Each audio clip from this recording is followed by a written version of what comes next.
News. We've had the privilege of partnering with the MasterCard Foundation on several fronts.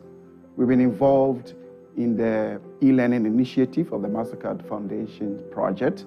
We've also been involved in the health collaborative one, right from its onset, discussions as to how we could use technology to support the project, which has just taken off. And we've worked directly with the youth on several fronts, training them on how to use technologies to better their lives. When it comes to deployment of technology in the fields of communication, yes, people have gained some insights and training in them. When it comes to deployment of technology in aviation, this is something that people have been trained on several fronts. What is in deficit is the application of contemporary technologies, ICTs, educational technologies, to support agriculture.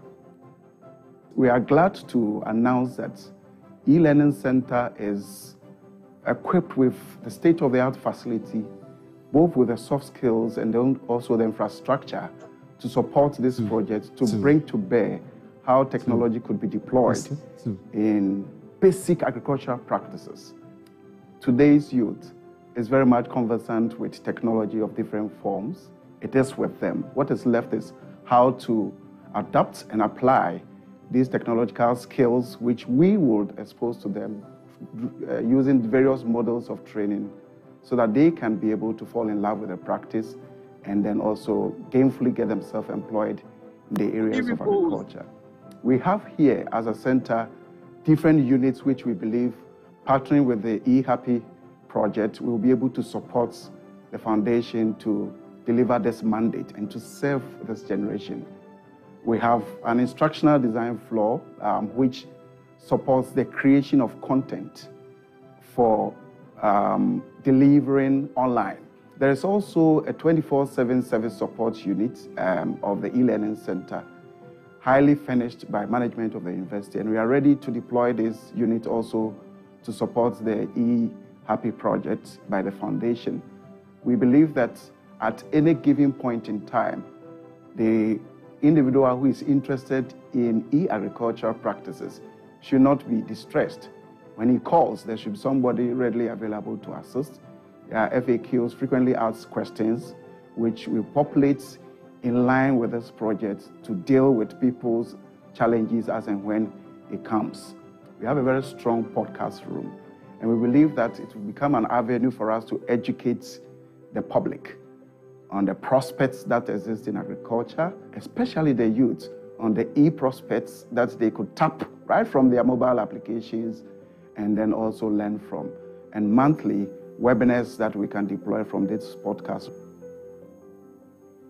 We have over 23 state-of-the-art studio facilities which record live and not in real time resources which could be used for us to educate the people.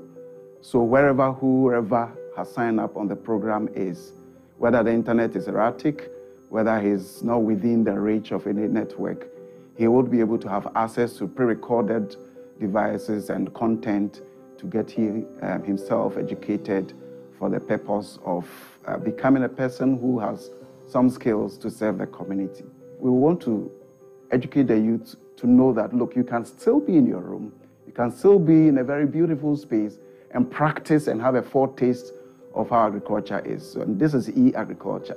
The assurance to the MasterCard Foundation and our partnership with the Agri-Impact Project regarding this eHappy Youth initiative certainly is one that is really, really very much firmed. We are ready as an e-learning center to collaborate on the fronts of releasing our administrative structures to support timely reporting, in that we have an organized data visualization platform. Monitoring and evaluation is highly assured, and we are very, very certain that we'll be able to deliver on time. Thank you so very much once again, MasterCard Foundation, Agri-Impact, and long live the eHappy Project and e-learning center.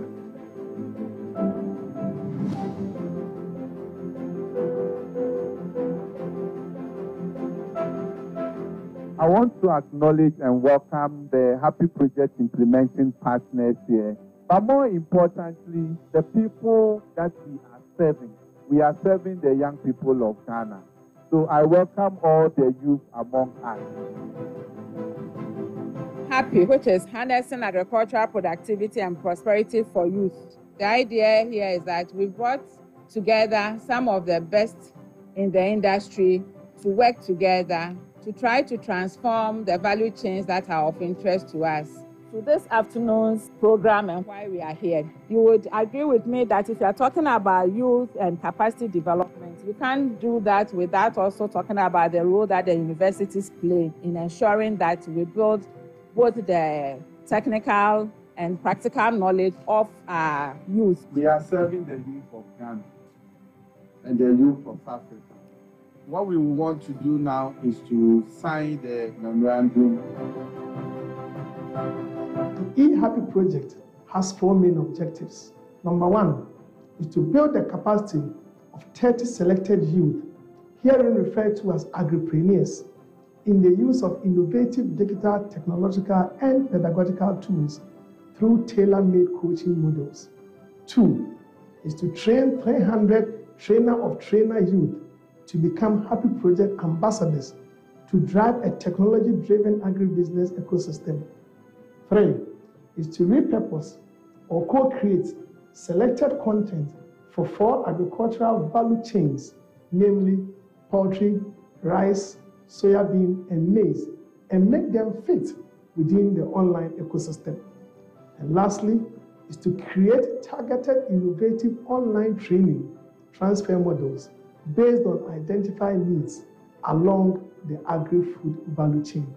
For me, I think this E-Happy project is a very exciting one because it's high time that the agri-food systems in Ghana change. And I believe that with the youth on board, a lot can be changed, especially when we are trying to innovate or integrate ICT into the way we do things when it comes to our agri-food systems. On behalf of the partners, what I can say here is that we are ready.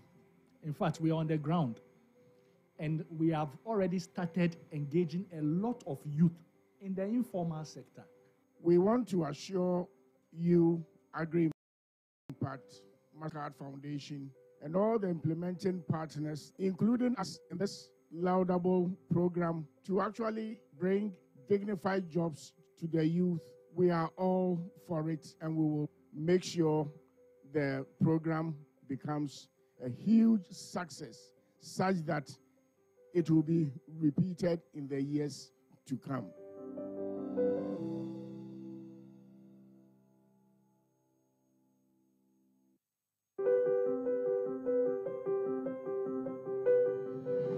The e-learning center of this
You've been gone, it's an empty home.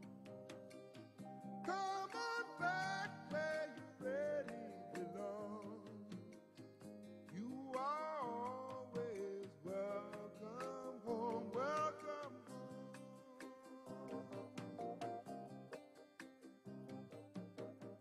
You've been kept down for much too long. Stand up, please, and say I am free. Don't forget you are welcome home, welcome home. Come with me on this happy trip back to the promised land. All will be happy and gay.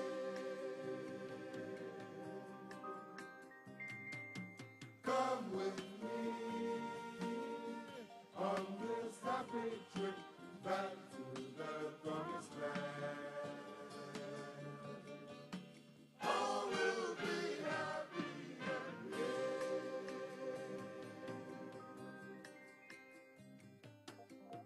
You've been gone, it's an empty home. Come on back where you really belong. You are always welcome home, welcome home.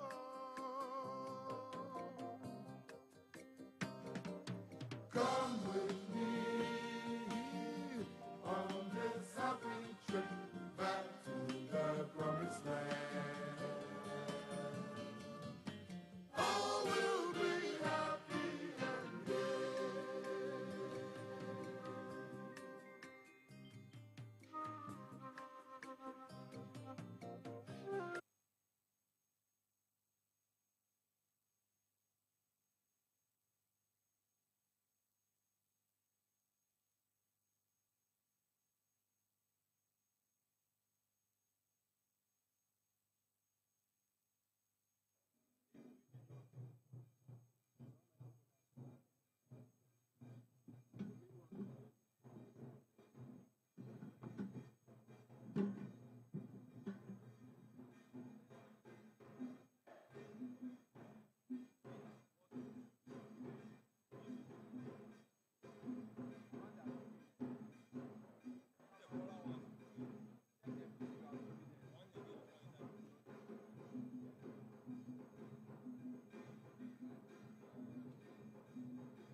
Aye.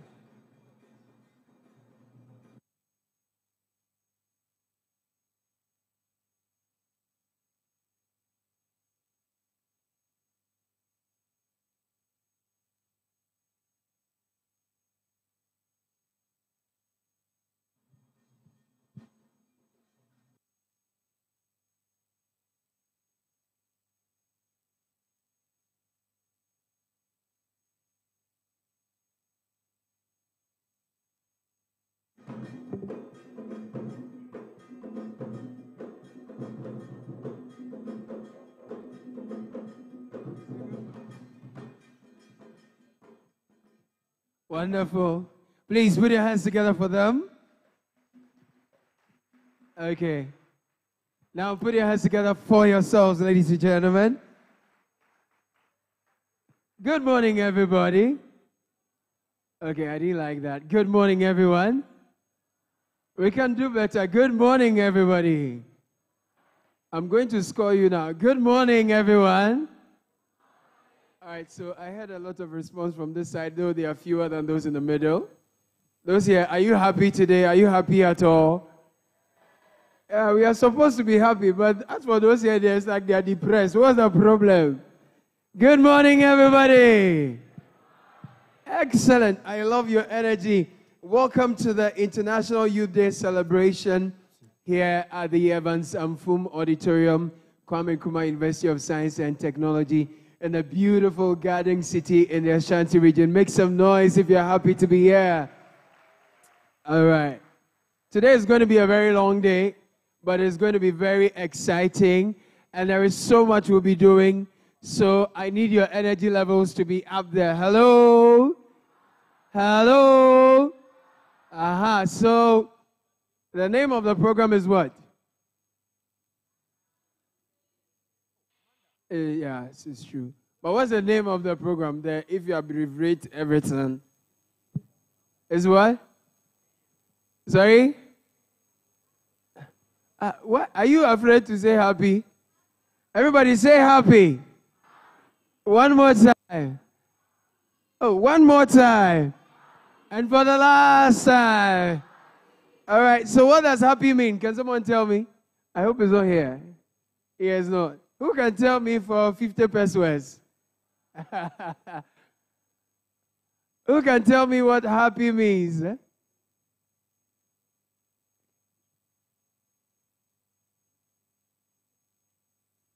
Okay.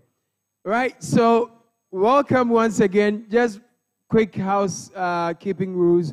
The washroom is to the right. If you step out of the auditorium, you move to the right, and you are good to go. So we'd like to welcome you all very specially once again. Good to have you. Happy to welcome you here. We will start officially. We'll call one of our friends from one of our partner institutions, the National Service Secretariat. Please put your hands together and welcome Elizabeth Zotovie. Wonderful, from National Service Secretariat. Oh, make it louder, please. Thank you.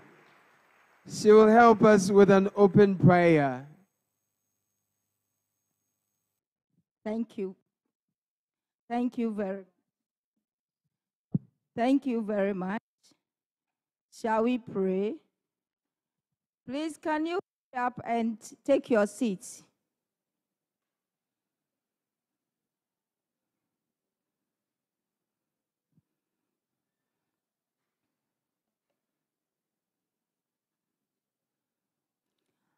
Father, Lord, we thank you.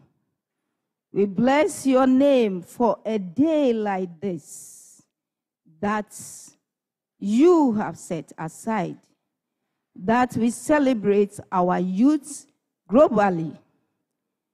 As Happy Project, we have decided to celebrate our youth through the agriculture space, digital innovations, and we pray for your presence, O God, throughout the day's activity.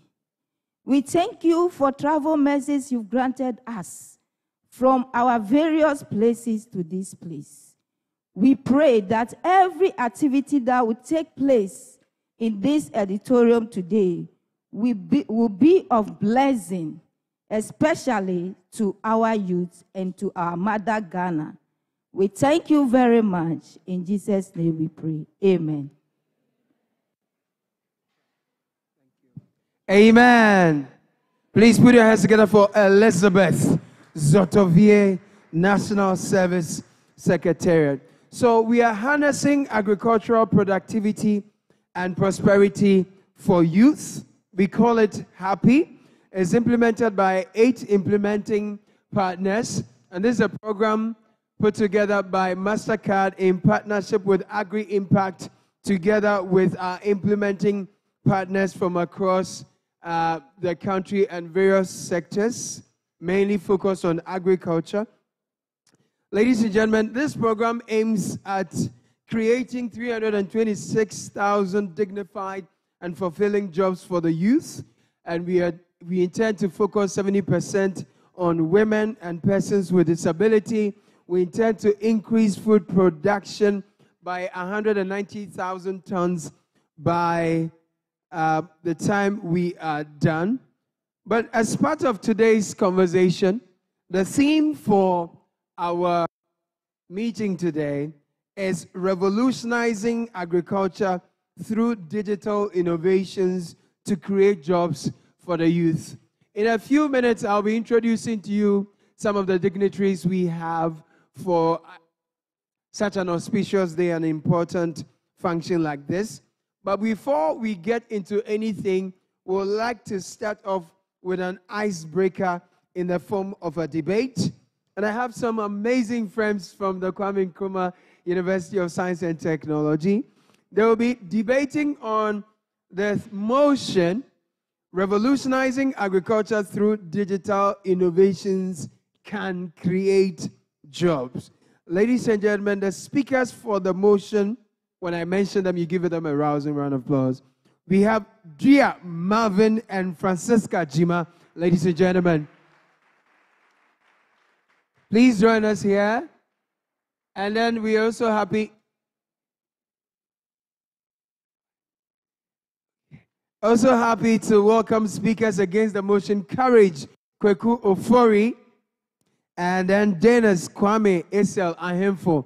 Ladies and gentlemen, please welcome the two. We'll do all this in 10 minutes.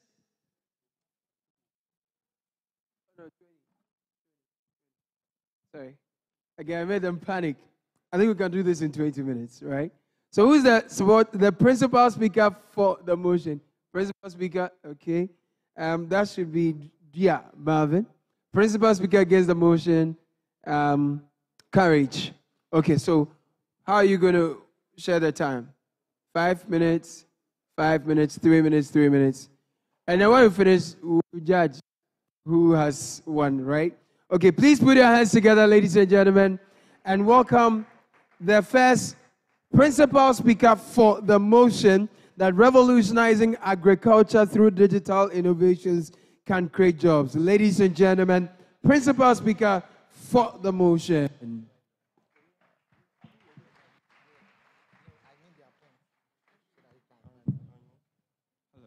Hello. Good morning, ladies and gentlemen. We all know that digital innovation, or to simplify it, technology is important. No matter where you find yourself, be it in school, in or out of the country, wherever it is, technology is important. So then, why not in agriculture? This is why we are having today's debate. Mr. Chair, impartial panel of judges, accurate timekeeper, invited guests, fellow students, ladies and gentlemen, all protocols duly observed. I am Dia Marvin, the principal speaker for the motion before the House, which states, revolutionizing agriculture through digital innovations to create jobs for the youth, which is also today's theme. What then do we say to be the meaning for revolutionizing? It means to change or to transform. To digital innovations meaning is simply the use of digital technologies and strategies in whatever endeavor it may be. So the simplified version of today's debate is transforming agriculture through the use of digital strategies and technologies to help create jobs for our youth.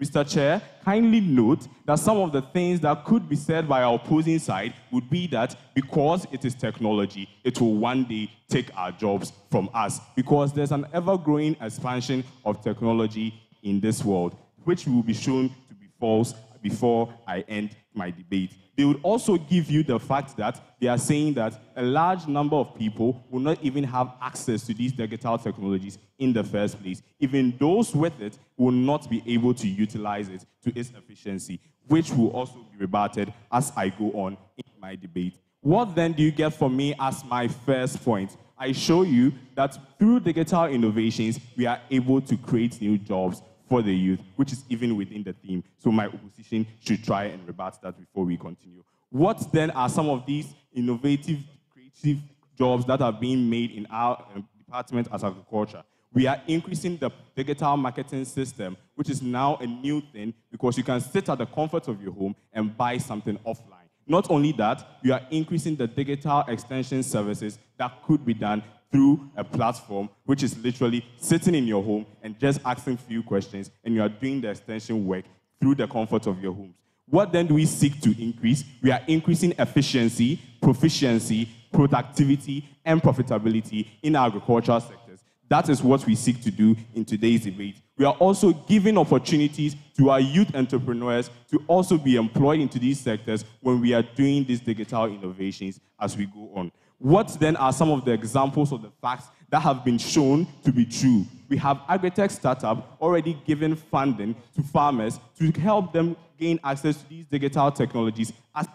Not only that, they have also employed over 50 young people into these sectors to help with these digital technologies. What again is, we have AgroCenter being able to connect farmers to services and markets online. Not only that, they've also been able to employ over hundreds of young people into logistics and marketing. What is that a big deal in today's debate? We show you that we have started working on how to give individuals employment, even though we are using technology, when my opposition will try to run the case that it will take them jobs away from them. What then do you get from my second point is that we are also giving the youth a contributive factor to help solve the problems that we are facing in our agricultural sector. Examples being the food security and the economic growth at large. That means at the end of the day, we will not have a problem of individuals having the fear of not having to be able to stay in their jobs when technology eventually comes into use. No, because as it stands, even iPhone is making new versions of itself, but every day it will not stop from even employing people to be creators, to be IT workers, and distributors at the end of the day. So we show you that even with the impact of digital innovation into agriculture, we are not displacing a large number of people, but rather giving them jobs at large. What do you get from me, Mr. Chair, and the House as my third point? We are showing you that we are helping the people with the technologies to work with it efficiently and productively. How are we doing this? We are having digital skills training programs in various universities and across Ghana and the world. Okay. Why are we doing this? We are trying to equip farmers and the rural youth to utilize it to its effectiveness and its maximum so that when you have it, you can use it to increase productivity. This is what an agriculturalist seeks to do because we need food to survive. Not only that, we have been able to make it accessible throughout the country and worldwide for everybody, including small-scale farmers, to even have access to these technologies, which is a big deal in today's debate. We show you that we are also trying to increase the digital literacy, which is individuals being able to use technology. Time is up. Thank you. Thank you very much. Thank you. Round of applause for our first speaker, Gia Marvin. We'll take the first principal speaker against the motion, Courage Kweku Ofori. Ladies and gentlemen, principal speaker against the motion. Honorable Chair, the House, impartial timekeeper, co-debaters, invited guests, students, ladies and gentlemen, my name is Courage and I greet you this afternoon. I'm speaking against the motion that states revolutionizing agriculture through digital innovation can create jobs for the youth. We are speaking against the motion because the one speaking for the motion has said we'll come and talk against it, taking the jobs from individuals. I'm here to prove why we think it will take jobs from individuals. First point is limited accessibility. You are talking about using the technology for agriculture. Meanwhile, there are rural areas in Ghana that do not have internet access. And here lies the case. You are talking about using technology where you can just sit in your place, put whatever you are selling on the market for people to come and buy. Meanwhile, there is a place where they don't have internet connection that can do this. This is going to limit your access of gaining money and also showcasing the world what you have to sell. My second point is displacement of traditional job. Before, we were having the manual work, going to the farm to do our farm work, come to the market, then we come and sell it. But here lies the case, you are introducing agriculture into technology into agriculture. Where lies the case, I don't go to the farm to weed again because there is technology that I can just put it on the farm to weed the ground for me to come and plant. Someone who has to go and weed to get a daily bread will lose his job, true or false? Yes, you can put the machine there and it will do the weeding. What about the one that is supposed to also go and weed just to get something to take care of his family? This alone would take a lot of jobs from individuals, making them unemployed, sit in the house, and it's going to increase the rate of theft, robbery, and other negative pressure. My third point is high entry barriers. We know the initial cost of adopting technology into agriculture is a means that would discourage small-scale farmers, because here lies the case that I might not have money enough to buy all those gadgets that I have to put in my farm to harvest my crops for me or to weed the land for me to plant.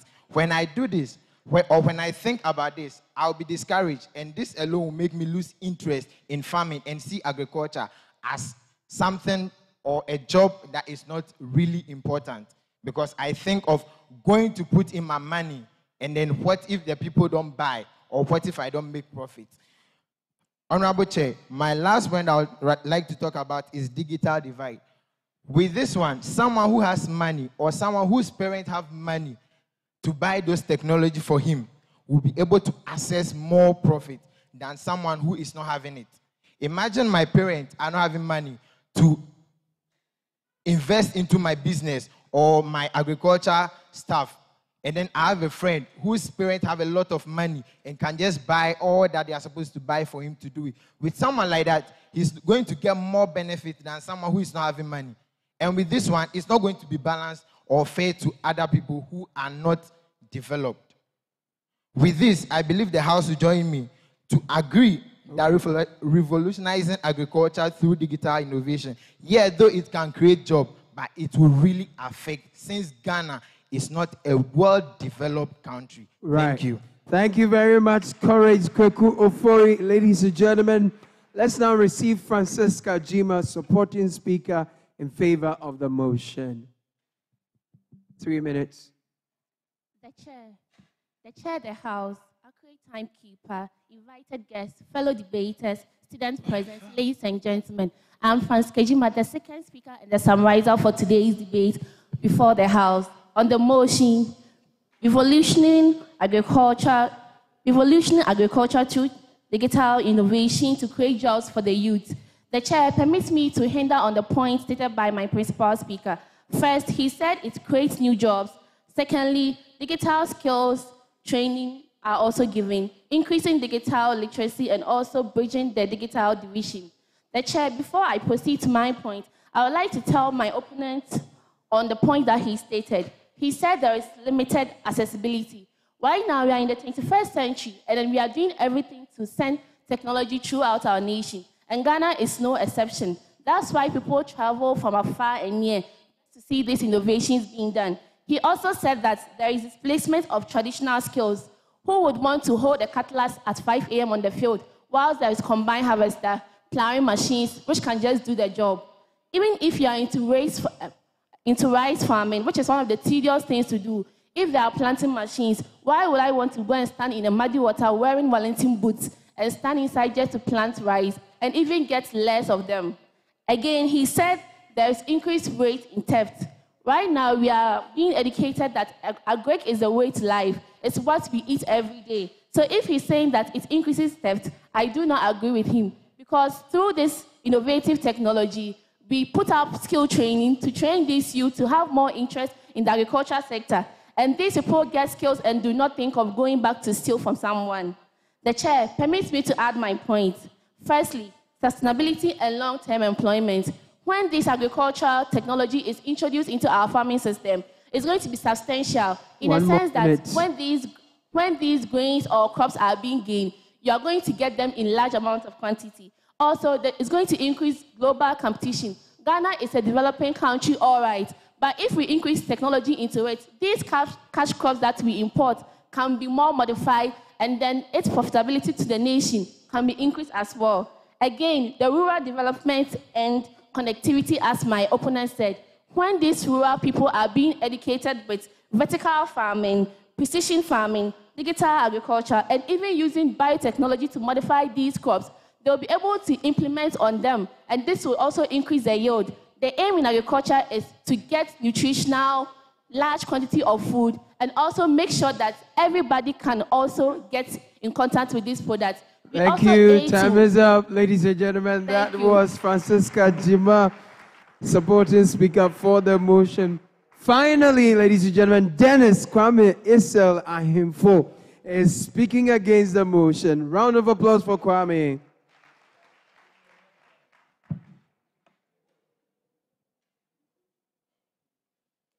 Honorable Chair, the House, impartial timekeeper, co-debaters, invited guests, students, ladies and gentlemen.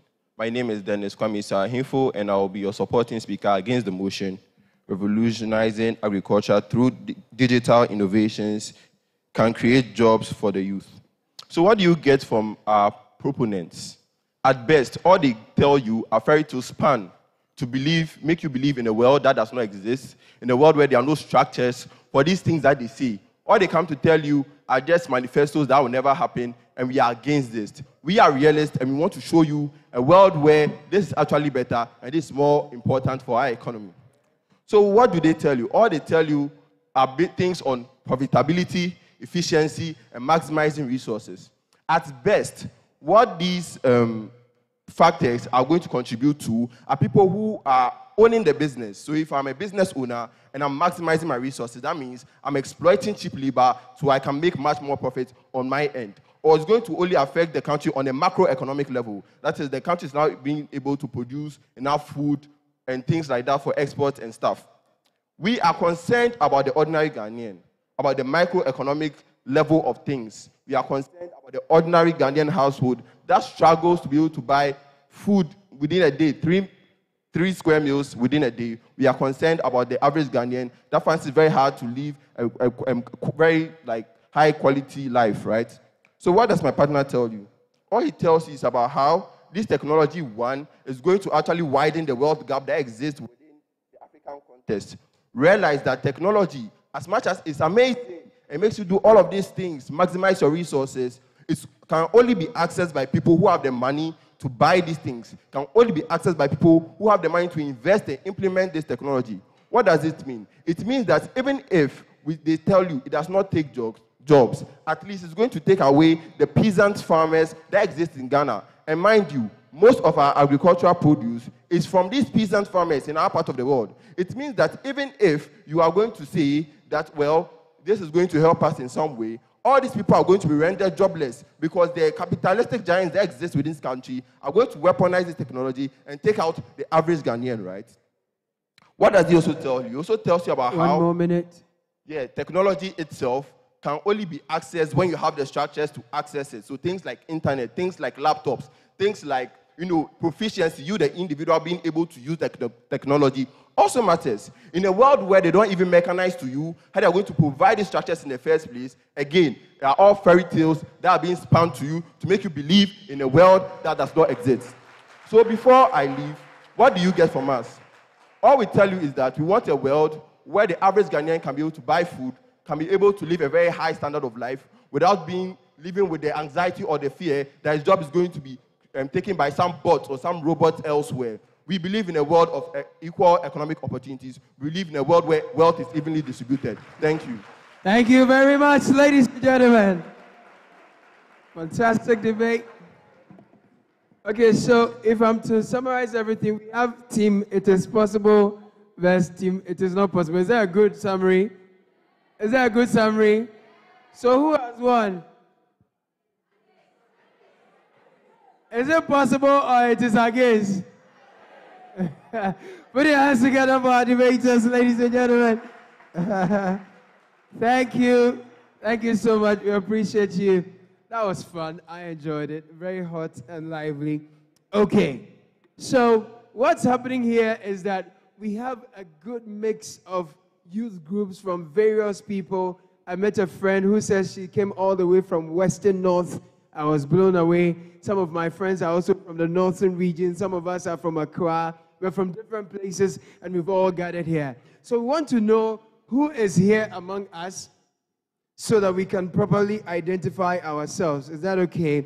So we have the chairman of the planning committee for this particular event, Professor Nana Ewusi Mensah. Please make some noise for him. Oh, make it louder for him. He will let us know who is here. Thank you, Professor Nana Ewusi Mensah. Thank you, bro. Thank you very much. I think let's do it one more time for the MC. He's doing so well. This morning, I'm so excited because I believe that Ghana has a future, especially in agriculture. Looking at all of you coming from all over Ghana, I think we have a future. And we should clap for what the partners are doing to help shape the future of agriculture in this country. So my role here this morning is a very simple one. And I think this morning the people gathered here are not old men and old women. These are youth. And one good thing about youth is that they are full of energy and they are full of excitement. And so this morning, let me feel the energy, let me feel the excitement, let me feel the joy. Okay. So I'm going to introduce the different groups from all over Ghana. And so when I mention your name, you just respond with a hooray. Now, the loudest hooray will take something home this morning. I hope it's clear. So, are you ready? It's part of the challenge. Are you ready? Okay. So, let's welcome the youth group all the way from the Kumasi Institute of Tropical Agriculture. Keta, are they here? Hey, no. You don't sit and say, you stand and then you shout your hooray. So, please be on your feet. Let's see you. Stand to your feet. Let's see you. Keta, let's see you. Let's see them. Okay. So another. Okay. So ready, go. I don't think you guys will win. I don't think you will win. Okay. So now we also have the Happy Tech Ambassadors of the eHappy program. Are they here? Okay. Wait. So ready, go. This one is the youth. Thank you. Let's clap for them. They are here. Then we have the Cosmos Innovation Center. They call themselves the Agri-Techies. Are they here? Youth from the Cosmos Innovation Center. I saw them around. Are they here? So let's see you. Okay, let's see you. Why is the shout intimidating? Okay, so ready, go. You people, you. Okay. And so this morning too, we have the Agribusiness Students Association of Ghana, KNUST. Are they here? Stand to your feet and let's feel you. Yes, give us your hooray. I thank you people because you have not eaten. Okay. Then we have the Agri-Impact Young Professionals. Are they around? Some of them I know are ushering and all that. But at least those who are here, give us your greeting. Let's feel you. These are the Impact Young Professionals, very hardworking guys. Then we have some second cycle institutions here in our midst. We have the Kumasi Anglican Senior High School. Are they here? Please be on your feet. You see the youth. These ones are youth. Give us your hooray welcome. Okay. Then we have the Church of Christ Senior High School. Church of Christ Senior High School. Are they here? Please be on your feet and bring us your greeting. Wow. So let's hear from you.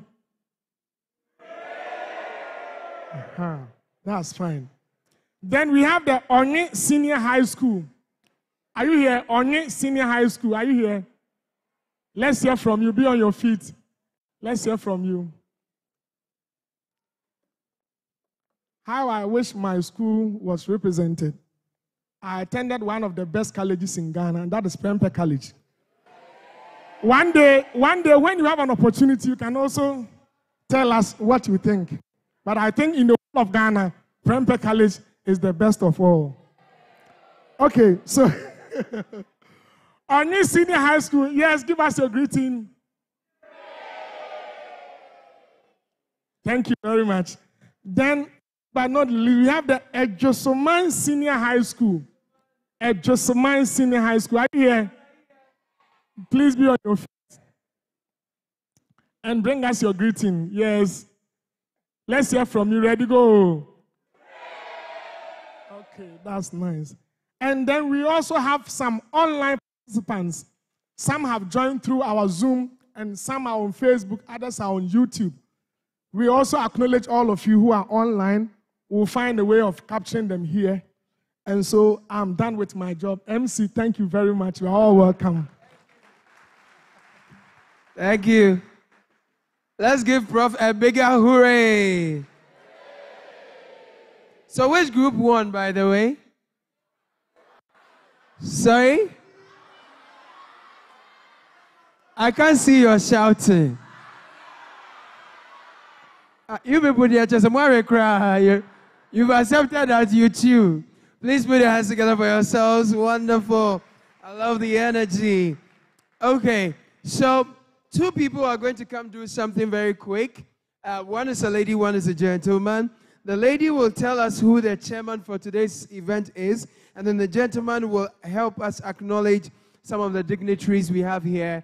As I can acknowledge some Nanano joining us. It's good to have you. And our professors are here, and some of our team leads for the various implementing organizations are here. But ladies and gentlemen, if you look to my right, you see a very angelic figure walking towards me. Please give her some hooray, give her some tension. Oh, woman, attention, kaka. The ladies are not clapping. I don't know why, you know. It's the gentlemen who are happy. Yeah. So, Yvette Nimako Mensah, ladies and gentlemen, she will tell us who the chairman for today is. Yvette, how are you doing?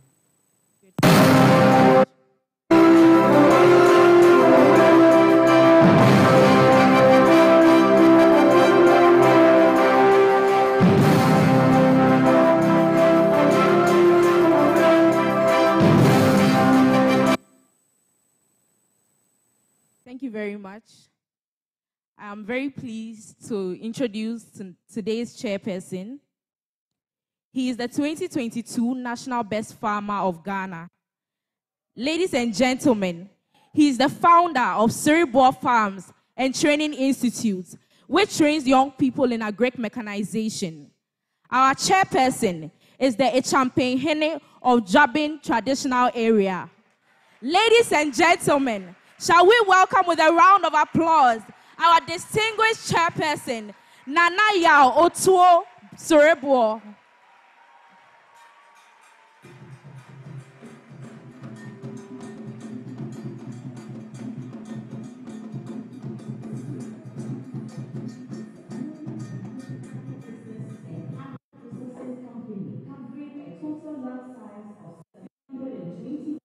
With the head office at Jab in the Jajin municipal, with other farming sites at Ejura in the Ejura sector of Kumasi district, and Akokwa in the Atibu Amantin district of Ghana.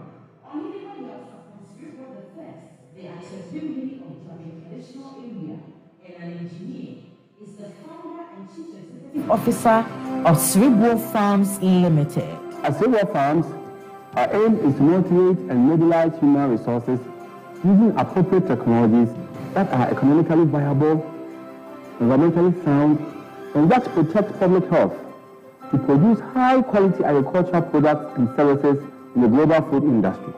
And also to be a demonstration farm to train farmers, and especially to attract and train the youth to take agriculture as a business venture. The activities of the farm run across the entire agriculture value chain, from nurseries, hatcheries, mechanized field operations, crops and animals production, processing, packaging, and distribution.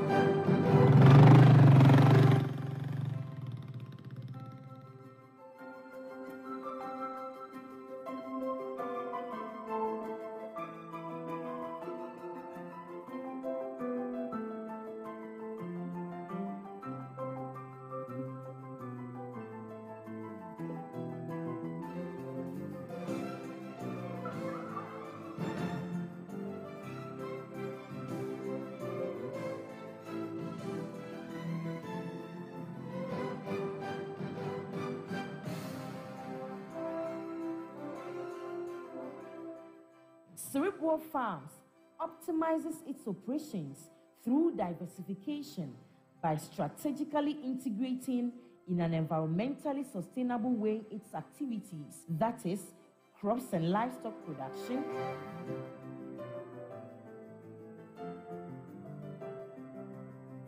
aquaculture, apiculture, mushroom production,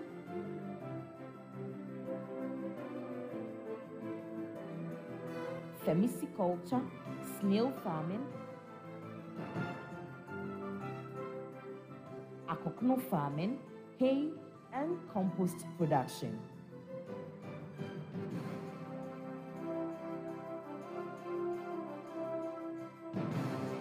The farm places a high priority on the continuous improvement of its staff, fellow farmers, and the youth, with a special focus on rural women empowerment.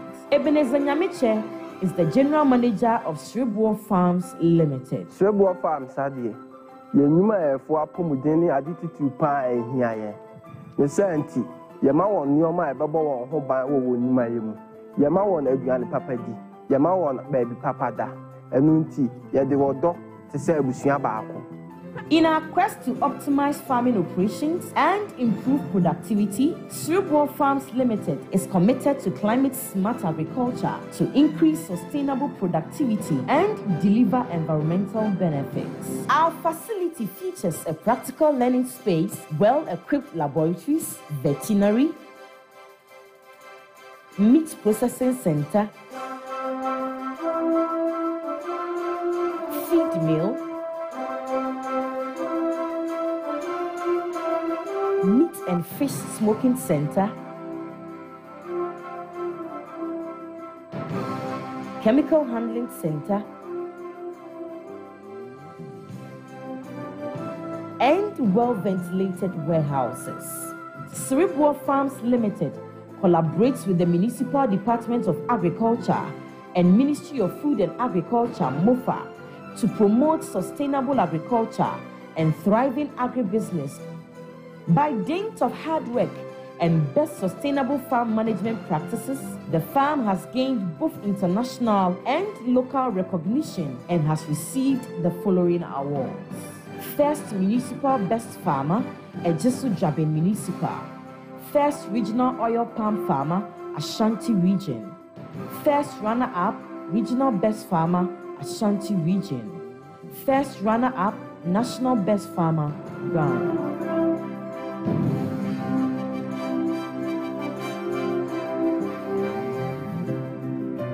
Wonderful.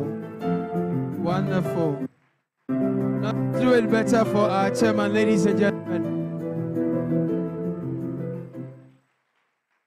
Chairman, we celebrate you. You know, we are privileged to have our chairman who is a prominent chief and who is also a farmer. He's a mentor in that respect. There are chiefs who use their position to indulge in Galam. Say he doesn't do that. He's a correct chief. Please put your hands together for him one more time. He's a proper chief. Chairman, we want more of your likes. In the meantime, if Akwesi Deborah is here, he will kindly join me up here. Akwesi Deborah. Akwesi Deborah. Akwesi Deborah. Okay. Otherwise, I'd quickly do this. We have some amazing dignitaries in our midst. We'd like to start with our group CEO, Agri Impact Limited, Mr. Daniel Akwe. It's good to have you, sir. We have his deputy, Mrs. Juliana Asante, ladies and gentlemen. Of course, we have seen our chairman, who is the Achampimhene Jabbing traditional area, Nanaya Otuo Serebo, ladies and gentlemen. We have the director of e-learning, Professor Eric Apo Asante here. I earlier told him he looked like someone at the University of Ghana. He said, no, he went to a better school. I said, that's okay. All right. Ladies and gentlemen, we have the CEO of Agro Kings, Nana Owusu Achao here, ladies and gentlemen. Oh, are you not the Nana Rice guy? This man. No, he's a big man. Please put your hands together for him. Wonderful. We have our partners from MasterCard Foundation and Agri Impact, ladies and gentlemen. Please welcome all of them. Catholic Relief Services, please put your hands together for them. We have TechnoServe, NSS Ghana, MIDA, Ghana Enterprise Agency, Joberman, Ministry of Food and Agriculture, New Age Agric Solutions. Give all of them a very big hand, ladies and gentlemen. And now, ladies and gentlemen, I'm happy to let you know that the official landlord of the building we are occupying is here. You won't clap, they will sack us. They will evict us on a rainy night. You know, anytime I meet my friends who went to Tech, or who came, I went to Legon, by the way, you know. Yeah, you see? Yeah. But anytime I meet my friends who went to Tech, we argue. I ask them, do you have a sports stadium? Then they keep quiet. But they also say, were you the first to have a female vice chancellor? Then I'll keep quiet. Madam Professor, I came to your campus this morning and it's so clean, it's so green, it's such a beautiful place. Ladies and gentlemen, Professor Rita Akosia-Dixon. Come on, make some noise. I love it. Now, because there are younger girls here, I want to read a profile in particular for you to inspire you. So Prof was born on August 1, 1970. She's a Ghanaian, Prof is what? Phytochemist? Chemistry crying, so she's doing phytochemist. And she became the first female pro-vice chancellor of KNUST on October 1, 2018.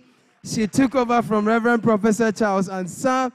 Okay, she went to Tech as well, and then she graduated with a Bachelor of Pharmacy in 1994. She undertook a national service at the Department of Pharmacognosy. And then she also had an internship at Komfo Teaching Hospital in Kumasi. She obtained her Anfom in 1999. She was appointed lecturer in 2000. She was awarded a Commonwealth Scholarship to pursue a PhD at King's College, University of London in the United Kingdom. Ladies and gentlemen, it is with such great delight that I welcome you all to help me with a standing ovation and a resounding round of applause. Welcome the Vice Chancellor of the Kwame Nkrumah University of Science and Technology to give us her welcome address. Ladies and gentlemen, Professor Rita Akosia-Dixon. Oh, keep clapping, keep clapping, keep clapping, keep clapping. Wonderful. Awesome, awesome.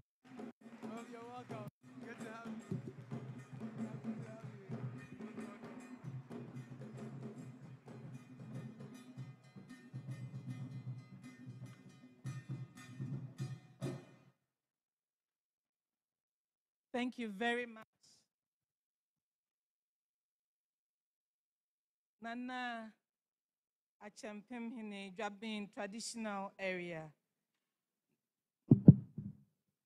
Nana Yao Otio Sebo. Group CEO, Agri Impact Limited, Mr. Dan Akwe, my own brother. And it will also interest you to know that Mr. Dan Akwe went or came to the best university. Thank you very much. Deputy CEO, Agri Impact, Mrs. Juliana Asante, I recognize you. Thank you very much.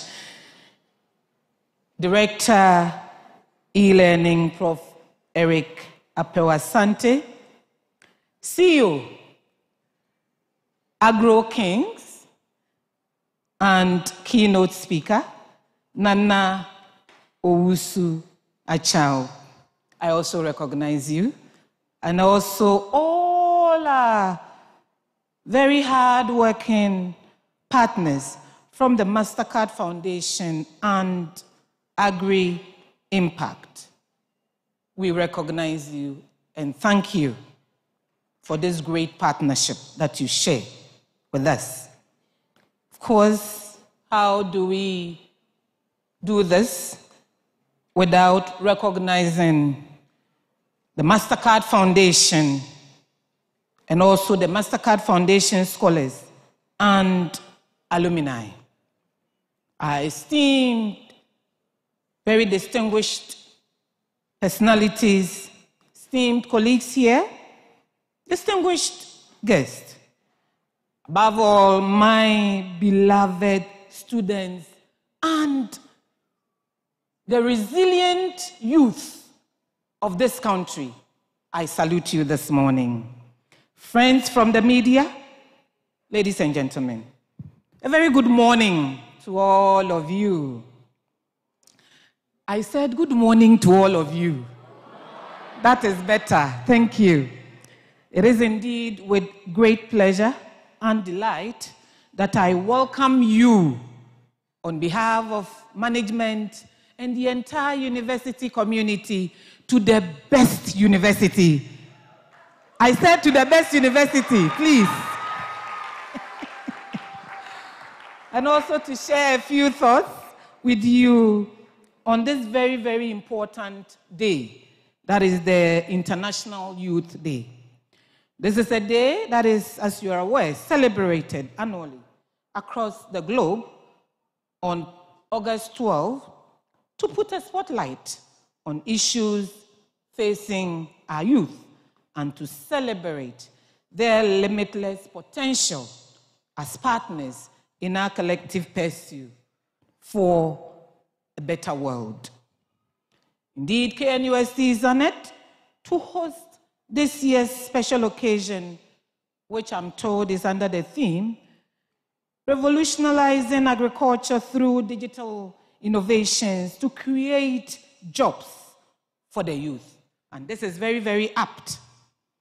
Let me extend my heartfelt gratitude to the MasterCard Foundation and also to you, Agri Impact, for their unwavering partnership in this endeavor. For me, anything that is youth-focused is very, very, very remarkable, and we must all support it. So let's thank them and clap for them, please. It is through such collaborations that we can continue to unlock the full potential of our youth, ensuring that they do not only participate in events like today's, but also lead the desired digital transformation of our agricultural sector in this technologically advancing space that we all find ourselves in. At KNUST, our mandate lies in advancing knowledge in science and technology by fostering an environment that is conducive for the undertaking of relevant research, quality teaching, entrepreneurship training, and community engagement. And we do all this in aid of ensuring that the quality of life of the people that we serve are bettered. And we are very much committed to this. That is why we are so excited. We are very much excited to host this historic celebrations. And thank you for choosing to do this at KNUST. We really appreciate this. Thank you very much. Thank you. Thank you. Most certainly, unemployment remains a challenge across the globe. It therefore calls for an all-hands-on-deck approach to solving the problem. In addressing this issue, distinguished ladies and gentlemen, it is crucial to focus on sectors such as agriculture and agribusiness, while we integrate appropriate digital technologies for the creation of jobs for our youth. Agriculture, as we know, is the backbone of our economy, providing livelihoods for millions. However, it has long been perceived as offering limited opportunities for the youth. This perception stems from a lack of innovation and modernization. Today, we have an excellent opportunity to change this narrative by leveraging digital innovations to revitalize agriculture, making it not only profitable, but also very, very attractive to the youth. Let me say that nurturing the school farms that we have in our senior high schools must no longer be seen as a form of punishment to inject discipline into students when they go wrong, but must be an opportunity to guide and train students to enjoy and love exploring their creativity to improve productivity on our land, leading to future startups and businesses. And at this point, I would like to look into the eyes of Mr. Daniel Akwe and thank him and the Agri-Impact and also Exim Bank for what they supported the university and partnered with us to do a few years ago, which is having 10 greenhouses on campus for the youth in this university. Clap for them, clap for them. They deserve better than that. Yes. And let me be honest and say that it has created a lot of jobs for these young ones, and it's doing very, very well. The interesting aspect is that even the organic vegetables that are coming from these greenhouses, for the university community alone, it doesn't go around. People are not able to get enough to buy. So, my brother, you know we have been talking. Please, and I want to add the MasterCard Foundation to this.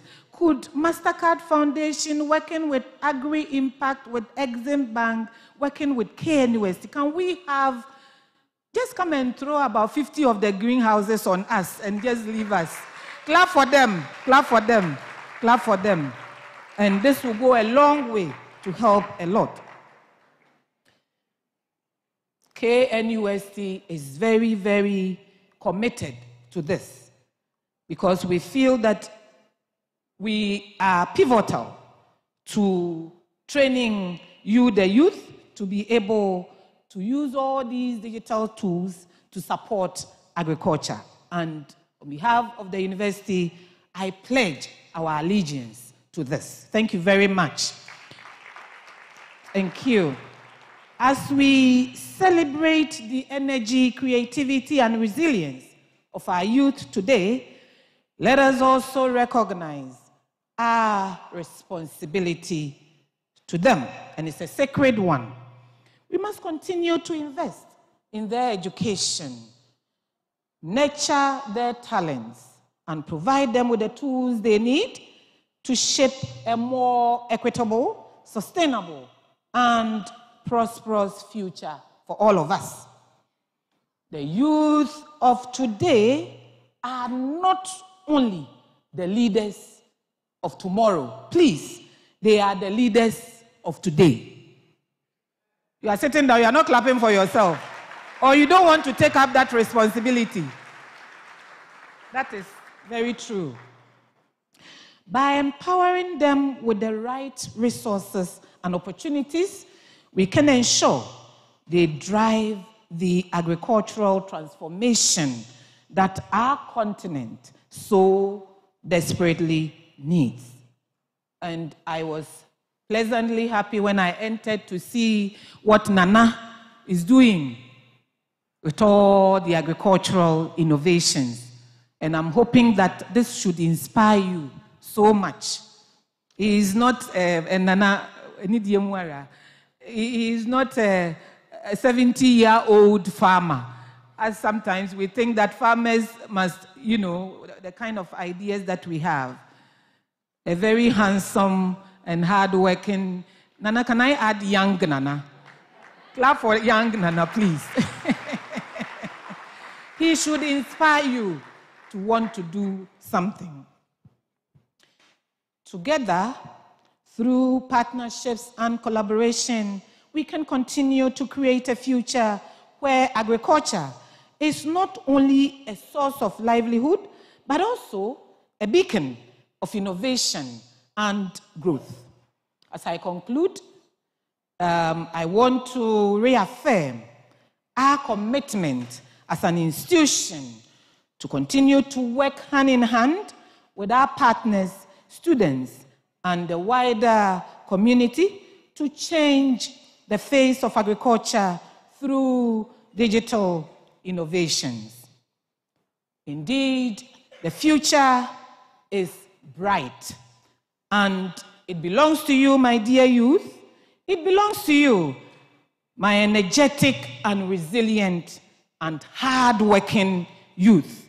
Make maximum use of every opportunity that you get. And please, always look for every opportunity to add value to yourself.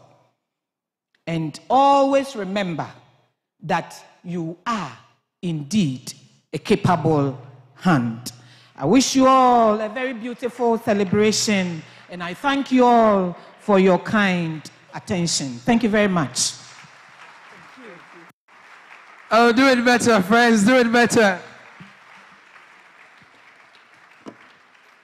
Wow. Wow. Now, when I learned Mr. Quay is a tech alumnus, I understood what I am seeing. Prof, thank you so much for your leadership. Thank you for your faith in the youth and all that you do. When I came, I was told that under your leadership, $1.7 million was invested in an e-learning center. When I saw it, I panicked a bit. I slowed down. I started asking what Legon has in response to this. So after this, I'll call Professor Nanaba to tell her what is going on. And you also have 10 greenhouses on your campus. This is beautiful. But to MasterCard and Agri-Impact, remember that penny de penny. Legoni penny. Please put your hands together for KNUST leadership, MasterCard, Agri-Impact, and the e-learning center. Wonderful job you are doing. Thank you. We appreciate you. So how far have we come? For those of you who are just seeing this for the first time, this happy initiative has been around for a while, and we've been doing a lot of work because we believe in young people, and we want to really, really revolutionize agriculture with the use of digital innovations. So I'm going to invite you all to join us on a journey. We're going to tell you the story. Luckily, I'm not the one going to tell you there are audiovisual evidence to prove what we've been doing. So please sit tight, put aside your phone, no distractions, feast your eyes on the screen, and watch just how far we have come. Ladies and gentlemen, this is the happy journey. It has a happy ending too.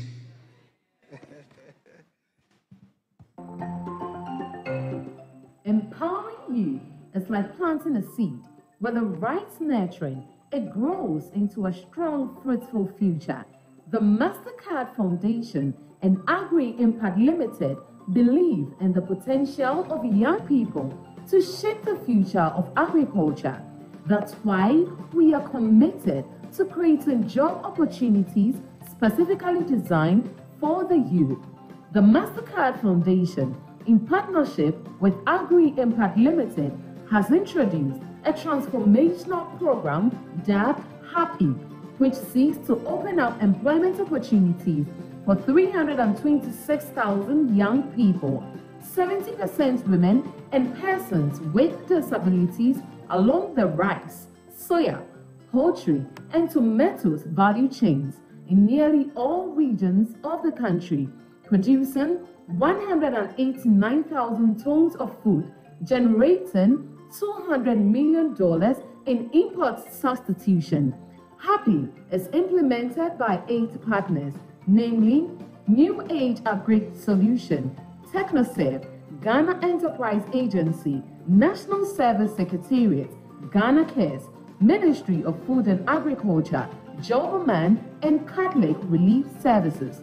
Also implemented by Agri Impact is the Youth and Greenhouse Enterprise Project, supported by Ghana Exim Bank, which is providing greenhouse enterprises for over 100 young graduates, impacting on over 1,000 youth.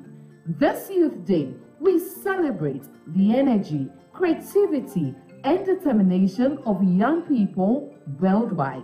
From clicks to progress, youth digital pathways to sustainable development.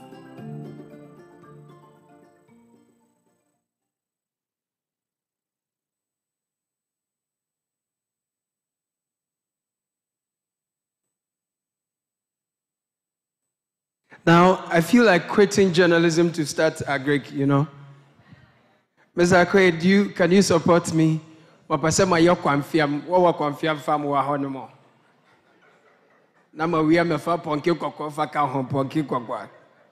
put your hands together for Happy Journey. I told you, we are doing great. So we are going to learn about the purpose of the Happy Youth Day celebration and most importantly, our expected outcomes. And here, it's a delight to welcome Mr. Daniel Akwe, Group CEO, Agri Impact Limited. Please put your hands together, make it louder. Let's welcome our Group CEO, Mr. Daniel Akwe, ladies and gentlemen.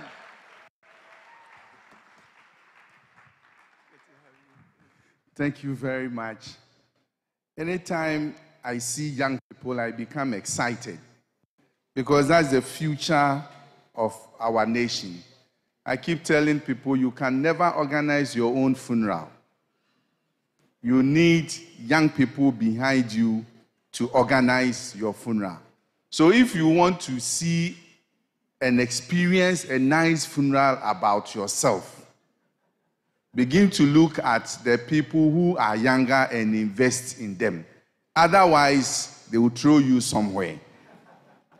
Thank you very much. And another chairman, my own sister, the Vice Chancellor. I know there are a lot of esteemed guests here.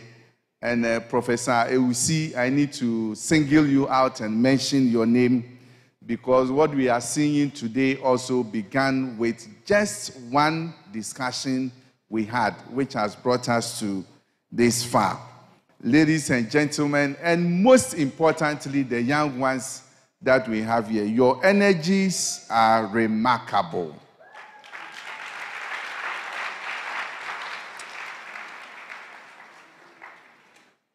To me, today is not just a mark on the calendar to be celebrated, but a reminder of the roles that youth play across the globe and especially in Ghana. You ensure sustainability and sustenance of our society. We celebrate you, shine a spotlight on a sector, agriculture and agribusiness, which is being revolutionized by young people to create dignified and fulfilling jobs. It is important to mention that Ghana has numerous and important economic development resources. We have minerals, we have our gold, diamond, manganese, we've now discovered oil, we have lithium. These are all resources that we have as our nation. But let me say that the greatest resource that we have as Ghana is our youth. The young people of today are the greatest resource. It's not the gold and the manganese. It's not the diamond and the lithium. It's not the oil. It is the young people that we can qualify as the greatest resource for our nation. Investment in their creative minds, innovation, energies, boldness, determination, and resilience will undoubtedly lead to economic transformation. The world billionaires that we see today started their businesses as young people. The owners of Microsoft, Amazon, Facebook, Apple, etc., who individually have billions of dollars net worth, greater than the economies of several countries put together, started as young people. Let me repeat. The billionaires that we see today, if you pick Microsoft alone, the net worth of Microsoft may be bigger than putting 10 African countries together. But they all started as young people, the same as you people sitting here today. And that is why the future of our transformation is not in oil and gold, but it is in the energy and the creativity of you people sitting here. Put your hands together for yourself. In fact, Agri-Impact Limited, which is now a multinational agribusiness firm, leading this transformative happy program initiated with the MasterCard Foundation, started when the founder was 28 years old.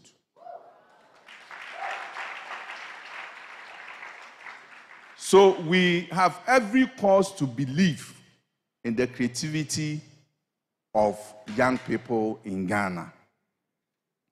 We have gathered here today not only to celebrate you because you are young, but to celebrate and acknowledge your incredible contributions in agricultural development and reflect on its importance in shaping our present and future.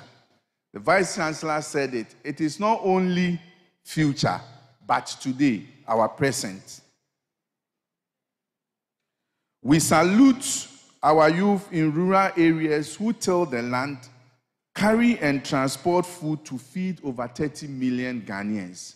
We have traveled far. We've been to Saboba, we've been to Mion, we've been to Botanga, we've been to Weta, we've been to Doma, where we have footprints of happy projects. And it is amazing to see the energies of young people who are desirous to contribute to economic development of this country.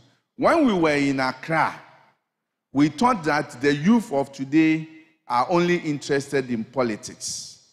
But when we moved from Accra and we went to the field, then we realized that that is not the best picture of the young people of Ghana today. You have youth in rural areas.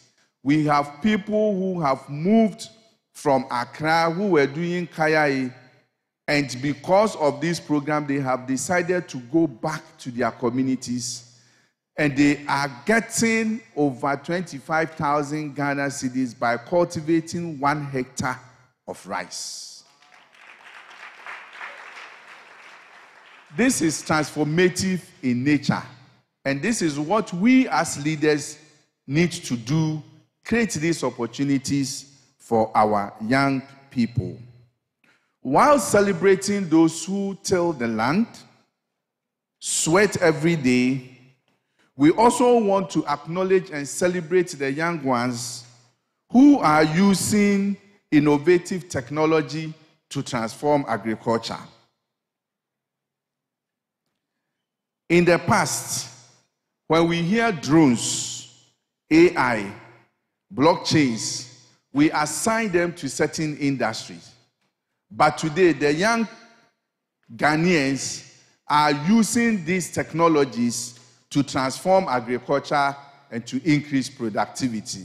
So on the debate, the 4 for the team, to me, won it.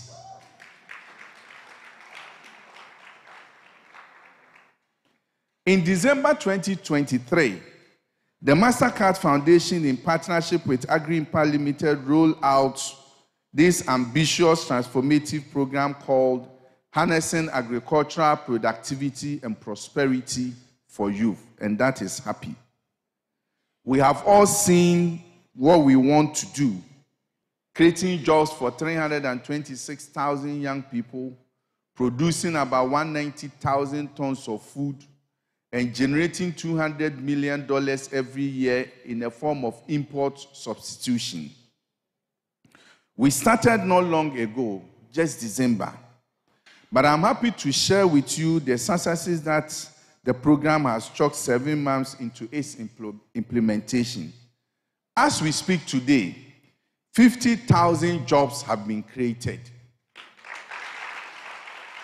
in 7 months. 6,500 hectares of food have been under cultivation and they have been produced. And we have produced 16,500 tons of food for the domestic markets. I think you should clap for yourself, because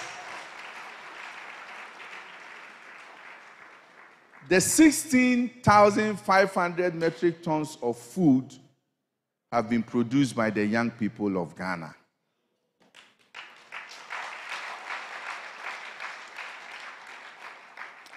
And more importantly, over 100 million Ghana cedis have been generated from December till now. Only 7 months. The broiler industry in Ghana was almost collapsed. We had companies that had infrastructure left in the bush for 3 years, over $3 million. As a result of the intervention of Happy, supported by the MasterCard Foundation, led by the Agri-Impact Limited, these companies are now operating fully and supplying chicken to domestic market and KFC is demanding more.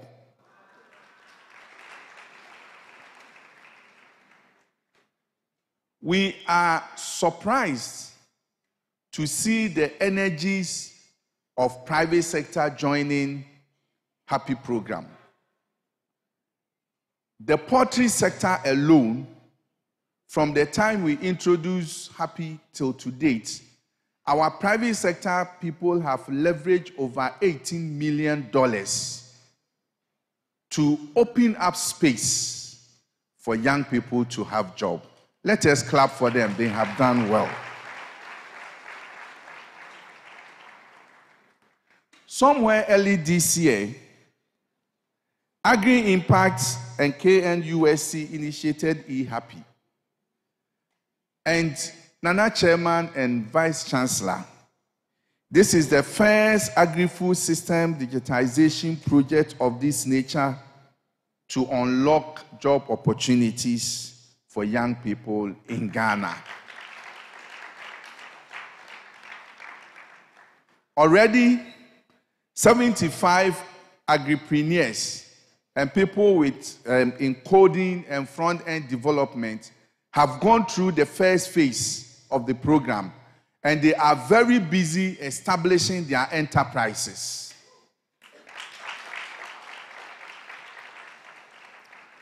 As we speak today, we are also determined to enroll about 500 young people who are going to use social media to bring transformation in the agricultural sector. So that the social media space will not be left alone for those who are in the art industry. It will not be left alone for those who are in the music industry. Technologies and digitization will not be left alone for those in finance and aviation, but agriculture will also take its position in digital revolution and social media promotion.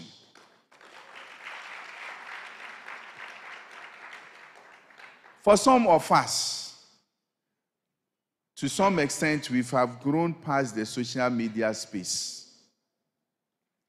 But for you, it is for you. I have said it before. We are looking for young people who will use TikTok to promote AgroKing's Nanes rice products. We are looking for people who will use TikTok and other social media platforms to promote new age Evivi rice products. We are looking forward to you young people to use the social media that you spend time on for economic benefit, creating e-commerce platforms and generating revenues. That is what eHappy is trying to do. To our leaders, let us remember that the power of youth is unparalleled. They are not just the leaders of tomorrow, they are the change makers of today.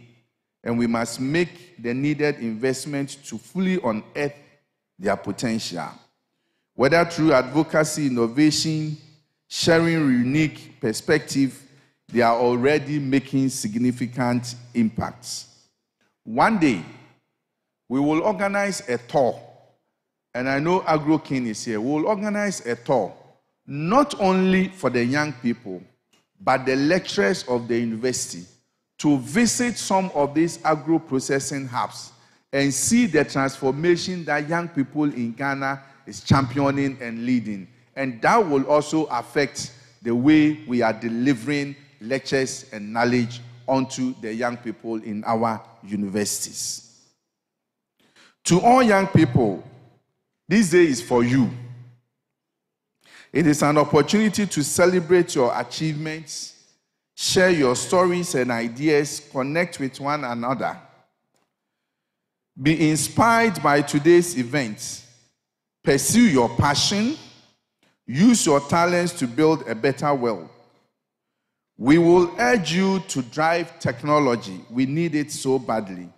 And innovation to de-risk agriculture.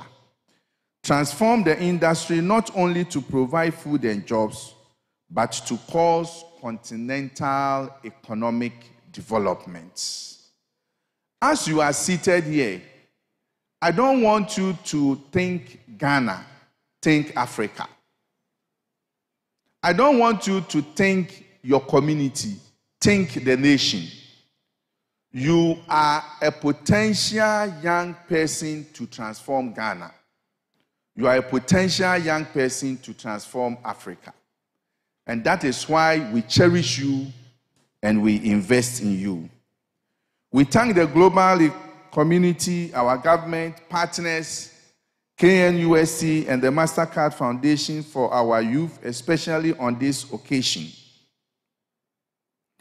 And let me respectfully invite our Vice Chancellor, Nana, and our dignitaries as we declare the International Youth Day that we are celebrating officially opening. I want to invite them. Julie, Lisbeth, Nana, AgroKing. Please come. Yes. Okay.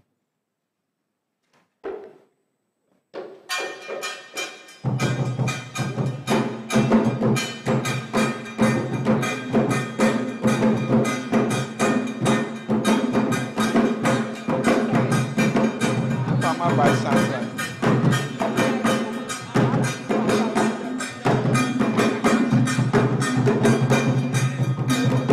Pacho.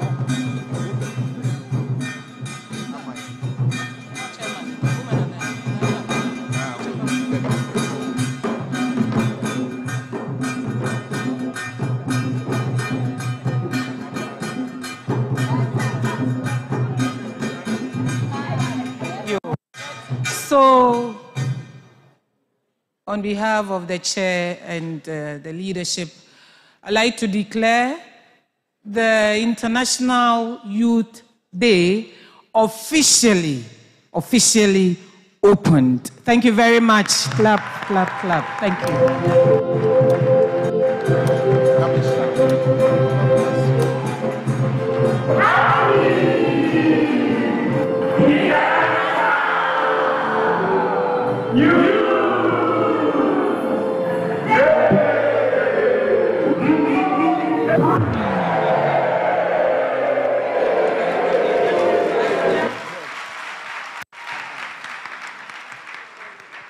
So, as I stand here with the Vice Chancellor, we want to express our profound appreciation to the MasterCard Foundation for their support for young people in Africa and for the International Youth Day today.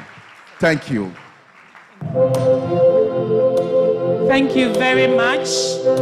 And if you permit me, CEO, let's do this for MasterCard Foundation. And I'm sure Rita Roy, the CEO of MasterCard Foundation, is looking at us. Be upstanding, youth.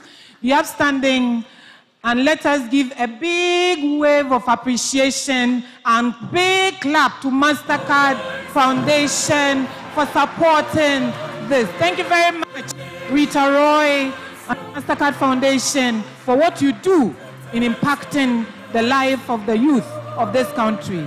CEO, Agri Impact and team, Nana Chair, we are very grateful. Thank you. You may assume your seat now. We have a little surprise for the CEO, and Nana, I will crave your indulgence. I'll do it very quickly. Director, e-learning.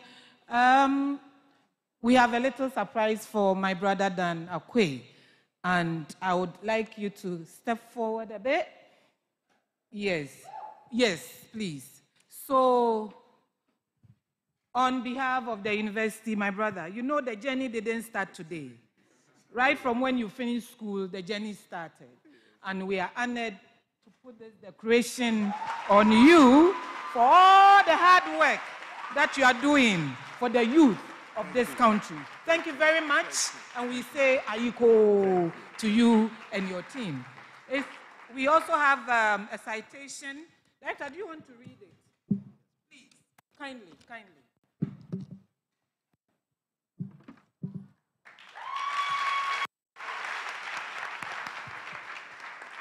So, citation of honor presented to Mr. Daniel Akwe, CEO, Agri Impact Limited, for your commitment to our partnership with Agri Impact and your dedication to providing dignifying and fulfilling jobs to the youth. The KNUST e-learning center celebrates you. Aiko.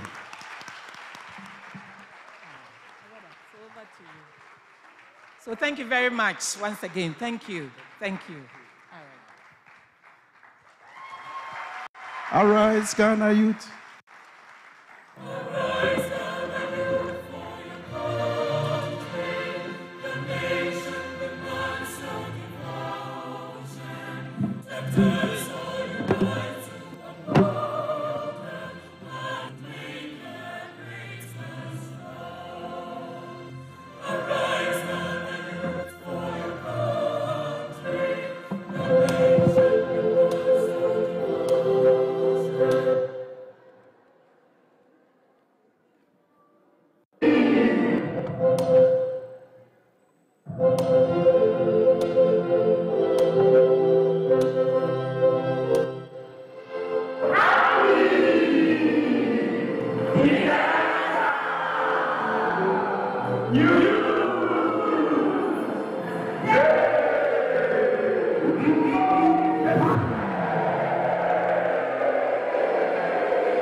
Wonderful.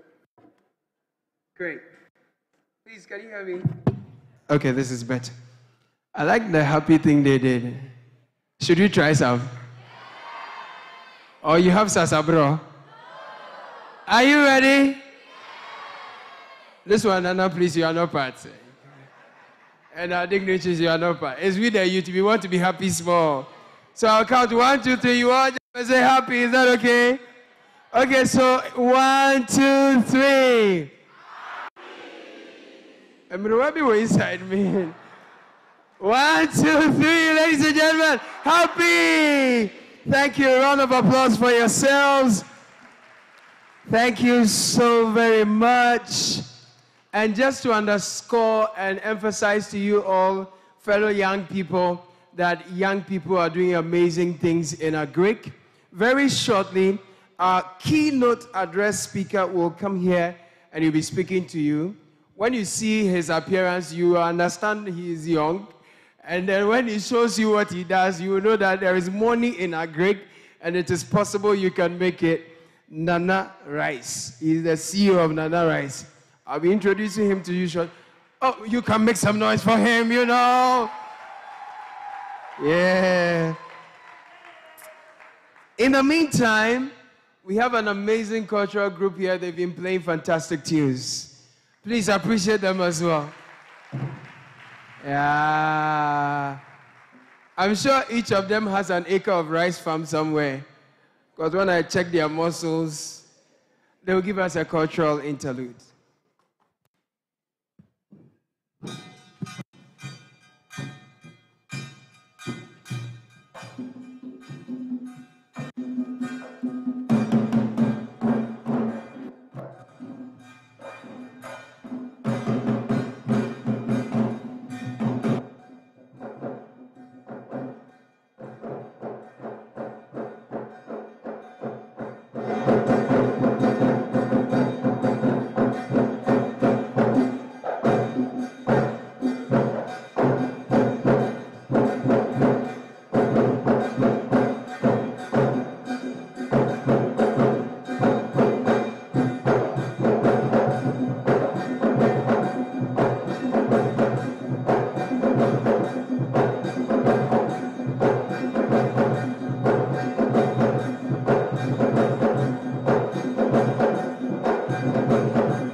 Wonderful. Wonderful. Amazing performance. Wow.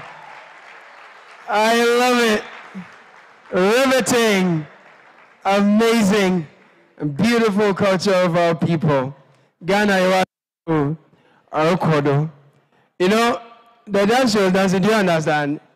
Should I interpret it for you? Oh, I can interpret it for you. When she's standing, just say, Koye. Aha. Then when she comes to Nana, I say, Nana, Afra. Then she comes to VC, I say, VC, why are you there? She comes to Agri Impact, baby. Then, Mastercard Foundation, so that's when she was doing her leg like this. I left it in Legon. They teach us these things. Yeah. Okay. So we are going to hear from the chief farmer of Agro Kings, ladies and gentlemen. Oh yeah, oh yeah, oh yeah. Don't say you don't like clapping. What is your problem? It's okay, stop clap. It's okay, stop. See, the man, he's the chief farmer of Agro Kings. They produce Nana rice. Have you heard Nana rice before? When you finish, you give everybody rice. You people, you get some. I'm telling you. Please put your hands together, clap your hands. Welcome, ladies and gentlemen, the chief farmer of Agro Kings, Nana Owusu Echao. Make some noise, everybody. All right.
This your clapping looks like it has malaria. Can you do it better for the youth of Kumasi?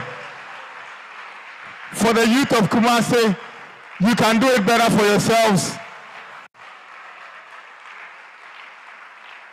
Thank you, thank you, thank you.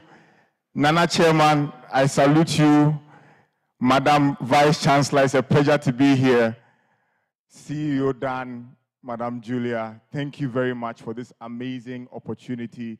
To all the distinguished guests here, thank you very much. I'm excited, elated, amazed to be here today. In fact, I'm lost for words. And in fact, I meant every word when I said thank you very much for the youth of Kumasi. Because what you have seen over the last few minutes is actually our farm. None of those videos are stock images. None of them were taken from anywhere. They were all taken right here in Ghana from our farm. And besides that, what is even more exciting is we have a 10,000-acre piece of land. We acquired that in 2021. We started the process in 2020 and then 2021. And of my management team, my farm management team of 6, 4 of them are female, and there are only 2 men amongst them. And it may interest you to know, of the 4 that are female, 3 of them are from Kwame Nkrumah University of Science and Technology. So happy International Youth Day. And for Kumasi, in fact, I don't have an affiliation whether to Legon, Kumasi, UCC, UDS. We are all youth. And so thank you very much, youth of Kumasi, and happy International Youth Day. Today I have to share a few thoughts with you. It may interest you to know I am not that old, for some of you who may be curious. I am still under 35. And today I have received a prophecy that the billionaires in other countries started when they were young. So I believe that right.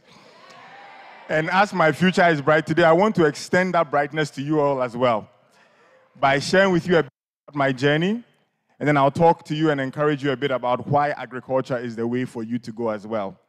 Like I said, I went to Prempeh College, that's an affiliation to Kumasi as well.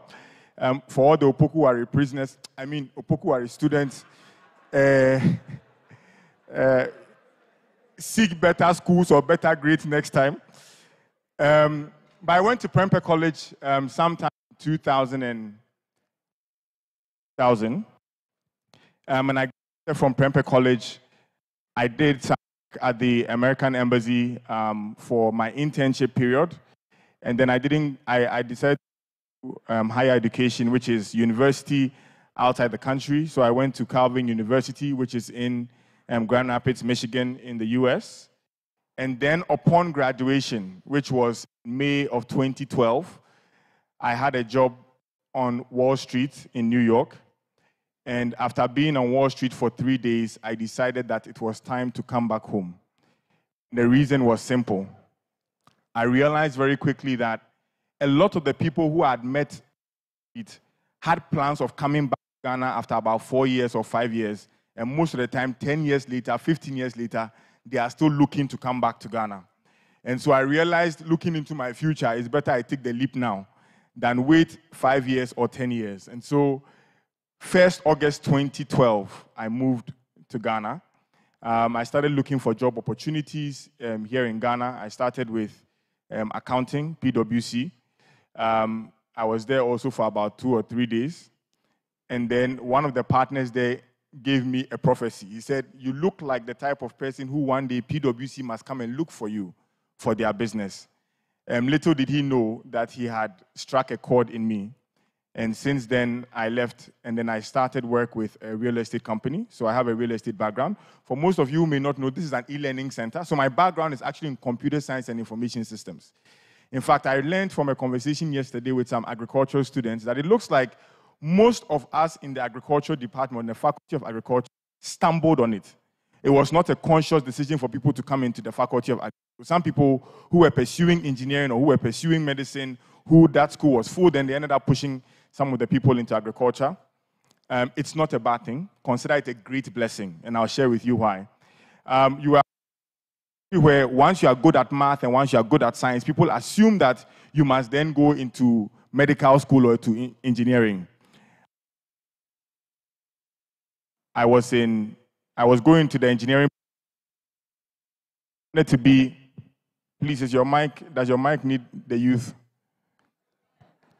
So I wanted to go into aeronautical engineering, and I quickly realized that Ghana doesn't have Ghana Airways working. So what is the point in me studying aeronautical engineering? What's the point in me studying aeronautical engineering if Ghana didn't have Ghana Airways working? And so at that point, I switched in my second year to pursue computer science and information systems. Thank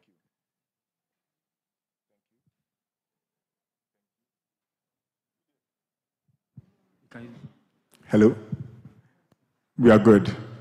Okay, so I decided to pursue computer science and information systems with business in addition, because I realized that most of the time the bosses of the tech people were businessmen. So I said, where I'm coming from in Ghana, people study under trees. So if I've come to the US where everything is cool, I better, put my seatbelt on and then study hard. So I graduated with a computer science and information systems and business degree with a minor in engineering. Now, how did I then stumble on agric? I had a good friend of mine from Prempeh College who had studied agric engineering. I believe he had done it at Legon.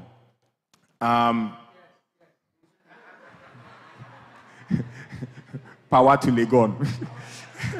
So I believe he had done it at Legon. He told me, look, Nana, we need to don't just focus on real estate. You need to consider agriculture. Agriculture is the future. I didn't fully understand what he meant. So what I then did is I started investing a little bit in it. I gave him some money. You should start a maize farm. But little did I know, maybe it's because he didn't come to tech. When he told me he was on the farm, he was actually at home. So eventually, please, my security will be intact after the service. So please spare me for today.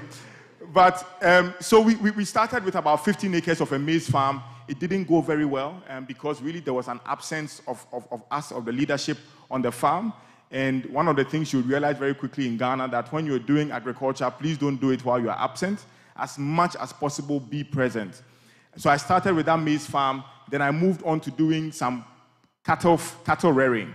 I bought about 16 cows. We imported them from the north to the Akuse Suchari area. I bought them young. The business plan was that buy them while they are about a year old and then grow them for about till they are 2 years or 3 years, and then you sell them. That was the business plan. It wasn't complicated. However, the complexity was in the person who was managing the farm. Because what happened is, one day I asked him to separate my 16 cows for me, and when he separated it, I counted 13. I said, "Oga, please, where are the 3? He said, "Oh, the day I was calling you that you didn't pick. In fact, the cow went to graze and 3 didn't come back." I said, "Wow, on this day, so that was the end of my cattle rearing journey, and I continued to pursue my real estate efforts. I went into a community in Asuchware where I met the chief. The chief then said, "Look, Nana, you should try the rice my people are growing." And in fact, at the time, I was a consumer of Gino rice. So when he said I should try the rice his people were growing, I decided to pick it up. I tried it, and honestly, it was better than even the Gino I was consuming. It was at that point I decided that, look, let us do something about this. Let's not just talk about change in Ghana. Let's not just complain about what's going on in Ghana, but let's see what we can do about it. So I told this chief that, "Chief, why don't I support some people in your town or in your community to be able to grow this rice and grow it at scale?" Long story short, I started with 2 farmers, and that was when the first Nanes rice was born. When we finished that, the plan was not to produce Nanes rice. The plan was just to help him to grow rice in his community, and then he would give me 1 bag to eat in my own house. I was thinking about sustenance farming. I was not thinking about commercial scale. The plan was just to support the community in growing their rice. Fast forward, I was waiting for my money after the rice had been grown, and they told me that the woman is going to the market to sell. When she finishes selling, she'll bring me the money. I said, "Which market is she going that I can't go myself?" So at that point, I realized that, no, please give me some bags and let me also go and see in the market if I'm able to sell. I packaged the product in an rice bag, and in about 2 hours, I had sold about 35 bags just on WhatsApp. And it was at that point I realized there's a business in here. Fast forward, I then began to look for, so I started working with 2 farmers. I then went on to work with about 25 farmers. The following year, I started working with about 300 farmers. But at the point I was working with about 25 farmers, going to visit all their farms was very difficult because, of course, the road infrastructure wasn't the best. So whenever you are going, it takes me almost a week to visit 25 farmers. And I realized that wasn't sustainable because what was happening is when people eat the rice, they really liked it. So I needed to continue to expand and grow. So the goal was to get to 100 farmers. So we said, look, let's go look for a piece of land where I can find about 100 or 1,000 acres. In fact, my plan was 100 acres, so that I can move all my farmers to this land to go and farm for me, and then we'll take the rice and then sell it to the market. We started that. On my way to this 100-acre lot, I found a very big farm, which I'll talk about a little later. So when I got in front of the chiefs, the chiefs asked me, how much land do I want? And I said, how much land do you have? They said they have 20,000. I said, if you have 20,000, then give me 10,000. And this is how I ended up with 10,000. In fact, I went to that meeting with my dad and my mom because, you see, the chiefs did not respect young men. At the time, I was about 27. And at 27, of course, there was not even gray in my beard. My beard was still being grown. So no chief was respecting me. So when I went to the meeting with my parents, in fact, when I said 10,000, my father asked me, he said, Nana, how do you intend to? I said, don't worry, let us get the land first. The rest we'll figure it out. So we proceeded, and we took 10,000 acres, and today we even have a lot more than 10,000 acres on which we are currently cultivating a little over 1,500 acres. Ladies and gentlemen, in 2.5 years, it is my pleasure to tell you that Agro Kings is not only a wholly Ghanaian-owned company, but we also are currently the largest commercial-scale rice farm in the country. And in fact, I'm not excited that we are the largest commercial-scale rice farm because it's not enough. Really, even if I grow on 10,000 acres and we are cultivating all of it, I cannot feed Accra alone because we are importing a lot of rice and we are growing our population exponentially. However, I have started my little one in my corner. Thankfully, because of our Happy program, in fact, I met Honorable Dan Kwe. I think we spoke about Happy program almost about a month ago. And from that meeting, we realized that we can do a lot more with our smallholder farmers beyond 300 smallholder farmers. I'm sure by September, we would have about 5,000 smallholder farmers within our network who we are supporting not only in our area, but now in the Volta region, in OT region, and also even in the Eastern region. And I'm very excited about this Happy program. In fact, it was at that program that I heard about this program. I was supposed to actually be out of the country today for a week. But when he said I should be here, I said, what can I say than to serve the cause? And so for you, I'm here. When we finish, I can deal with my flights tomorrow morning. So hopefully there will be no delays at the airport. But I'm very happy to be here with you. But I don't want to talk too much about me. I want to talk about you. Today, we have a real situation on our hands. We have a very, very real situation. I want to share with you why I think that situation is very real. Because for me, you can find out things about me or about us or our farm. Whenever you come to the farm, we'll be happy to receive you. In fact, Pineapple is here. Who was at Tech? Pineapple, are you in the room? Is Pineapple here? Yes, Pineapple is in the back. Oh, no, she's outside. Is Berry here? Oh, Pineapple is in the back. Thank you. Please, that's my principal farm manager at the back. She's called Pineapple. That's Nipa Nameka Nwasemu. That is Pineapple in the back. I can see Berry as well in the back.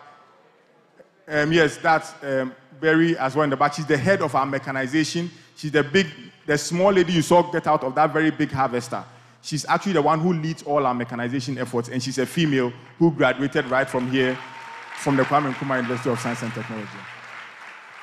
In fact, I'm sure Carrot is watching online because she couldn't be here. She had to be on the farm to be able to fulfill an order.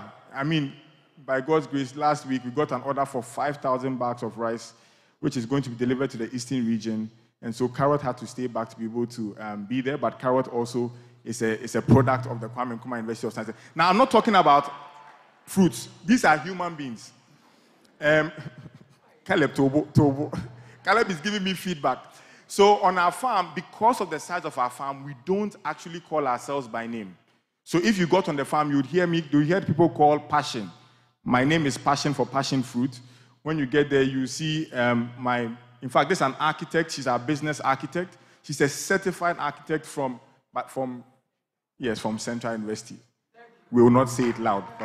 So she's an architect who is now turned a farmer, and she helps all our business efforts, and she's no longer called Charlotte. On the farm, we call her Eduaba. So you realize that on our farm, when you come, you seek to become a fruit, or you seek to become, we have people called carrot, cashew, we are all kinds of fruit there. Two things. One, we are young and we enjoy what we do. We love what we do. But on a farm our size, if I call Nana, please come, there are multiple Nanas on the farm. So you are able to call you or identify ourselves uniquely by some of these names. On our farm, we work out twice a week. Around 5:30 in the morning, you see us going jogging, you see us doing aerobics. These are all things we do on our farm to keep ourselves excited. In fact, we travel a lot. Every year, as a company and as a team, we traveled. 2 years ago, we were in Rwanda, and then we went to Dubai. Last year, we were in Thailand, chilling. So we do both enjoyment. So, and I'm not going myself. In fact, these are not cunningly devised fables. I'm not telling you what is not. Like I said, pineapple is there. In fact, a bit of my team was here when we learned that we're coming to Kumasi. Thankfully, 2 months ago, we by God's grace, we were able to sign Melcom. So now we have nationwide distribution through Melcom. And so we decided, look, if I'm coming to Kumasi, then I should come to Kumasi with part of the team. So we've been in Edum and Santase at the Melcoms there in Opoku Trading, just trying to, let people know that Nanes Rice is in Kumasi now as well. And so we're there this weekend. So a lot of my team, about 16 or 17 of them are here. So if any of you think anything I'm saying is a lie, when you finish, you can go and see them. And they can also show you their passport and pictures on their phone on us chilling in Thailand.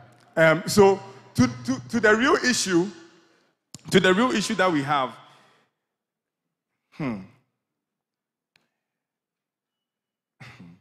Hey, I'm coming to say some things that may be a little hard, but they are very necessary for us to talk about. Ladies and gentlemen, in this country, our food systems are controlled by foreigners, and that is a problem. I'll give you an example. There's a company called Tropo Farms, which is run by a German man, and no offense to them. But Tropo Farms is the one that feeds Ghana a lot of the tilapia we consume. Tropo Farms sells tilapia, 50 tons of tilapia a day. That's almost 2 million cedis of sales every day. In fact, a bullion van goes to their warehouse to pick up the money and send it to the bank. 2 million Ghana a day. Fish farming, tilapia alone, Volta catch. There's a company called Golden Exotic Farms. Golden Exotic Farms is actually the farm I was going through on my way to meet our chiefs. And when you get to Golden Exotic Farms, it's about a 13,000-acre farm. They are producing banana. They export almost all the banana to Europe. Almost 40 containers of banana are exported out of this country every single day. And that is not run by a Ghanaian, that's a French company. We're looking at Ranan Fish Feed. Ranan Fish Feed is an Israeli guy who came to Ghana and he's come to build our fish feed. And this is the one who is feeding a lot of our fish farming communities. Where are the Ghanaians? Where are the Ghanaians? Where are the youth? If any of these foreigners today or tomorrow decide that, look, we are done with Ghana, or the next generation of these people decide that they don't want to continue their efforts in Ghana, what then happens to the tilapia that we have so grown this amazing taste for? And so it's important for us to realize that our food systems in this country need to also be controlled by Ghanaians. Even a fufu pounding machine is made by Chinese. In fact, the commercial scale one that is being sold today is being done by Chinese, and that is a problem. We have people who are from this faculty of agriculture, apart from faculty of agriculture, across the country, where we could be producing our own fufu pounding machine. Why not? By now, and I'll talk a bit about our opportunities, but I wanted to tell us something. So these are what I call keynotes to note. So one is that our food systems are controlled by foreigners, and we need to take charge of that. Number two, money follows successful innovation. Money follows successful innovation. And it's important, sometimes when we talk about the concept of innovation, most people assume innovation means technology. Innovation is not just about technology, it's not limited to technology. Innovation basically is a new method or a new way of doing things. It's a new idea or it's a new device. There are different types of things that come under the umbrella of innovation. And it's important for us to realize that money follows successful innovation. Some of us should therefore stop seeking money. We are happy about money, and money does make a difference. In fact, poverty never made any impact. Money makes a difference. However, we do not pursue money. You need to pursue the decision to solve problems. Why did I decide to come to Ghana? I recognize that this country is a developing nation. This country needs me a lot more than the United States of America. This country needs me a lot more than the UK. Because there is a reason why I was born and bred here. I can understand the language of my people. I can understand the challenges of my people. And it is therefore important that I come here and help my people to solve our own problems. There's a problem we have on the farm called bird scaring. In fact, when you grow rice, one of your biggest challenges apart from water is that birds can come and eat all your rice. And then your harvest is finished. And you ask yourself, how are developing nations able to solve this particular problem? In fact, in Brazil, they've solved the problem. In Thailand, they've solved the problem. In China, they've solved the problem. So you ask yourself, why is it that in Ghana, we've not been able to solve the problem with their solution? And the reason is simple. The birds that eat the rice in Ghana, their variety is only in Ghana. And so, if a Ghanaian does not understand that bird and seek to solve that problem, the Chinese man's solution will not work for us. And so it's important for us to recognize that there are certain problems in this country that if we put our minds to solving it, that is where the money flows. Because I thank God, we are not poor. We are not impoverished as a nation. In fact, we are very rich. Honorable Dan said it. He said the greatest resource in this country is not gold. It's not lithium. It is us. Because like he said, you see, what it means is that Mark Zuckerberg can buy Ghana and all of us in it with our productivity, and you will still have change. It's a serious matter. When an individual can write the check the whole country is seeking from IMF, it should send you a message. And this is the vision of one man. The difference that one man or one woman can make in this country, and I hope that that person is currently under the sound of my voice, because you can make that difference.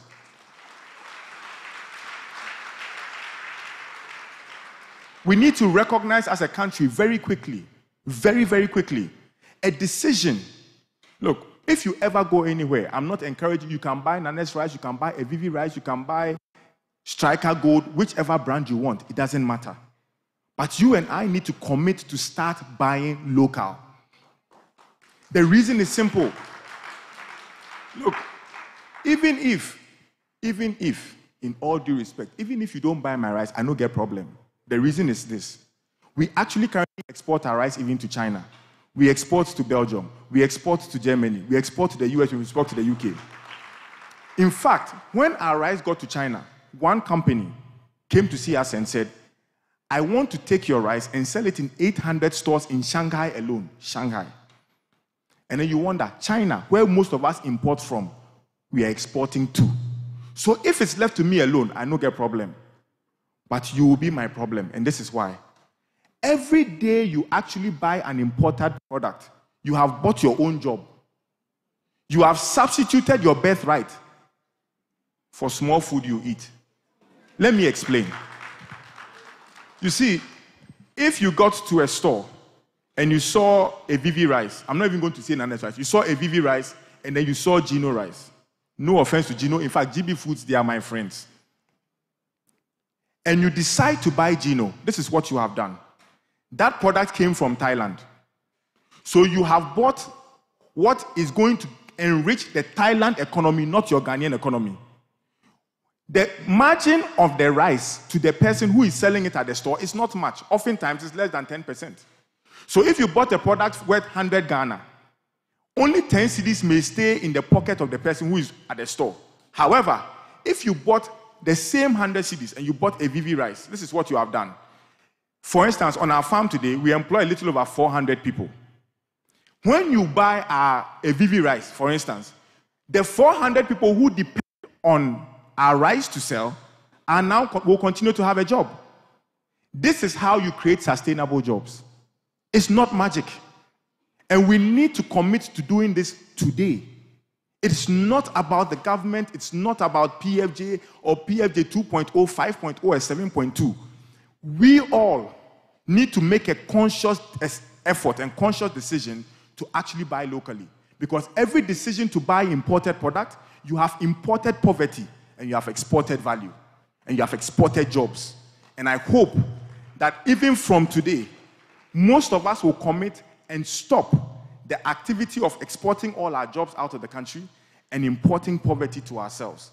And then when we finish, we sit on radio and complain that the country is not moving forward. We are the ones preventing the country from moving forward. And this day, may we all say we have repented.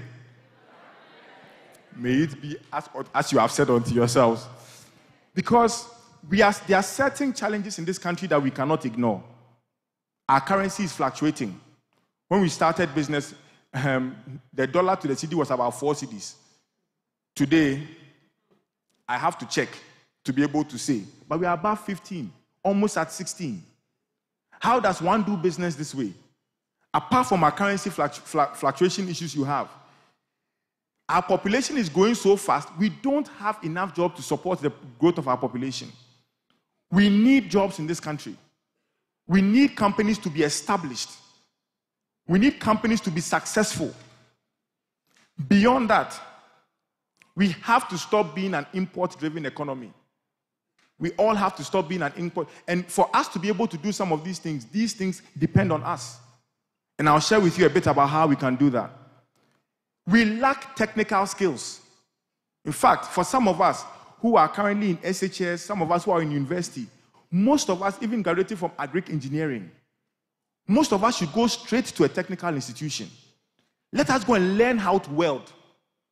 Let us go and learn how to make a plow. From today, I hope that a year from now, we will come to this session seeing that there are products lined up made by Ghanaians from this university. I want to see a made in Ghana plow. I want to see a made in Ghana weed cutting machine. There's a machine called a grass cutting machine. You only use a thread in it and it rotates. Why is this machine imported from China? Where are the youth? We have a real issue we need to solve. We need to grow our technical skills. It's not about, you can have more degrees than a thermometer. It does not, that degree or that certificate does not translate to money. Solve the problem.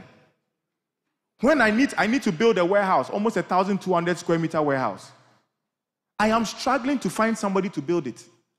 Why? Are there no competent welders in this country who can use something as simple as a water level machine? So that by the time I'm done with my warehouse, it's not slanted. I was staying in a hotel in Kumasi 2 days ago, and I saw a building. In fact, the building is not safe. It's not. In fact, the column, I'm a builder, so permit me, the column that's supposed to, it's actually wood. And when you check, in fact, most of us, in fact, in this country, buying Land Cruiser is a very, very normal action. When you go to a country like Thailand, that is actually very rich. The whole Thailand does not have more than 300 Land Cruisers in the country. There are not more than 300 Land Cruisers in that entire country. In fact, the people who use Land Cruiser, they have a WhatsApp group. And then in Ghana, there's an abundance of them. And guess what? When your Land Cruiser actually breaks down, you give it to a mechanic who probably didn't go to the university. True or false? So you give $100,000 asset to somebody who didn't even spend $10,000 on their education. What do you expect? We need to be serious. Look, there's the harvester, the orange harvester you saw, the Valtra harvester. When it needs to be serviced, we need to bring the technician from South Africa to Ghana, a white man. Where are my agric engineering students? Where are my mechanics? We are talking about digital solutions. Why is there not an app where when my machine is spoiled, I can put it on there and some Ghanaian can pick that up, drive to my farm and solve the problem? Why is this not the case? I have a backhoe that has been parked on the farm since last week, Saturday till now, because you are waiting for a Frenchman to come and work on it. May this not continue to be our story. So a big problem we have in this country as well is we lack technical skills. The practical skills, they are not there yet. And in fact, thanks to the Happy program, I was in Eastern region in a different light, because now I went into the Eastern region working with some farmers from the Eastern region. And I got there, and I had about 10 district agric leaders who were in the room, and they were talking about their respective districts to us and how we can support them. And about 5 of the 10 clearly told me that in my community, we used to grow a lot of cocoa, but now, because of Galamsey, it has changed. The polluting of our water bodies is not a political issue. It's a personal issue for every young person in this country. In fact, never look on your screen and say, Galamsey, let it pass, because this is an issue, let the politicians deal with it. Because simple River Pra, which had potential to house fish, today, all those fish have left because of the pollution to these water bodies. On our farm, we harvest rainwater. So, for those of you who are familiar with Accra, rainwater that comes from Afienya ends up on our farm. It's harvested before its overflow goes into the Volta Lake. The water that we harvest there, if it does not rain in Ghana for 2 years, we'll be able to grow rice for those 2 years. So we have built in a system that harvests natural rainwater, harvests that water into a dam and then into a lagoon, and that's how we irrigate our entire farm. So let there be drought in the country, feel free to come to us, we'll have rice available for you. This is a talk about innovation and a talk about how we can use things that are happening naturally to be able to support and help ourselves. But even this rainwater, I actually purify the water before I use it on our vegetable farm, because you have a vegetable farm as well. This water I purify before I put on my vegetable crops. The townspeople drink from what I purify before I even use to feed the plants. So you see a big problem there. There's not even clean water available for them. Thankfully now we have been able to provide them with a borehole. We've set up a reverse osmosis system, so we provide clean water in the community. But it tells you, this is even my harvested rainwater, I do not consider it clean enough for the people to drink. Much more in communities who depend on some of these natural river bodies to be able to give ourselves the very important nutrient called water. We need to take the polluting of our water bodies seriously. It's not an issue for politics. It's an issue that you and I need to start thinking about how to solve. I don't know, maybe there's some innovation around being able to take some of this water and then repurposing it for our own consumption or for the growth of our own crops. But we need to start looking into it. But I don't want to only talk about problems. In fact, there are more advantages in this country than there are problems. I'll tell you some. The country is now developing. What that means is a small innovation. I told you, 2.5 years ago, the only agric science I have is the one I had from GHS before BEC. That's my agric science background. Post that, everything I do today about rice production, I learned on the field. And I learned through training programs. And so it's actually possible. And now, how does somebody who studied computer science and information systems 3 years later become the largest scale commercial rice farmer? And the reason is simple. Because this country is now developing. And so if you are willing and ready to put on your seatbelt and work hard, I can guarantee you your success will not be very difficult. The country does not have that many. In fact, I don't know of a locally manufactured plow company. I don't know of a locally manufactured grass cutting equipment. So for some of us, we need to take some of these innovations seriously so that we do not continue to import all these things from outside. We begin to produce them for our own people. Beyond that, the Volta Lake and the blessing of the Volta Lake. I went to, I had a team from South Africa who visited the farm. They were looking to do rice, they were looking to do tomato farming around where I was farming. And then we took a trip. He said, I want to see, Nana, show me where the Volta Lake is. When we went and we saw it, he said, Nana, if 35 of my friends from South Africa come here, this Volta Lake will run dry. He cannot understand how we have this amazing resource of a Volta Lake spanning different regions, and yet there are very few farms on that lake. Beyond that, Ghana has used less than 10% of our arable lands. Another South African man came to me. He wanted to do livestock farming. In fact, the sheep and the goat were going to take a plane from South Africa to Ghana. And I asked him, is it still profitable? I said, oh, the way Ghanaians eat, it will be very profitable. Even when the goats get an air ticket, it will still make financial sense.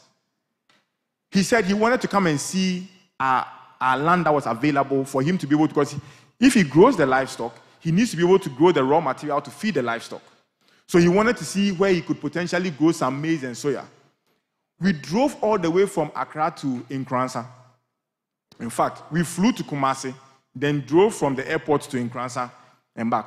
When we arrived at Nkransa, the guy said he doesn't need to get down. I said, you made us leave Accra to Nkransa. Get down and let's go and check. I said he doesn't need to get down. I said, what is the reason? He said, look, Nana, from where I'm sitting, it is evident that the land that is there is very fertile. So the weeds that are growing on it show that the nutrients X, Y, and Z are all in the soil. He doesn't need to get down to conduct a soil test. He can come and do the project here. And then he told me, he said, it is criminal for this country to import any food. Those words have stuck with me. He said, it is criminal for Ghana to import any food. With all the kinds of arable lands we have here, we should not be the ones importing food. And this is possible because here we are in Africa. Raw material availability, abundance of it. Look, we are exporting raw cocoa and importing chocolate.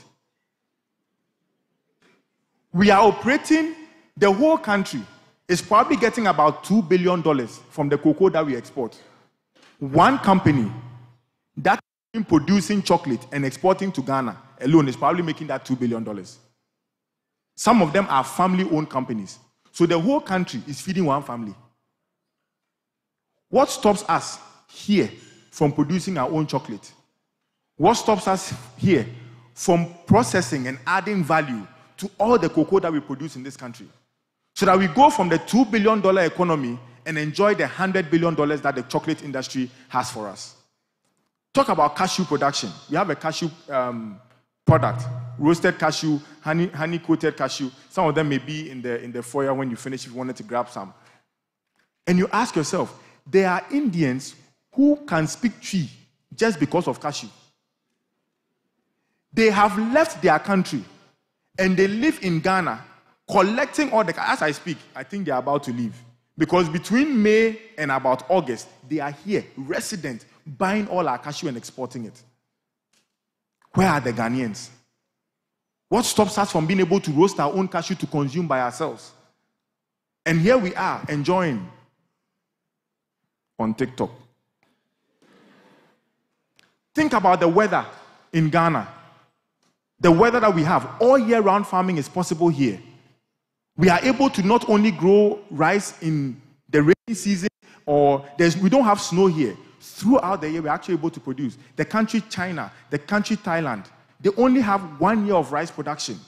And yet, they are the third or fourth largest rice producers to the country, to the world. Where is Ghana? So, the youth need to recognize that the benefits that we have on this continent, the benefits that we have in this country, look at the market of Africa. We have 1.3 billion people as a market. It is more than America and UK combined. Your market can be only in Africa. You don't need to produce anything to export. You can produce it to sell to our own people because the market is here. If you look at even a country like Nigeria, more than 70% of the population is under 35. What does that mean? The future of the country is yet to come. It's not about the population you see today, the amount to feed. So we need to work around innovation. We need to change. Youth of Kumasi, youth of Ghana, let's not, after this session, enjoy and consider it business as usual. Let's build this country. Let's feed our future. Let's solve our own problems. Let's innovate. Let's innovate. Let's innovate and make money while we build our own nation. Thank you. Wonderful. Wonderful. Yes, you want to give him a standing ovation. Insightful presentation. Wow. There is opportunity in Ghana. there is a chance for you to make impact where other Ghanaians, but it is possible.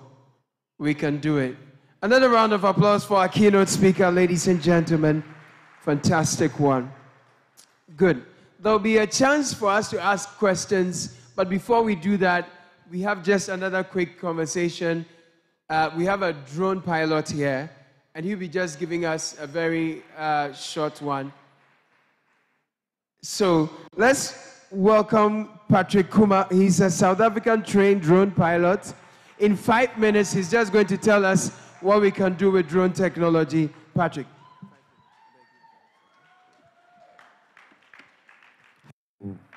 Good morning or good afternoon again, because of the weather, so good morning. Just a quick one. I'm Patrick Kuma, a certified drone pilot and an instructor. So I'm certified to train people on how to fly drones. Yep. So let me put it this way. I want to encourage people. So I started my journey way back 2015. I used to do photography in church. So I went for a party some time ago, and I saw something flying in the air. And I asked the guy, "What's this?" And he said, "Oh, it's a drone." But way back in school, I thought drones were bees. So I was like, "What's this?" So I went online to read more about it, and I was like, "No, I want to get some." So I started roaming about in circle looking for a drone to buy. And what I saw online was a little bit bigger. And what I saw in circle was smaller. And I asked the guy, "No, I want to use it for photography. This is what I saw." And I went to Tonaton. I got some guy's number, and I met him, and he was like, "Okay, so this drone is sold for 2,500. I think that was a Phantom 3 way back then. So I was in uni by then. I wasn't having that money. So I had to use my school fees to buy it. So I took a big risk. So, and the funny part was I didn't know how to fly a drone. So I kept it in my room, calling friends to come and see that I've bought a drone, but I couldn't fly it. So, yeah, so that was it. I posted it on Facebook. So the funny thing is, the guys I took, I learned the drone stuff from I got their contacts. I was following them way back on Instagram. That's Aeroshatter. So I used to steal shots from them. I created my own page, and people started calling me, "Oh, I want you to do a drone shot." And I didn't know how to fly. So I was looking for people to help me fly. So I called back, and the guys were like, "Okay, they'll help me. They'll come and pick their drone, and they'll be like, 'Oh, I'm going to show it to someone.' They'll come back, and they wouldn't give me anything. So one day I went on YouTube to learn more about it, and I got to know that there's a place that had an SD card and everything. And I saw the guys were using my drone to do gigs. And it was really funny. So I told them, "Look, before you pick the drone, you pay 200 cedis." So they gave me 200 cedis and they took it. So that was when I had a zeal to learn more about the drone flying and all those stuff. And I think somewhere 2017, I had the opportunity to work with the first drone company, a great drone company in Ghana. So they needed some people to fly drones. And they said they would pay 1,500. I was so excited. I was still in school by then. I was very, very, very determined to learn the drone stuff. So I traveled to Amantin, Atebubu, I think Agro something. I was there for 3 good months, and I studied learning how to fly drones. And I wasn't paid 100 cedis for the whole 3 months. I think we were 3 guys under training. All the 2 left. It was left with only me. And I wasn't paid, but I still was determined, schooling, and learning how to fly. And I was doing the photography, so it was just the photography aspect. So it went on like that. So the company I was really following on Facebook, that's Aeroshatter, I saw that they came and they were like, "Okay, now we've got agri drones." So I wrote them and they told me to come to their office the next day. I went for an interview and they said, "Look, we don't have any agri drone pilots. All the pilots are photographers. So we want somebody who can fly the agri drone." But it looks bigger. I think I have one outside. So when we are done here, you can have a look at it. So the smaller ones for photography are just small ones. So I had an opportunity to learn more about that. And the company picked me. So it became SKT Aeroshatter. So I was with them for a while. And I excelled to be their agric drone pilot, the lead drone pilot. So I've been in several countries through this drone staffs. I've had opportunity to work with SKT to map about 200 health facilities in Ghana with zipline. I've sprayed about 10,000 hectares of land in Ivory Coast, Burkina. I've been to Benin, and I think this drone staff has taken me a lot of places. And I think through that, I met my boss, Nana. Yes, so he's been an amazing person. So if you can give him a round of applause here. So through him, I've been able to, so we spoke about, why. So before I met him, I had an opportunity to train about 15 ladies and women in driving seats. I think from the video that came, I was the one turning the drone. So I've trained a lot of people, but I've trained, how can I certify them? Because to be a drone pilot in Ghana, you have to get a license. Yes, so, and per our civil aviation rules, if you don't have a license, you can't fly a drone. And even your drone has to be registered. So, I think Caleb, we are in the same group, UAV pilots. Maybe you don't know me, but I know you very well. I don't know if you have a license. Do you have a license? Yes. So we'll come after you. So with this, we've come in partnership. So very soon, we'll be forming a school. I think our documentations are being put together. By next month, yes, we'll start a drone school in Agrokens and in Accra. And maybe we may bring some to Tech. We'll be teaching young students how to fly drones. And you'll be amazed to see me. So with all this, I want you to understand that drone has come to stay. Yes, because where I started from and where I've gotten now, I don't know, this is my first time being on a stage like this in front of public. And I know one day, everyone here can also be like me here, because I'm very, very happy being here, seeing amazing people. Yeah. So let me branch to the agric drone, just a few seconds. With the agric drones, people, I want, with the old system of spraying, let me just tackle the agric drone spraying. With the old system of spraying, the health-wise, precision and all those stuffs, it doesn't work. So with the agric drones, it helps in precision spraying. When you save a lot of water. That's like about 90% of water, 30% of chemical. So Patrick, the question would be, where can we find you so that when we finish, we'll find you? Okay, so I'm outside, so if you have any other questions, you can ask me there. Fantastic. Yes, thank you very much. Please put your hands together for Patrick. Wonderful. Thank you. You're amazing. Me, I don't use my own to spray, so don't ask me a question. Please put your hands together for everybody. It's been a wonderful day, ladies and gentlemen. Wow, what a day. So now we're going to call the director of the E-Learning Center, Professor Eric Asante Apau. Yeah. You know, earlier I was confused whether I'd seen him in Lagos, and I understand where I know him. He's actually the Deputy Director of the Youth Ministry of the Church of Pentecost. Yeah. Also makes a, possessing the nations. Pentecost one way. Thank you very much. So I'm just giving announcements, and then we will move from here. Indeed, it has been a great day and really very, very promising. Remember that we are here for the rest of the hours in this day. And what we are seeking to do is to put in us the can-do spirit. Our Vice Chancellor one day asked a question that, imagine if you were not you and you met you, what would you say about you? So you should see some positiveness in you and then achieve some greatness beyond here. All right, so right after here, we are moving to the exhibition. The whole event is about innovations and how we are applying it to agriculture. And so a very wonderful exhibition has been mounted at the entrance. And our dear Vice Chancellor, Nananom, and the team, the dignitaries here will lead to cut the tape for the opening of the exhibition, after which the opportunity will be given to all of us to please go check technology in display and see the drones and all the bits that have been explained and how you can leverage on these to innovate in the field of agriculture and then also to make some business for yourself. So that is what is going to happen immediately. But we'll take group pictures, the dignitaries will take pictures, and then all of us we have a way of taking pictures of everyone here.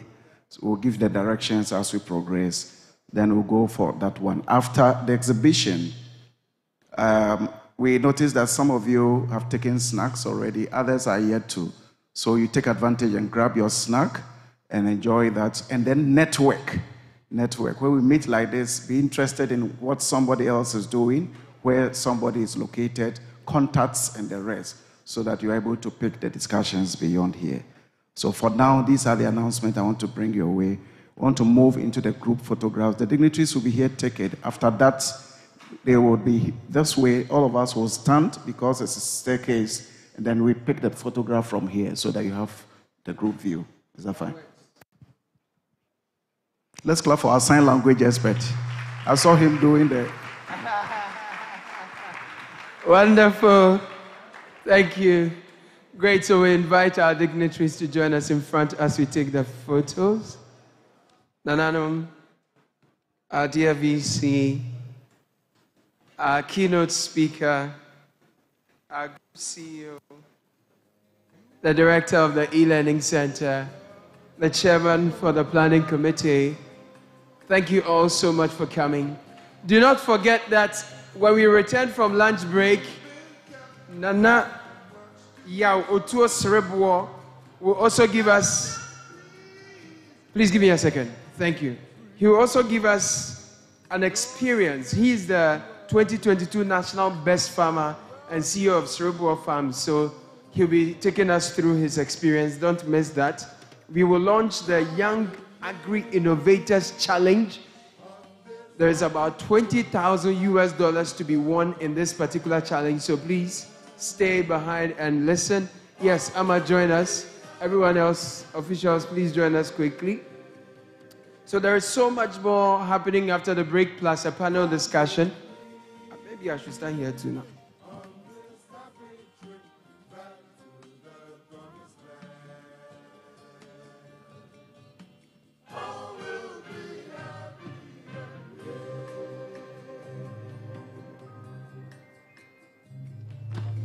Nice. Thank you. The rest of us will rise. The dignitaries will just stand this way and face us, and I will take a group photo. So please, everyone, let's rise. If you are short, you may stand on. I'm kidding. I'm kidding. We will see you. Wherever you are, we will see you. Oh, man. I like it.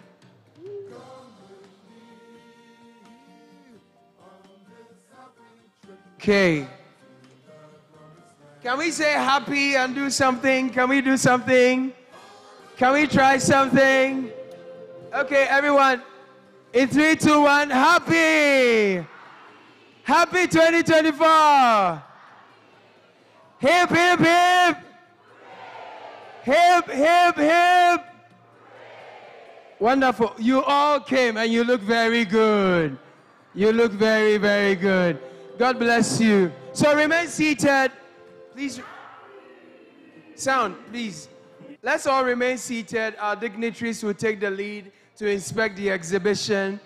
Nananum, thank you so much. Madam Vice Chancellor, God bless you. CEO, Agri Impact, we love you. Thank you so much. Nana Rice, Chief Farmer, Uyogo. God bless you so much. Thank you all for coming to our Directors of Institution E-Learning Center. Thank you for the great job you do. Nana.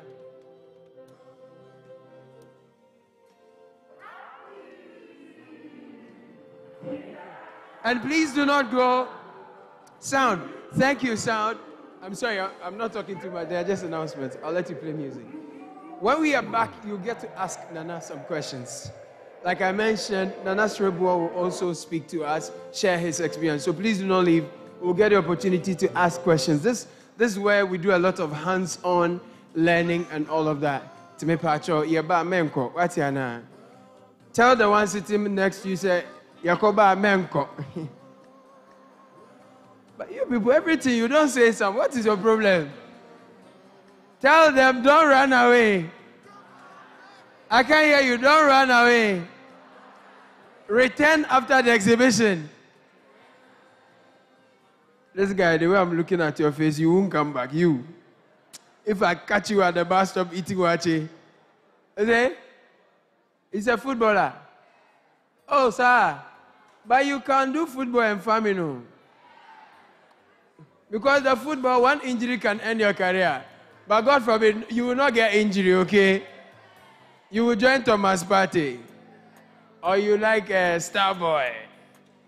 You prefer, what's his name? Kudus, eh? Yeah.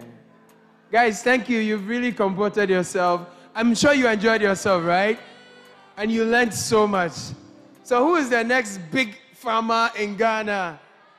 Yay, shout your name and let me hear. Oh, shout your name again. I want to hear. Okay, wait. Let me tell you some of the names I heard.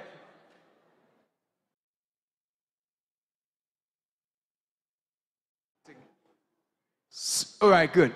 The exhibition is happening, as you can see on the screens. Okay, so Prof will cut the ribbon for the start of it. Please, I will call you. Just remain seated. I'll be with you. Thanks. Let me run.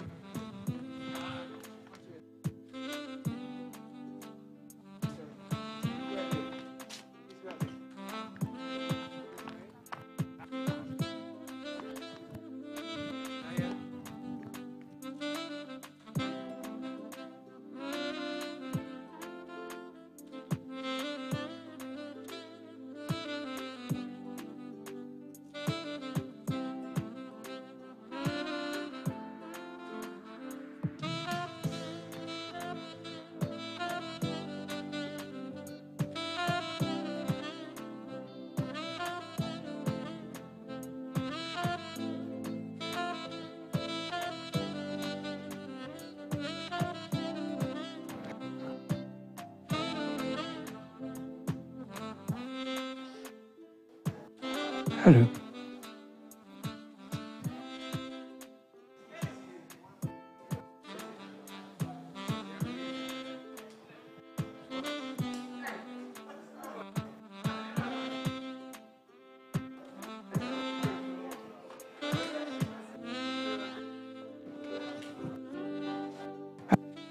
Hello? Oh, okay. Okay. Staying, 1, 2, 1, 2.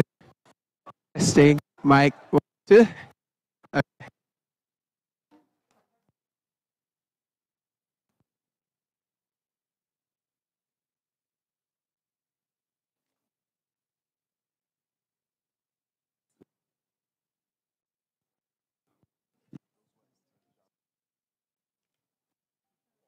It's quite heavy.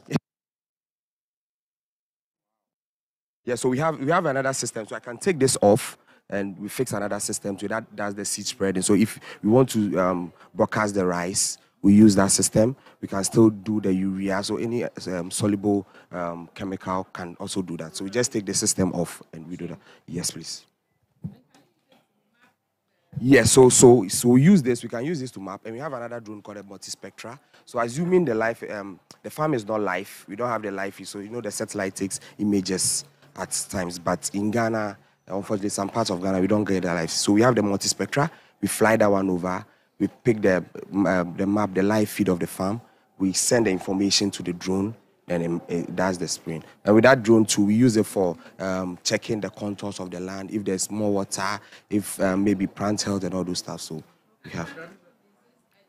Yes, please. So the multispectra does that. Yes, please. So the multispectra does that. Yes. With this too, when you are spraying, it has a camera, so you can have a live feed, and we have a night vision, so we can spray in the night too. So these lights are very, very bright, so you can still do the night spraying too. Yeah. Thank you.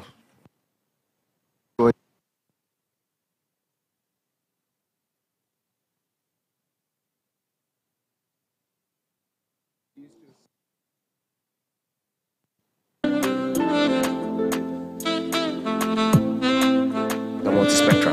Only the multispectra. We're going.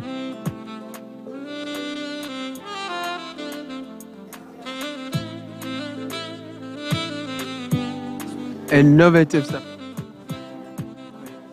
So we are going round now to see what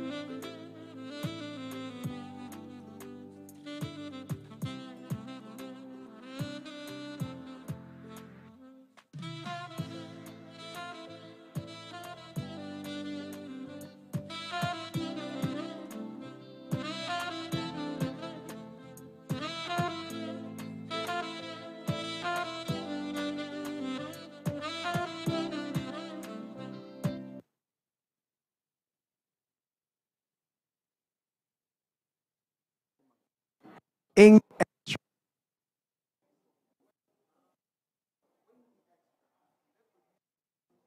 Ghana.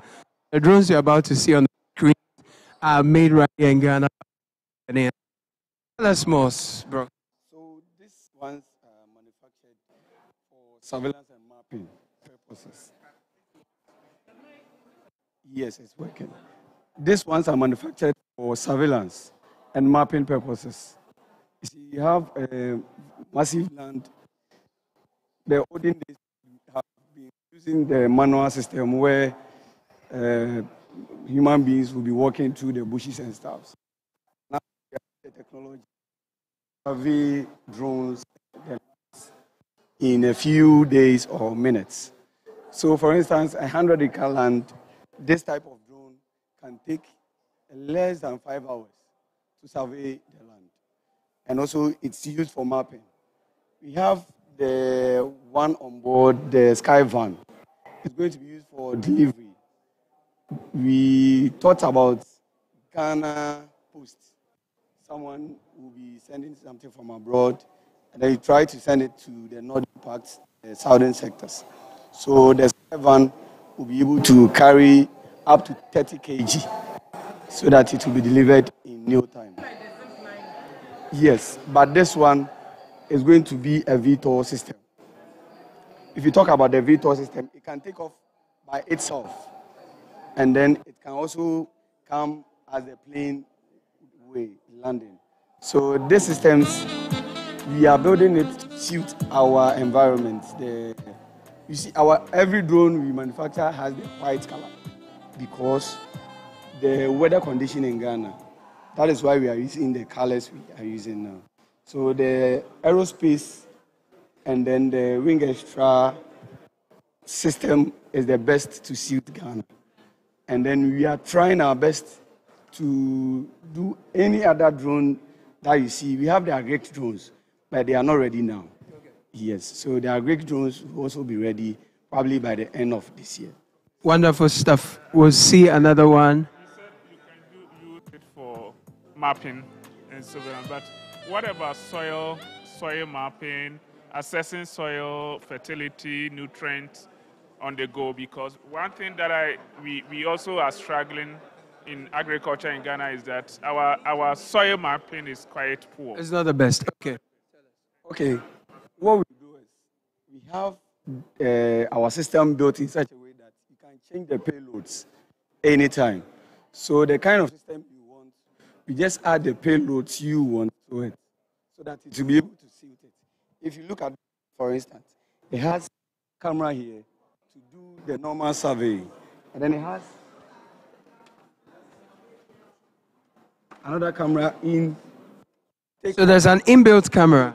Okay. And then there's an outbuilt one. Wonderful. Okay. A lot of work. Wing extra. Thank you. You're amazing. We'll see some other innovations very quickly before dear VC leave of us.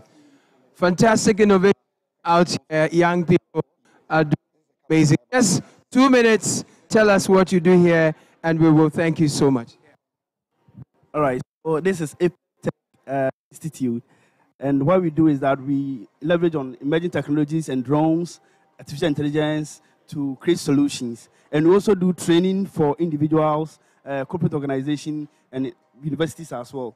So what we basically specialize in is getting the drones down here, doing the training. And so we have an online platform as well that we can use where you can self-place yourself and learn emerging technologies, including drones, AI, artificial intelligence, among the rest. Yeah.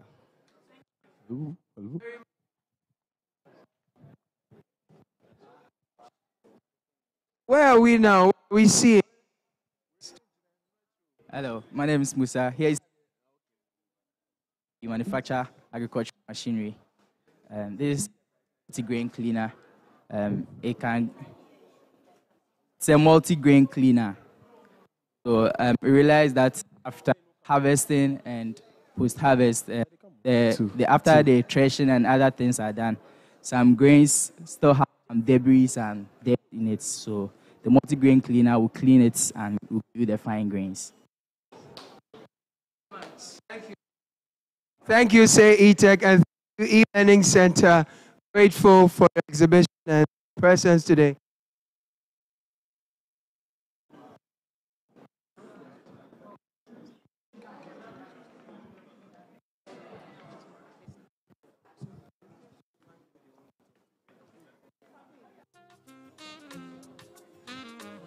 You, wow. So this is nut rice.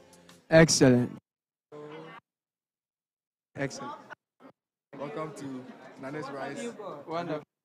Yes, these are. Yes. So he will talk. So what we've got here is talk a little bit about value addition. So you've already heard a lot about Nana's Rice, but I want to talk a little bit about the value addition, right? So what we have here, first of all, is cereal soy. Okay. It's a cereal product that also contains rice. It's a mix of rice, soy, and maize, right? So in terms of sustainability, we try to use everything that inputs and the outputs that happen at AgroKings, right? So one of our products, we also have the honey-coated cashew nuts. Wow. Exactly. Yes. So that is also produced at AgroKings farms. Where can we find some to buy? The Nana's Rice is in all Melcoms nationwide. Okay. We also have some of you can find some stores on our website, so agrokings.io. If you go there, there's we have a neat little system there that allows you to put in your location, and then you find stores that are near you. Yes. So fantastic. That's what we're all about. Thank you. I'll also introduce quickly Project Smile. If you can see the bag back there. So what we try to do as well is for sustainability, if you return the Nana's Rice packaging, then you can use it to create school bags that we donate to underprivileged communities. Cool. Yes. So yes, yeah. Thank you. Thank you, Madam VC.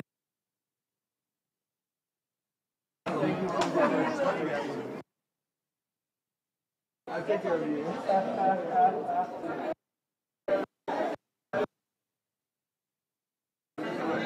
So that's there is more to see.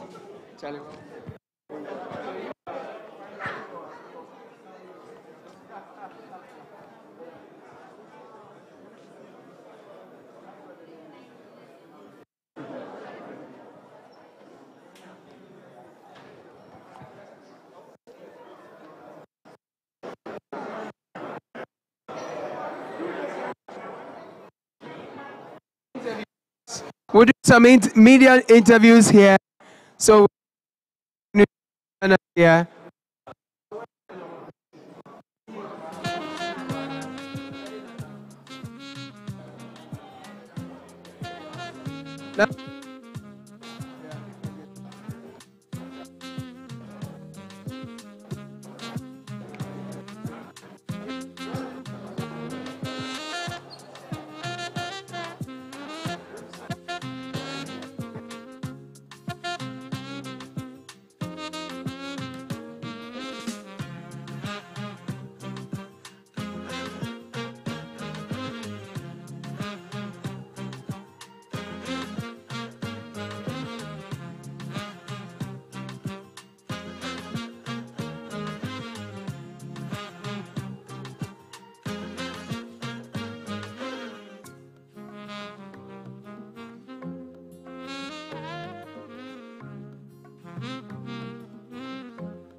Please join us. Please join us for the exhibition now. Thank you.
come to smoke cannabis.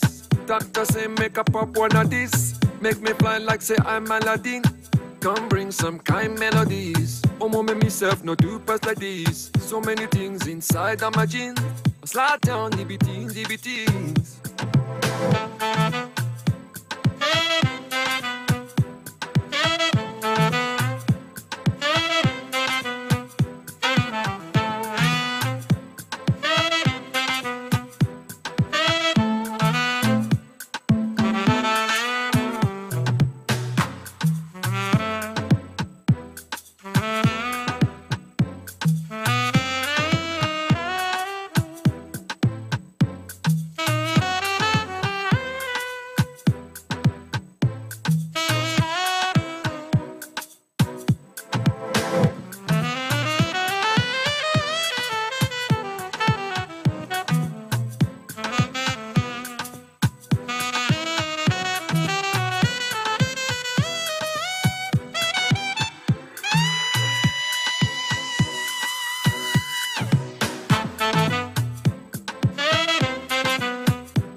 Hello.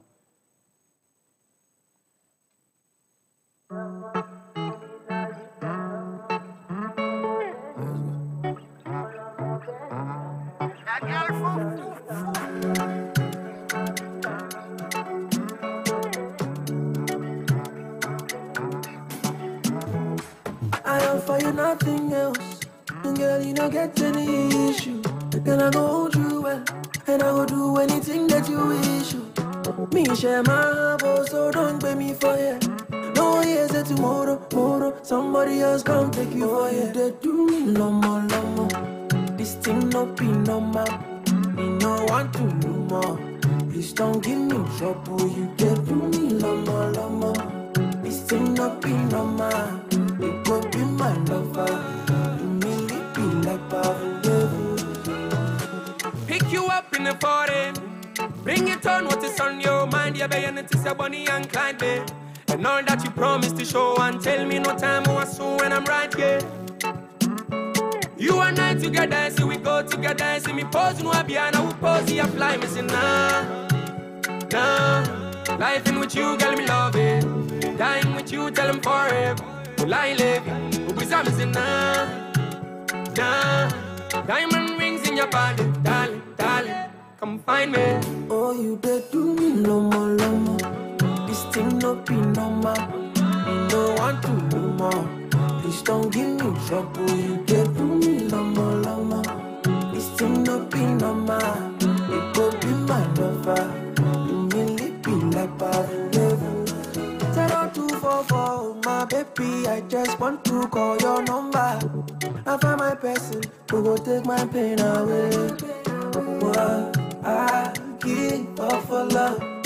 I don't want to be so jealous. If you leave me, baby, chaos. This size up, you too fine, oh girl, I want you. everything nice, so I don't mind, oh. Me, I will, yeah, me, na, yeah, me, do. Me, share my boss, so don't beg me for you. I know what you say tomorrow, tomorrow. Somebody else come pick you for you. They do me lomo, lomo. This thing no be normal.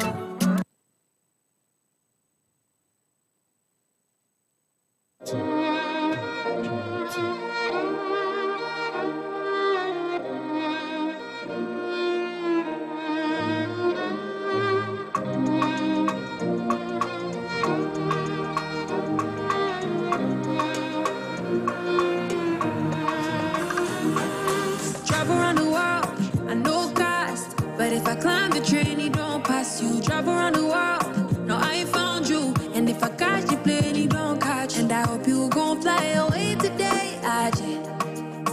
Yeah, I hope you gon' fly away today, AJ. But you know, say I fly. So no, they rejecting me. Oh, I'm calling, I did try. But you know, they getting me, Timba calling. You go like fly, yeah. Allow me to spoil you with my money. You don't cover my head, go. Oh. But you never met a girl, you go, I fuck. Ooh, and I'ma hold you down, no. But you never met a girl, you go, I fuck. And I'ma hold you down, no. Hold you down with no excuse. Nobody be damn you. But you never met a girl, you go, I fuck. And I'ma hold you down, no, down, no. American love, carry you go.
You're hungry for knowledge, I know.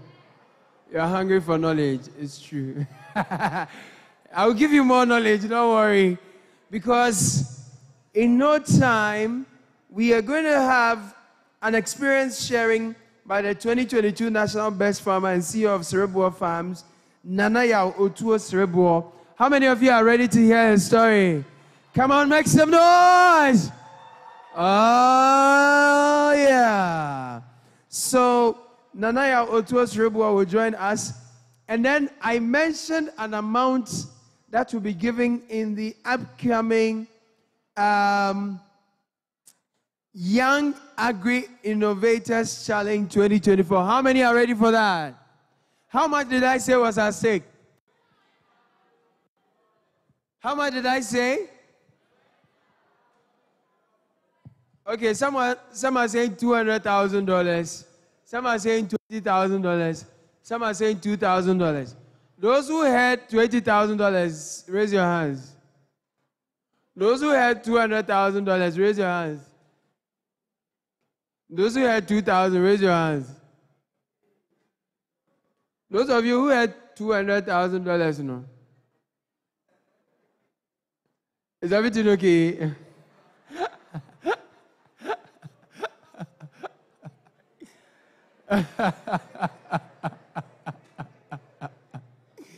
Challenge is $200,000. We all quit our job to do that today.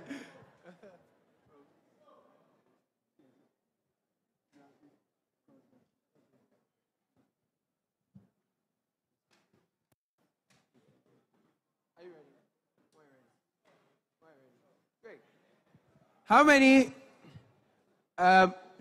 of you want to see the cultural dance again? Okay. Okay, how many want to try, attempt the dance? You are not from Kumasi, but you want to do that in some, especially the neck, no? Then you do like this. Okay, I will do some. Who wants to join me? Let's go. Oh, the lady is here. Are you going to play? So I dance. Let's go. Guys, are you ready? Are you ready? Are you ready?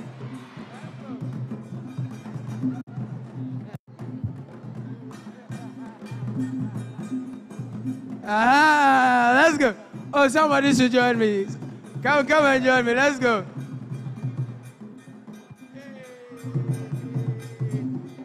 Oh, she's coming. Put your hands together.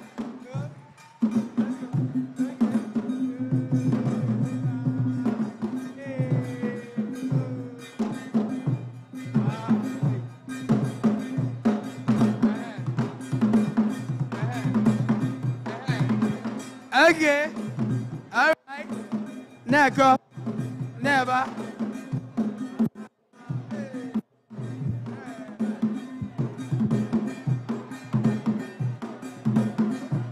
You shake your head. I love it. I love it. Come on. Okay. Let's go. Go down. Go down. All right. Aha. Hey. Come on. All right. Okay. All right.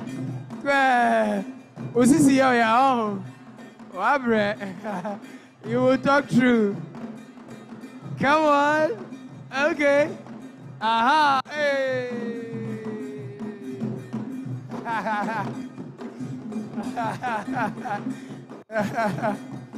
I love it. I love it. Thank you. Oh, put your hands together for the cultural truth. Amazing stuff. Wonderful. Those who came to dance, when we close, come and see me. I'll give you two CDs. Huh? Oh, it's not enough.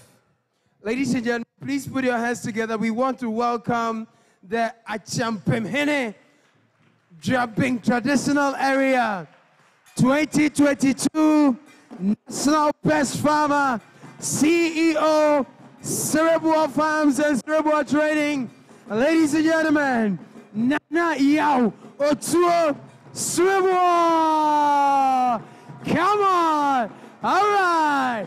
Aha. Hey. Hey. Okay. Okay. All right. Let's do this. Aha! Okay. Sa, sa, sa. Hey! Hey! Aha! Hey! Piao! Come on! Come on! We love to see it. We love to see it. We love to see it. Amazing. Put your hands together, ladies and gentlemen. Woo! Nana Yao to us, ladies and gentlemen.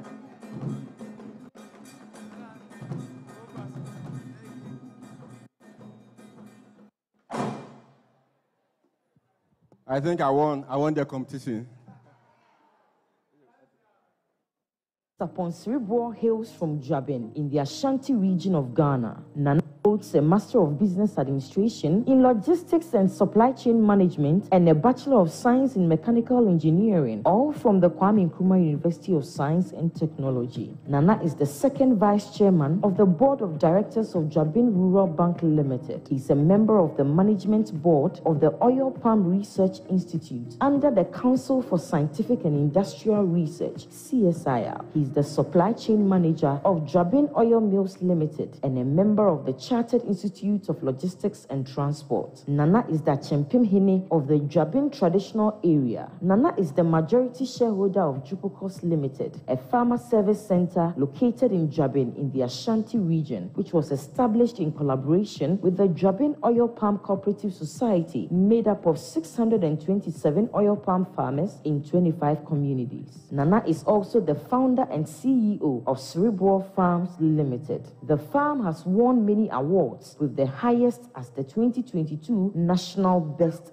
Farmer. Nana is the youngest person to win the award for the Ashanti region and the third youngest person in the country to win the award. Nana is married with 4 children. Ladies and gentlemen, Nana Yao Sapon Cerebral the first.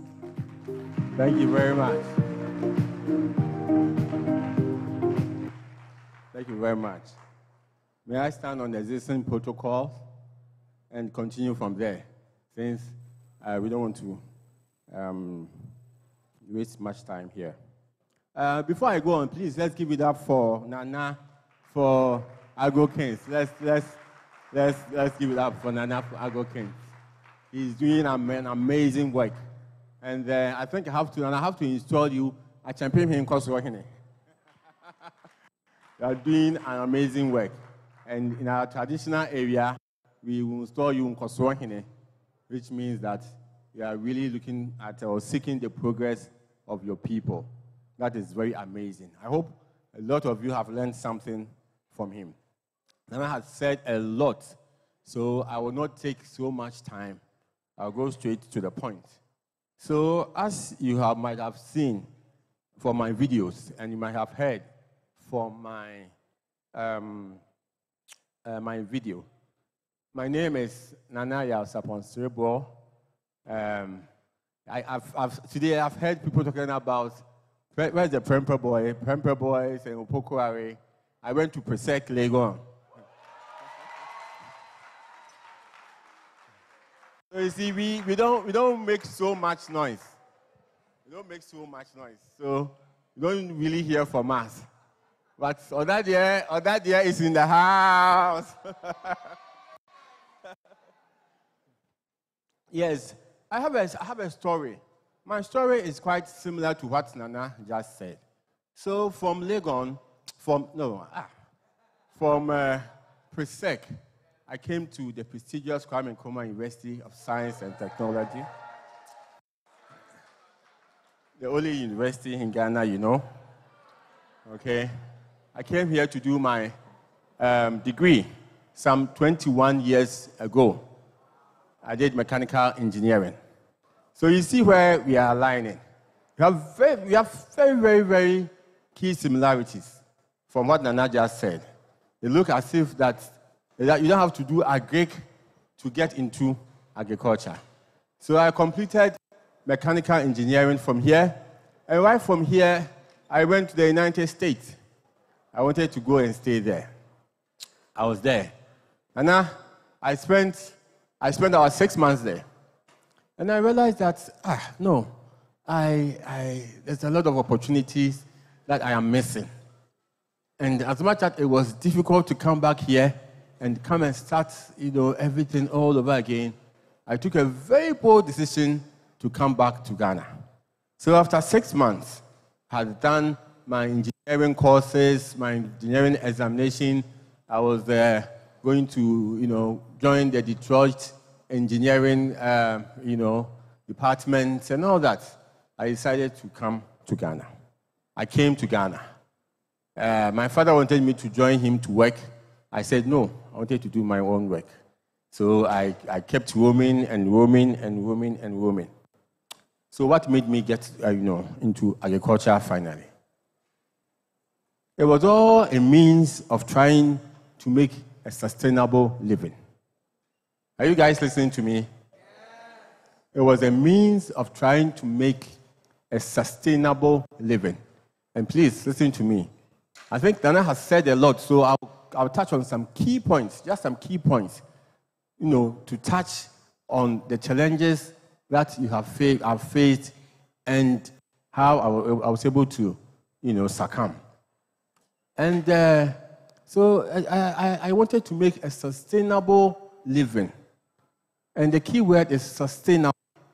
You see, it's not all living that is living. You have to have a sustainable living. And, the Gen Zs these days, you don't look at sustainability in anything. You only look at living. That is why most of you are interested in my bet. Most of you are interested in, the transient, the temporary things, the things that you will get today. That is what most of you are interested in. But the journey that we took, the journey that you are clapping for, the 2 nanas here, that you are very enthused about, it was all a means to a sustainable living. So if you are making a living that is not sustainable, then you are not making a living. And from the last time I checked, I realized that everybody eats. So what more could be more sustainable than that? Because everybody is eating. And as Nana rightly said, this is a virgin area because we are in a developing country where we have a lot of opportunities. I'll go into the opportunities. Where you have a lot of opportunities. So I was like, So I did not get into farming because of the awards. It has been a long and tortuous journey to attain. People know me as the national best farmer.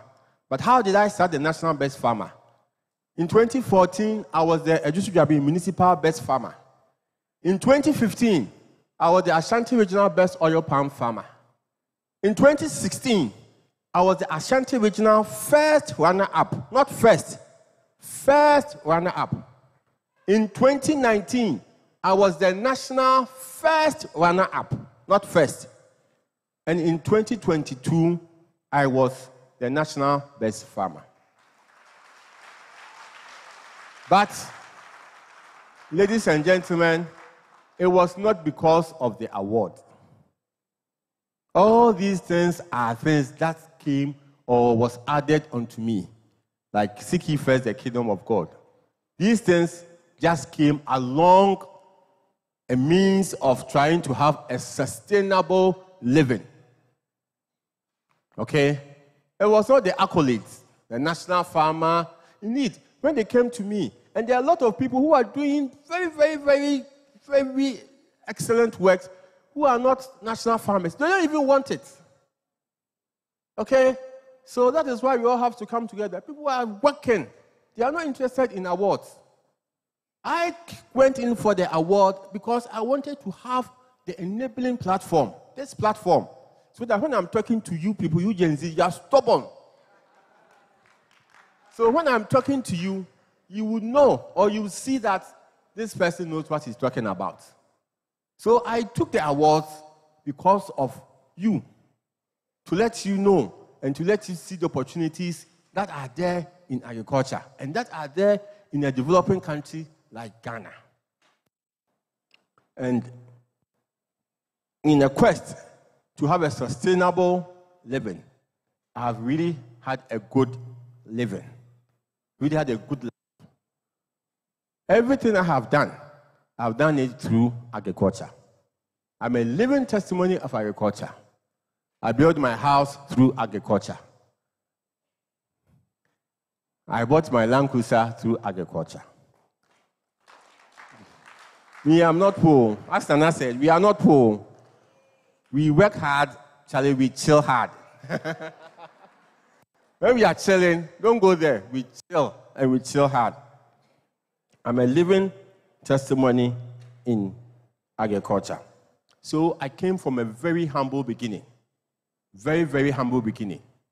And as you have been told, you have to think big.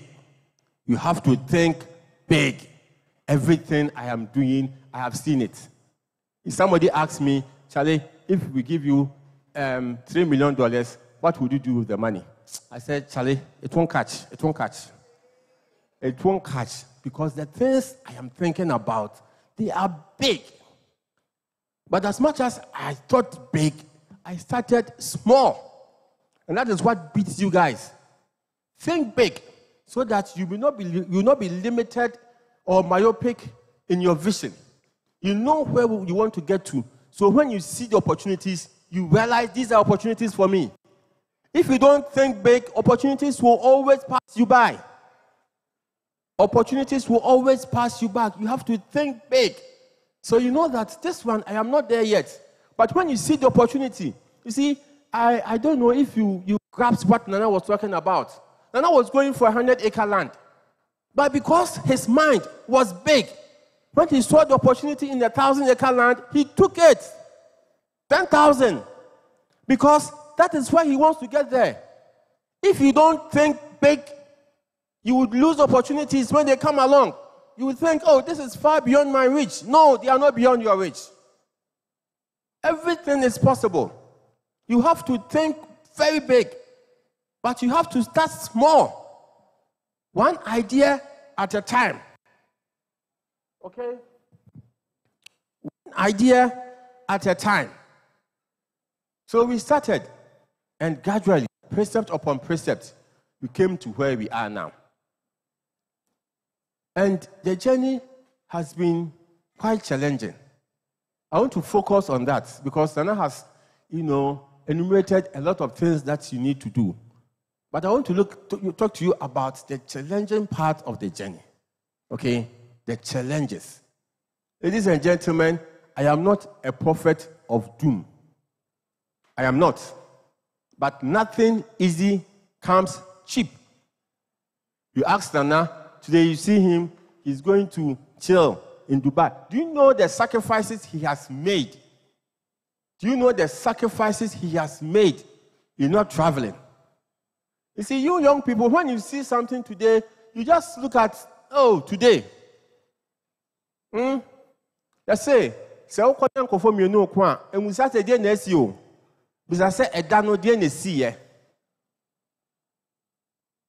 when you go and see two people fighting, always ask, what happened? What has gone into what you are seeing today? It comes with a lot of challenges. Every step along the journey comes with a lot of challenges. And as you are embarking on this journey, as you are being introduced to agriculture, as you are being introduced to making a sustainable living, I want you to know that challenges are inevitable. The difference between some of us who are standing here and some who are not here is that we never quitted. We never quitted. And if you ask me, that is one of our best stories that we have to tell you. We never quitted. Ladies and gentlemen, every champion has felt it. Every winner has felt it. If you have not felt what I'm talking about, then your dream is not big enough. If you have not felt what I'm saying, then you are not a champion. The urge to quit. You always get to a point where you feel you want to quit. You'll always get there. But I'm here to announce to you that everything, every good thing comes with challenges. They are part of us. Don't quit your dreams. Don't quit it because of challenges. There are challenges everywhere. But all that I have to advise you is that when challenges do come, okay, when you fall down 5 times, rise up 6. When you fall down 6 times, rise up 7. When you fall down 7 times, rise up 8. Don't just rise up. If you just rise up, then you have been better lying down. Don't just rise up. Rise up better. Rise up better. Don't rise up and go back to what made you fall. Rise up better. Rise up with an improvement in your idea. Okay? Rise up wiser. Rise up wiser. New ways. New ways. Or sometimes you have to even change or adapt to new method of achieving what you have to achieve. And that was what Nana was talking about, innovation. Innovation is not just machinery, but a new ways of doing things to achieve what you want to achieve. And rise up smarter.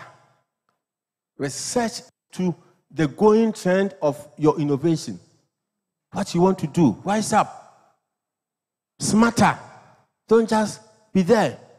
And that is why I have a problem with the youth of these days. You are so lucky, you are so fortunate that nowadays information is at the tip of your fingertips, on your phones. And Nana just said that everything that he is practicing, he has what? Learnt it. Ladies and gentlemen, you are who you know. You are who you know. What you know in your head makes you you. Okay? Yeah, I'm not standing here because of I am Nana Champemhe. No. I'm not standing here because, no, I am standing here talking to you because, you know something, I know my game. And you cannot beat me to my game. And how do I know my game? I learn it. Okay? Use your phones wisely. Research into your area of endeavor. Okay? As you have been embarking on whatever endeavor that you find yourself in. Today we are talking about agriculture. And the interesting part is that agriculture encompasses almost every vocation. Almost every vocation. You don't have to be an agri student for you to do agriculture. And when we talk about agriculture, we are not talking about just whole and cutlass. Agriculture is from farming to table. Agriculture is from farming to table. I will talk about that. But whatever endeavor that you find yourself in, please learn. Learn. A research by FAO of the United Nations realized that the bane to agriculture in Africa is not land. People say land, land, land. What has land done to you? It is not land. The bane to agriculture in Africa is insufficient access to knowledge, education, and information. Learn. You are who you know. Use your phones to learn what you want to do, the new innovations, the new advancements. Learn it. You are working in a 5-acre land. You are working in a 1-acre land. You are supposed to have 1 ton. You are having half a ton. And you say, I want 10 acres. What do you want 10 acres for? You are just compounding your problems. Learn. Make the maximum out of what you have. Use your phone, not just for TikTok, and not just for soap operas, and not just for current songs. Therefore, you've been listening to that. Use it and research into your area of endeavor. And another thing, ladies and gentlemen, that helped me to overcome a lot of the challenges was that in whatever area you find yourself in, find a proven mentor. Find a proven mentor. If you ask Nana, Nana will tell you his mentors. There's no champion who doesn't have a mentor. And you know what? My mentor told me that before you advise, you have to be advised. Before you advise, you have to be advised. There is no need to rearrange the wheel. There are a lot of things that people have gone through that you don't need to go through the same mistake again. There are a lot of things that are not in books, but people have lived it. They have experienced it. And these people are called mentors. If you want to, now, my mentor in rice farming is Nana. You don't know. And he's coming to help me put up my rice farm. Learn from a proven mentor. He has gone through the mill. He has made mistakes. I don't have to make the mistakes Nana made. And that is why we are there. We are there so that the mistakes we made, if you have had this platform, if some of us might have had this platform like you are having now, would have been 5 years earlier where we are. You don't have to make the same mistakes. We've made mistakes, avoidable mistakes. You don't have to make them. Find a mentor. Find a proven mentor, not just any mentor. Don't go and take a drunkard as a mentor. They say that, my mentor said that. There's a story of somebody and the son. They came from the club. And then the father came out. The father said, Ma bode ekoto. And then the son was following. The son said, Ma bode ekoto ba. Okay? That is why I said a proven mentor. Don't just go and take anybody. Go and take a proven mentor. And the last thing that I want to share with you on challenges, ladies and gentlemen, have goodwill. You see, challenges are wide and varied. So I will not pinpoint to one challenge.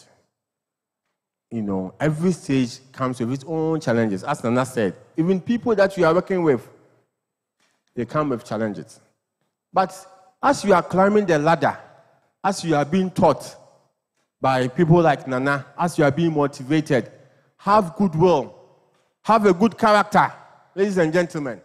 If you want to succeed, have a good character. I want to talk to you personally. These are not theoretical issues. These are personal issues. Have a goodwill. Most of you don't say the truth. You think Nana made it all alone? No, we didn't make it all alone. We didn't make it all alone. Nobody is an island. We've had people who have helped out all the way to where we are now. If you talk about cerebral farms, I've had people, I've had friends. And that is why you have to, when we are here, have good friends, share your ideas, come together, put something together. But most of you, you don't have goodwill. You don't have good characters. People will help you, and the next time they will call you, you won't even pick your phone up. You will face challenges, it is inevitable. They will come. But what are you going to do when they come if you don't have goodwill?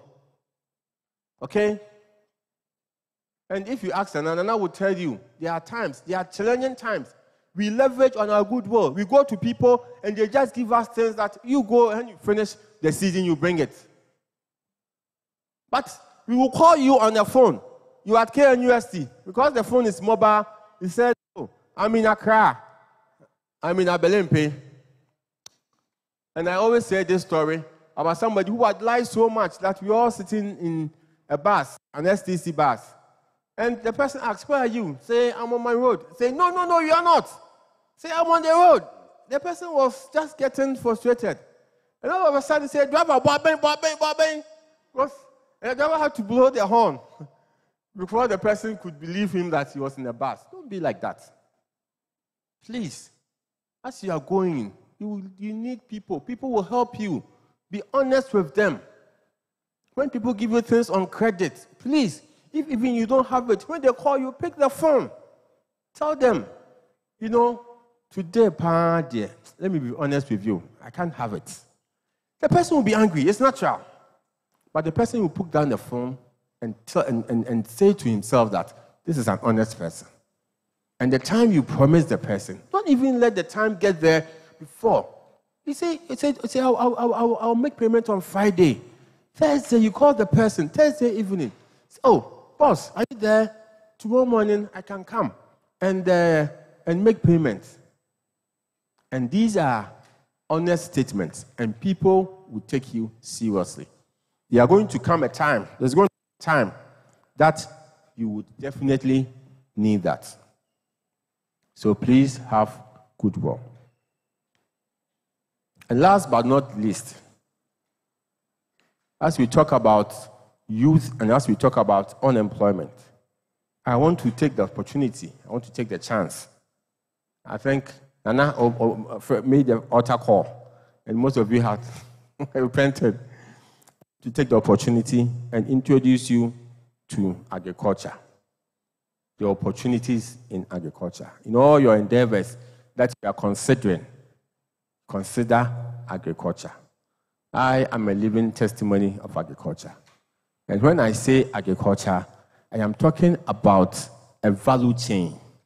I'm talking about the farm to table. I'm talking about distribution systems. I'm talking about marketing. I'm talking about agribusiness. I'm talking about logistics and supply chain. I'm talking about processing. I'm talking about value addition. Most of you might not be able to do what Nana and I are doing, tilling the land. No problem. Why don't you come and buy rice and add value? Why don't you come and buy rice and process, add value, add something to it, package it, brand it, okay? And as Nana rightly said, by so doing, you are creating employment for yourself, because the one who is tilling the land will have ready market because you are buying. And then it becomes what we call a vicious cycle where everybody will be comfortable. I want to let you know there's huge opportunities in agriculture and agriculture value chain. Wherever you find yourself, whatever profession you find yourself. I am not an agriculturist. I didn't do agriculture. I did mechanical engineering. I did my MBA in logistics and supply chain. I am doing my PhD. I am a farmer, a proud farmer.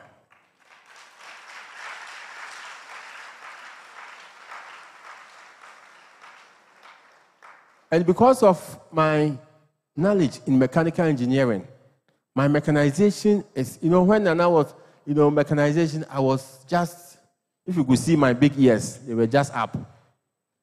Okay? If you come to my farm, you see the layout and all that. Whatever area that you find yourself, there's a place for you in agriculture. Consider agriculture as an option. And I promise you, you'll never regret it. Thank you very much. Please do it better for Nana.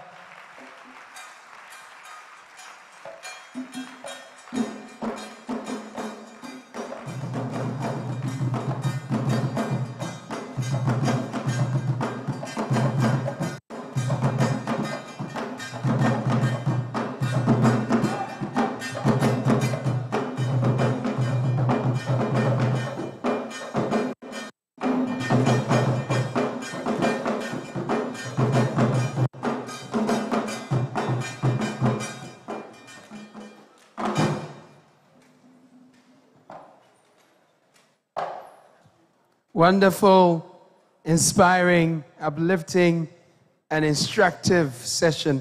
Another round of applause for Nana, ladies and gentlemen. At Champim Hene, Jabin traditional area, Nana Yao Utuos Rebuo. Thank you so much, sir. Thank you for the instruction. We will have a very quick panel discussion. When I look into your eyes, I can still see many of you are hungry. And you're hungry for more information, so I'll give you more. Anafufu onwa. I say, man shall not live by fufu alone. Man shall not live by Tim alone. No. So I have Akwesi Deborah of Love FM in the building. Hello, Akwesi Deborah. Where are you? Please put your hands together for Akwesi Deborah. Ladies and gentlemen, we'll put up the setup quickly. And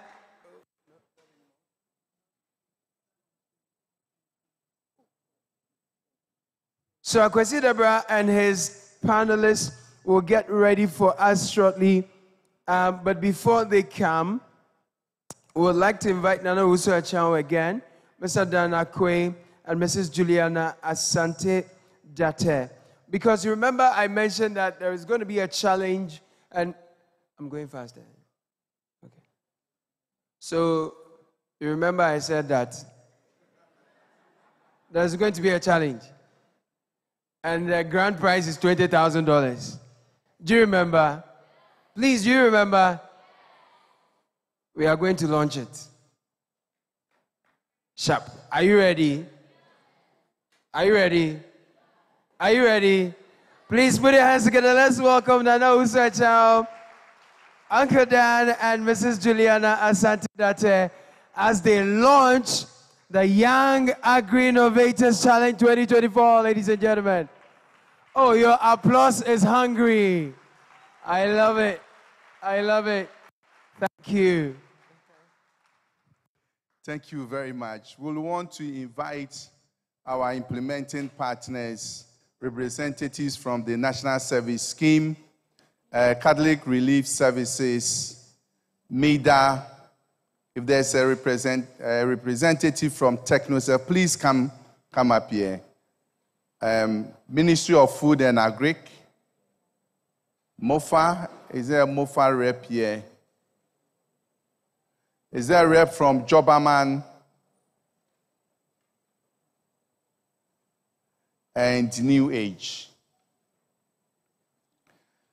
Mr. Kofi Safo, can you join us here?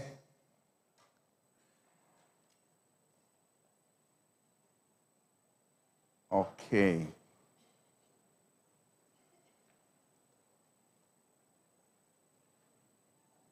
Great. Where is Amma? Okay. Now, a few days ago, I had discussions with Nana, and we were talking about how our young people can innovate and bring transformation. And we decided that, okay, why don't we come up with a challenge that will also provide some seed money for people who come with great ideas. And it hasn't taken us long, not even 1 month. No, not even 1 month after our discussion. Good thing is that we are all action people. So we say it and then we move on. So Nana, you will throw some light on the challenge. And then all the people here, you see them. Anytime we mention happy, we have 8 implementing partners. National Service, MEDA, TechnoServe, Jobaman, CRS, New Age, GEA, and Ministry of Food and Agriculture. So Nana will throw some light on the challenge, and when we get to the launching of it, then we'll also invite Nana to also come up here. We don't want him to be standing for too long, so we will stand. And when it is the time, we'll invite you to come and join us up here. And then KNUST representative will also come and join us up here. Thank you very much, Honorable Dan. So, we were saying earlier, we realized that sometimes it's not just talk. We want to show. Somebody say show working. So we've spoken a lot today about agriculture, the revolutionizing of us. And this cannot happen if we do not give you an opportunity to participate. But in fact, one of the major questions I've gotten even after today has been, how do I start? So we are glad to have an opportunity for us to start. We intend to launch this both Southern sector, Middle Belt, and in the Northern Belt. And it's our pleasure to launch first at Kwame Nkrumah University of Science and Technology. And so, like we're saying, it's going to be the Young Agri Innovators Challenge. What this challenge basically is if any of you, anybody between the ages of 15, at first we started from 18 to up to 25.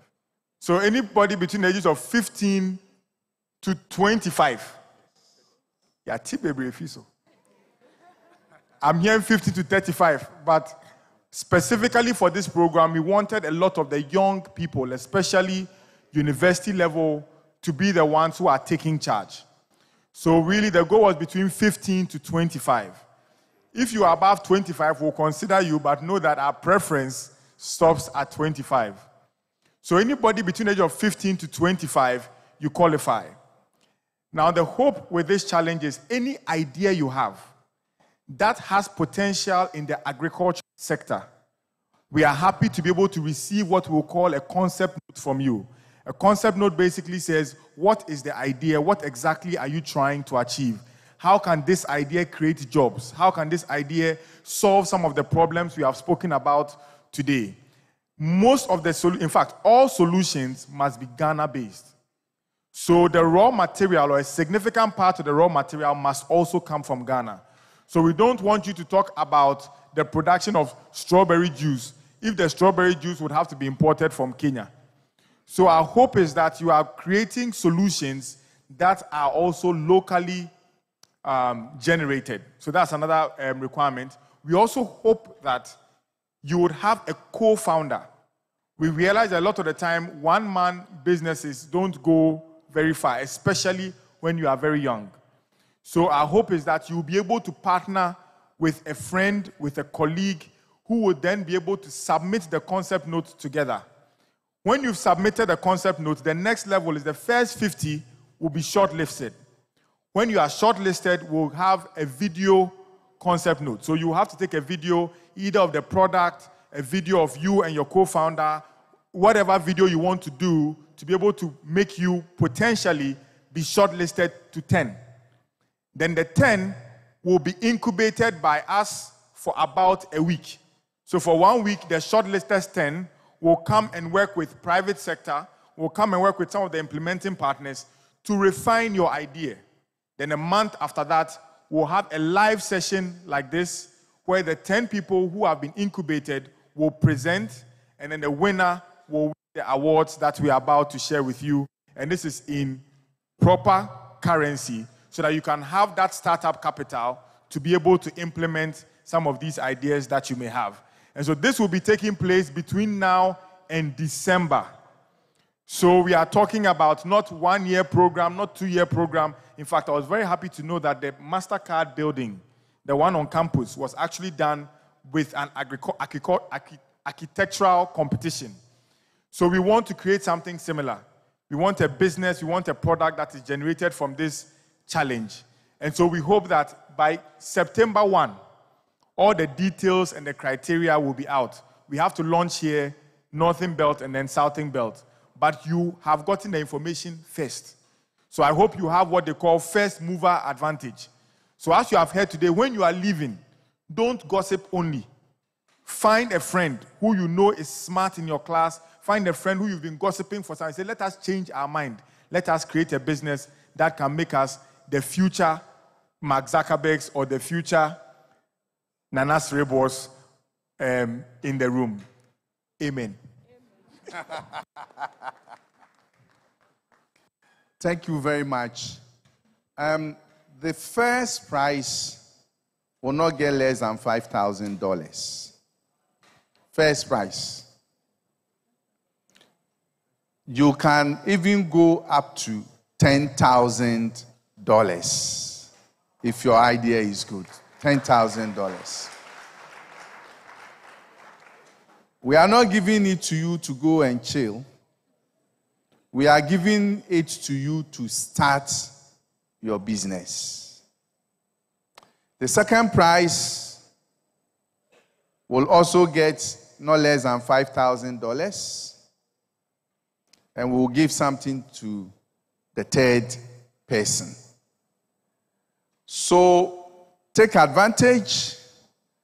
On this note, can I invite Nana Sribo, Professor Usi, and Professor Santiampi to come up here as we also launch the Young Agric Innovators Challenge.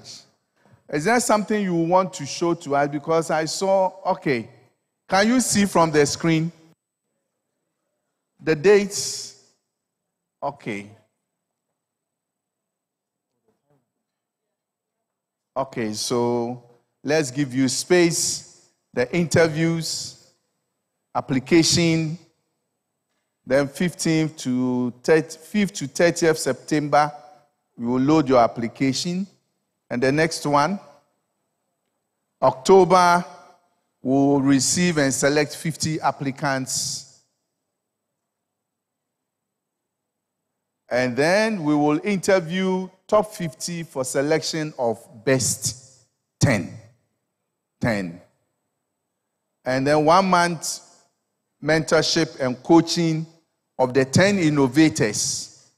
So we will guide you. And after that, 3rd December, we'll have the awards. Now, the date for the awards, we will look at it. But the process is the most important. Sometimes, you can also look at a waste product, agricultural waste, and see how you will turn it into a product that can be on the market. That would be very good for us. So, on that note, shall we invite Nana to join us here? Lizzie, come close. Why are you running away from Nana? You are giving Nana space. So, come closer to us. Is the money enough?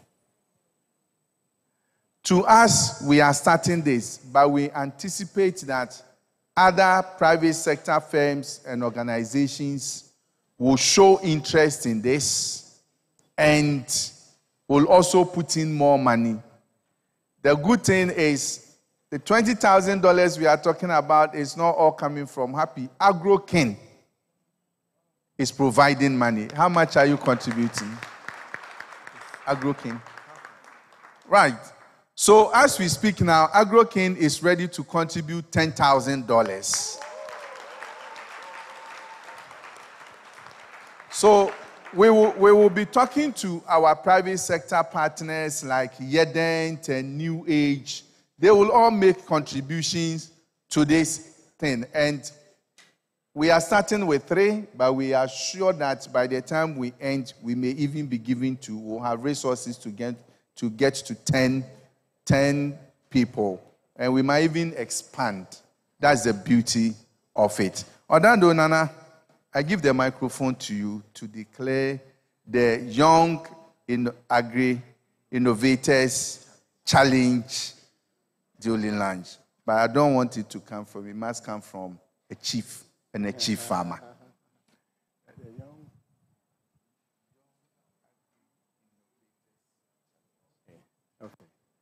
All right. On behalf of MasterCard Foundation and Agri Impact Limited, I hereby declare the Young Agri Innovators Challenge duly launched. Arise, gather youth for your country. The nation demands agriculture. Let us all unite to uphold her and make her great and strong. Arise, gather youth for your country. The nation demands Let us all unite to uphold her and make her great and strong. We are all become. We are all become. We are all become. In building the motherland. We are all become.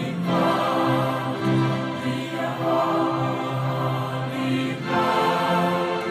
We are all become. In building the motherland. We can have our seat, please. Thank you.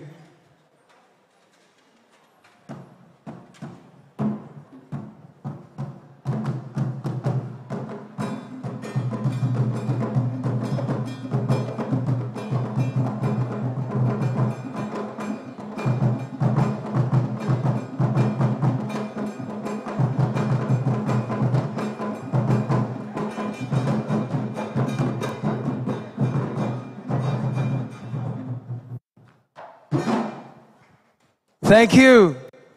Another round of applause will do.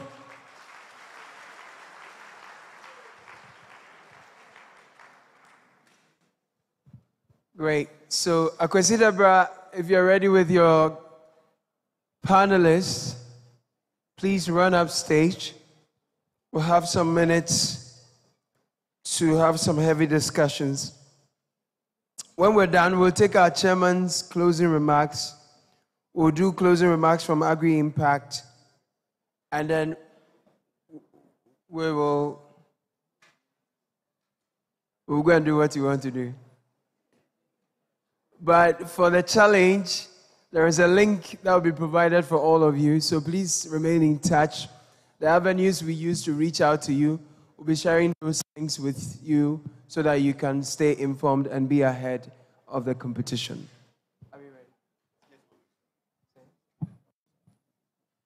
So you are Kwesi Debra? Yes, I'm Kwesi Debra. Okay, nice to meet you. Nice to meet you, Caleb. Yeah, I'm good. I was here on the radio. It's nice to see you. Yeah, I'm a radio person. So. But of course, I'm a multimedia journalist, so I do TV, radio, and online. But you're always on TV. So. Kwesi, what's up? What are you coming to do? Okay, so we're going to have a discussion. We're going to have a very extensive discussion. We're going to delve into drones. Now, even to the drones, I think when we're having the exhibition, I saw some two ladies talking about the drone. I think one asked, so into then they distribute to, I think we're not talking, they couldn't find the explanation. But I don't know, how many of you have ever sat on a merry-go-round before? Merry-go-round. Oh, okay. So, when you sit on merry-go-round, as it's twirling, each one at the point, that force, a certain force is pulling you away. I want to be a pull you. I say, one here, if you are not, your house people will be telling you, Charlie, fly, that force which is pulling you off that place, that is what we call that's what we call the centrifugal force. And it's almost the same thing that works here. So the motor which is turning. So if it's water, if it's fertilizer, it can be pesticide. And as it's in and it's going like that, it's twirling, the same force is distributing. So the two girls who were discussing that they don't know how it works, that's how it works, by the way. Thank you very much.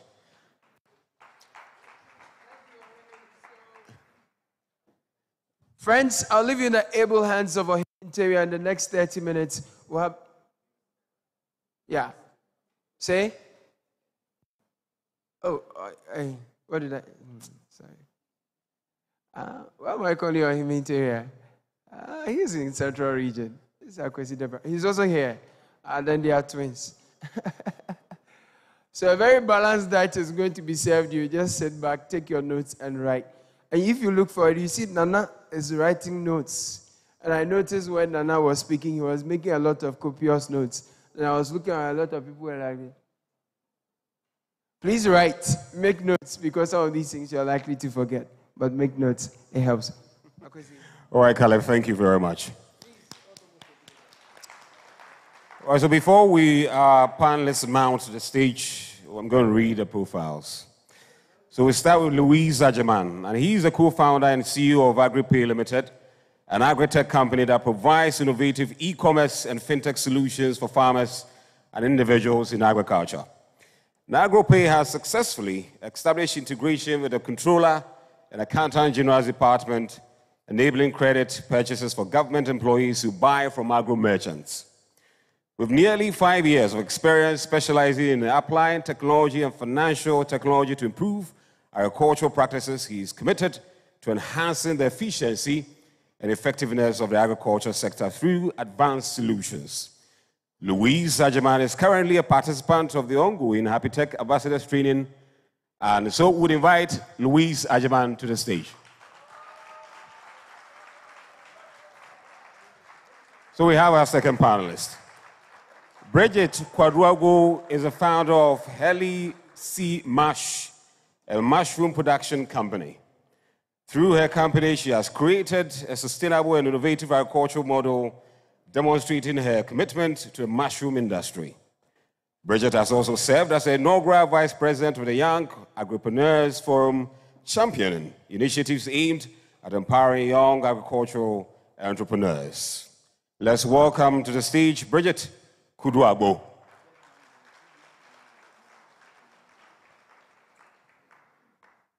Now, Abigail Sumi is a final year BSc agriculture student at the KNUST and the founder of Sumi's Share Company and co-founder of Mesh Plus Agri-Foods Limited. Abigail represented KNUST at the prestigious Digital Logistics Proof of Concept competition in Tunisia.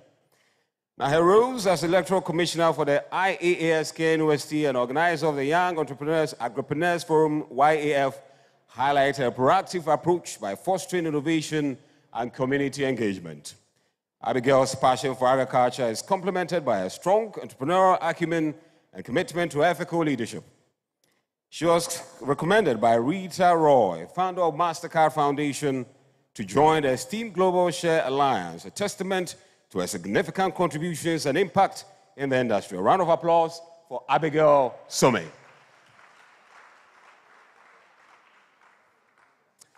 Now, Kusi Odomse Akuakon is CEO of Apex Tech Training Institute, and he had his Master in Agriculture Engineering and Masters in Geographic Information Systems.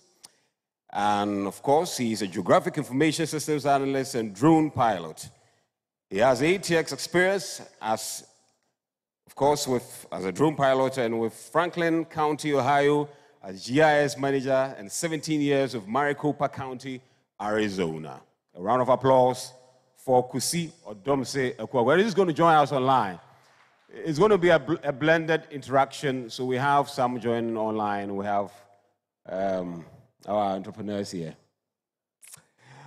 Okay, and Abraham is an agribusiness and value chain expert with over 20 years experience specializing in value chains agricultural development, involved in numerous projects across many countries and systems in Africa.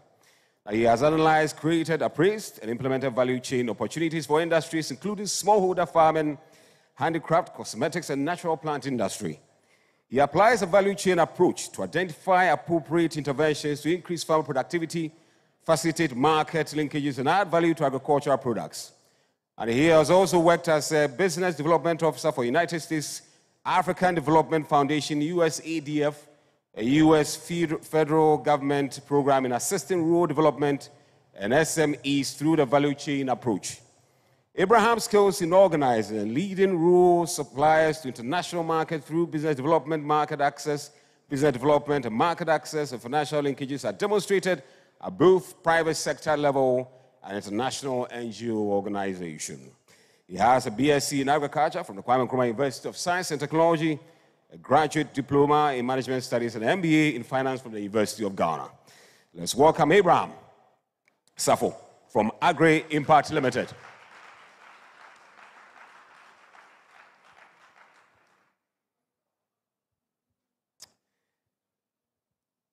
And we have our last panelist, and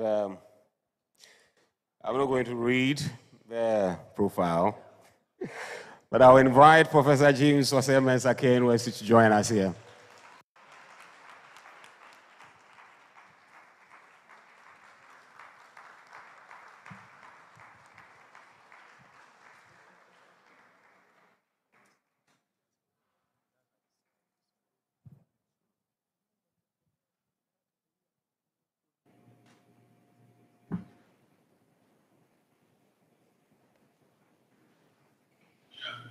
Hello.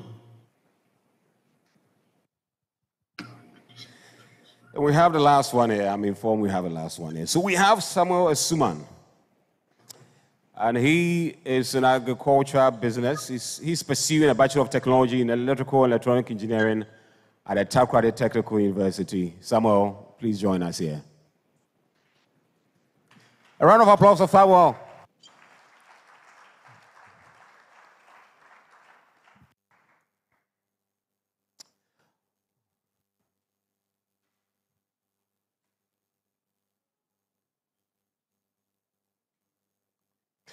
All right, so gentlemen, ladies and gentlemen, I would like to welcome you to this discussion.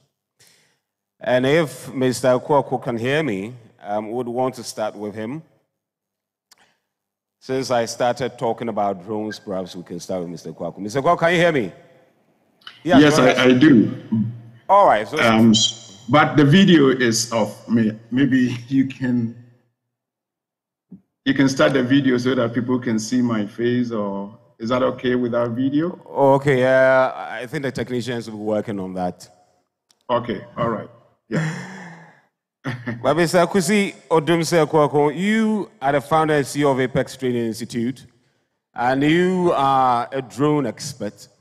So first of all, we want to ask the impact of drones. Tell us more about drones. Why is it very crucial in agriculture? Okay, thank you very much.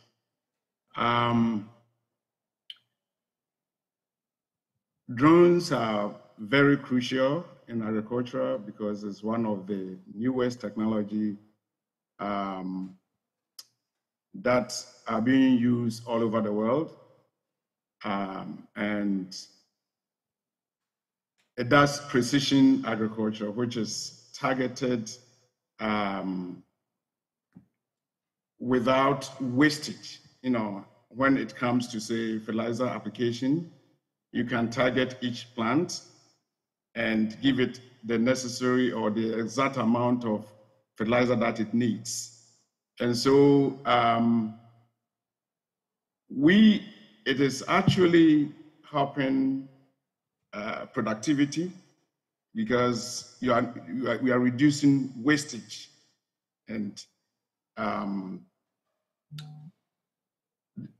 in our part of the world, probably we don't see very much because we don't have enough drones there, and it's probably too expensive for now. And our farming system also make it probably impossible for us to employ drones. But I believe few people are already using it. So reduction of labor cost, precision agriculture, and automation of agriculture. You can do everything automated and monitor your crop, pest control, disease control. All these things can be done by a drone. And it makes agriculture very cheap and productivity increases. Labor cost reduction. And so it's being employed in many parts of the world. And I believe Ghana should be ready for it. And so that is what I would say for now, but I probably will say more later when you ask more. All right, thank you very much, Mr. Kwaku. And I think you touched a bit on the difficulties of deploying the drone technology in Ghana. I think you said it's expensive. Perhaps if you want to elaborate on why it's very difficult or the challenges that makes it very difficult for us to deploy a drone. First of all, the drones are not cheap. It's expensive. So if you are just doing a 2-acre or 5-acre land of agriculture, you cannot use drone. You need a commercial farming, a large acreage of land to at least see return of investment.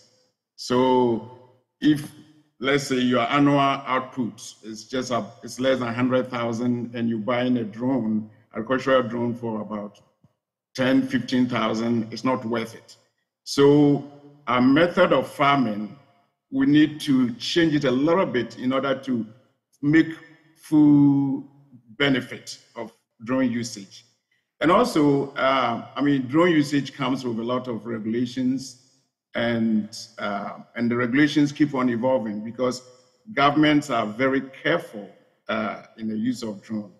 Over here in the US, there are almost like 2 million drones. This government is afraid of data collection, security, safety, and all those. So there's regulation all the time. And so that also affects, the use of drone. And also there are other technical issues like the battle life of the drone. Drones' battle life are limited. So within 45 minutes, you have to bring it down. And if you have a payload attached to it, most of the agricultural drones have payload. And I think you saw something attached to the drone. That is what we call payload. And so you have to bring it down and change it every now and then in order to do what you're doing. So these and many other technical insurance liabilities and all those things make it a little bit difficult to deploy drones. So, but it's doable. People are doing it, and therefore we can also do it in Ghana. Yes, thank you very much. I think the last time KNUST built a drone, I think it was an agricultural drone, it didn't have the capacity that I saw outside. And from there, since that time, we've never seen the drone again. Of course, you touched on the fact that it's very expensive. But how can we mobilize, local resources so that we can build such a thing to operate? Is there a way we can do that? Yeah, sure, we can do that. In fact, in one of my conferences in Las Vegas 2 years ago, I met a team of Nigerians, and they came to this conference just to have some idea of building drones on their own. They've started, but they were having some difficulties. And so when, at the end of the conference, I asked them, did you guys learn anything that you can implement back home? And they say yes. So I think it's doable. And that is why my company has started drone training. I've seen a lot of people flying drones in Ghana, but I fear, because there's no regulations, going on. People just fly drones in a very dense, over dense population at funerals. And probably they haven't thought about accidents. And when drone accident happens, it can be dangerous. So these are some of the things that we need people to train. We need to train people, to know that there are certain things, there are ways of flying drones. It's not just because you have a drone, you can fly it. Here, you can't just fly a drone just because you have a drone. You need drone license, you need training, especially if you're using commercial drone, you have to register it, you have to have FAA license, Federal Aviation Administration license. These are some of the things that we need to advocate for so that when we start using drone, we know what we're doing. And so, yeah. All right, thank you very much, Mr. Kwako. I think drone technology is an advanced one. And when it comes to these technologies, I think it's very important that we don't reinvent the wheel. There are other countries which have piloted this technology and it's been very successful. What can we learn from such countries? Yes, I'm glad that you said we don't need to reinvent the wheel. When it comes to regulatory framework, we can learn from US. They have very good one, and China, for instance, is very good at safety and drone infrastructure development. They have built a lot of landing pads, and they are the leading drone producer. And when it comes to public awareness, Canada and other countries are doing that. So there are a lot of countries that have already taken the lead, and we can just pick it up from those countries and then do same. So first of all, we need to push the idea. I think I'm so happy to see a lot of young people who want to know more about drones. It's a technology that has come to stay. It's a transformational technology. And with a combination of drones and artificial intelligence, there's nothing that we want to do that we cannot do. So let us focus on some of this technology. And that is why we've started our business training students how to use drones and then how to use artificial intelligence. A combination of these two technologies is set to bring almost 2.5 to 4.5 trillion to the economy of the world within the next few years. And so we have to be part of this cake. We have to have a share of this cake. And so the earlier we start, the better. I've heard the government talking about artificial intelligence training and drone training. So let us go for it. Thank you very much, Dr. Kwok. And I'm happy you talked about AI, because KNUST has also developed an AI used for detecting diseases on plants. And I think that with the drone technologies that we have, it has been incorporated with AI for such purposes. But of course, you talked about the prospect, but are there challenges when it comes to the use of technology in agriculture space? Yeah, I think one of the challenges is, first of all, training, how to identify the right drone to buy, because not all drones can be used in agricultural field. There are specialized drones that can be used in agric. And then also ability to analyze the data that you collect. It's not a matter of just flying the drone on the sky, but what do you do with the data that you collect? You should be able to analyze it and make informed decisions about it, because drone data is a huge, huge, huge data. So after you've flown and captured the data, you need to have the software. One of those software that we are using is called Site Scan, and Site Scan, Drone to Map, and Pix4D. Those software are able to mosaic all the images, and then you can process it further using artificial intelligence, using classifications, so that you can detect which part of your farm is affected by disease, and then you create an intervention as quickly as possible. Or you can also, so I will just say that data analysis is very important. We need to understand the data that we have collected and analyze it and make the necessary interventions for the benefit of the farmers. Zogogo, thank you so much. And the last question, I think you've expanded so much on the prospects.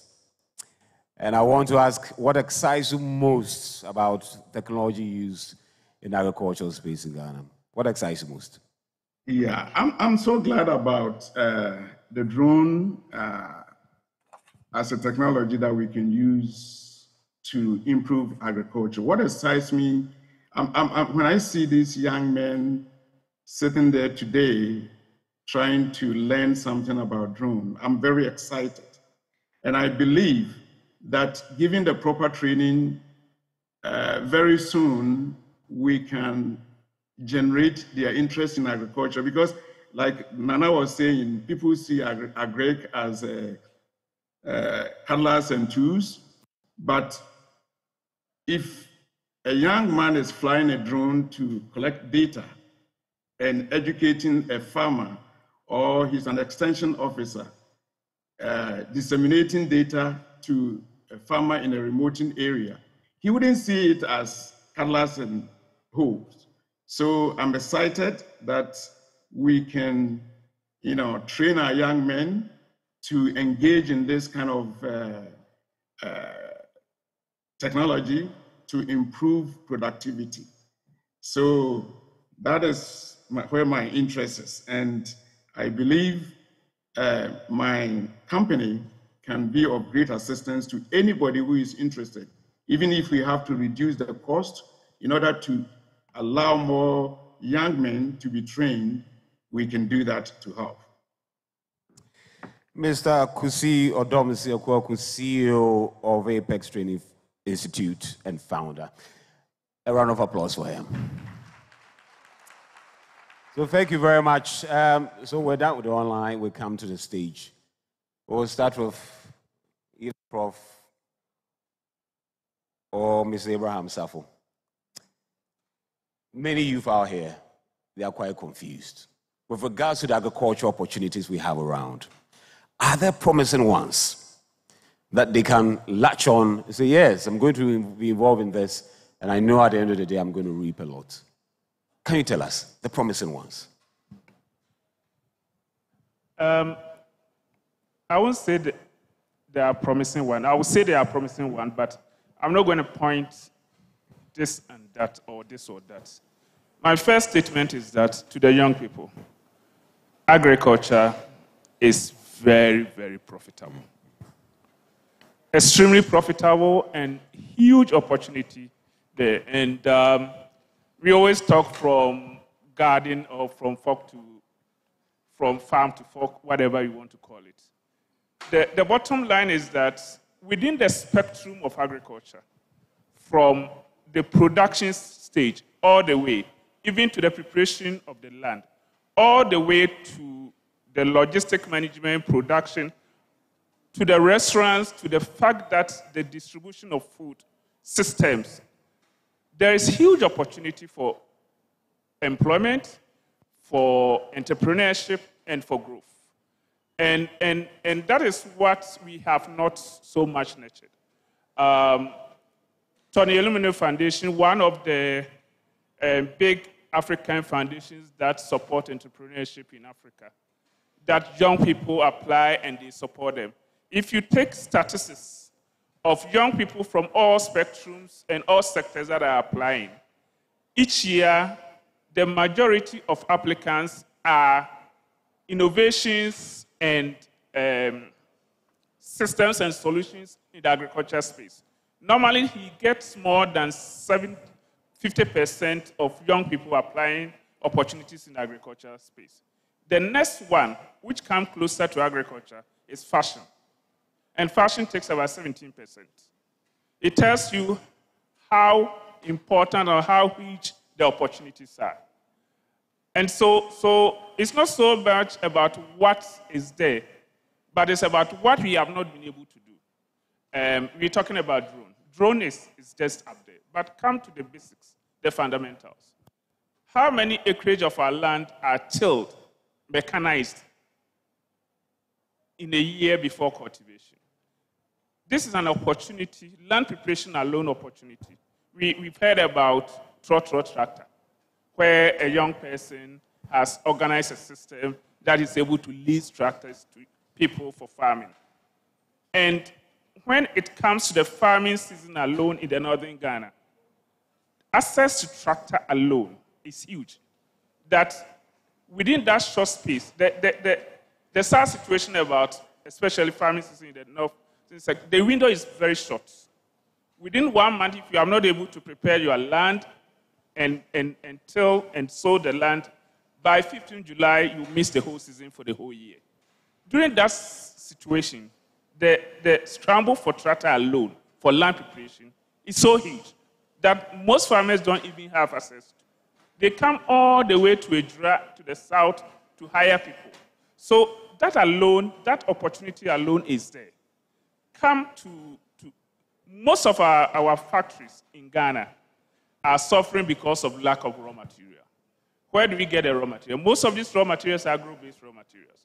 We are not producing enough raw materials to feed these factories.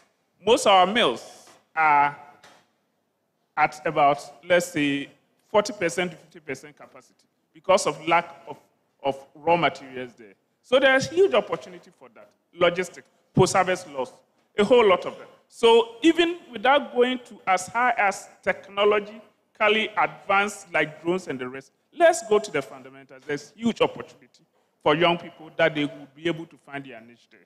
All that you need is skills, determination, access to finance, which, of course, is a challenge on its own, which maybe we will deal with it in a different case. But I would say that you don't have to look at just the production. Normally, for young people, when we are talking about agriculture, their mind goes into the production. To me, it's one area that has huge opportunity, production. But that is not the only area that we should be looking at. We should look at logistics. We should look at, go to the animal science sector, poultry sector. We've been working there and you see how important the huge opportunities are. So I wouldn't want to restrict them. I would say that it's much more about exploring at where you will find and where you will put yourself in. Yeah, thank you very much. And a bit of a follow-up.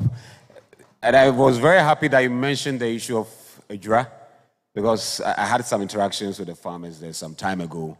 And the same thing about the difficulties of the youth, where they were having problems with the tractors.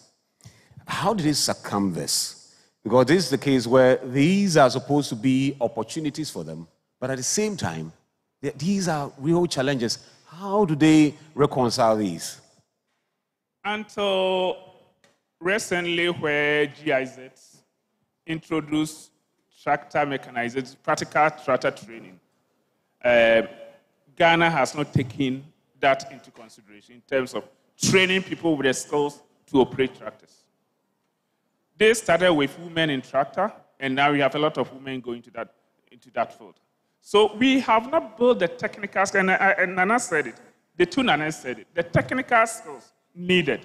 Our TVET institutions, agricultural TVET institutions, have not taken mechanization as a core area to build practical skills. So that is the first area. We don't have enough people who have the technical skills to be operating these tractors.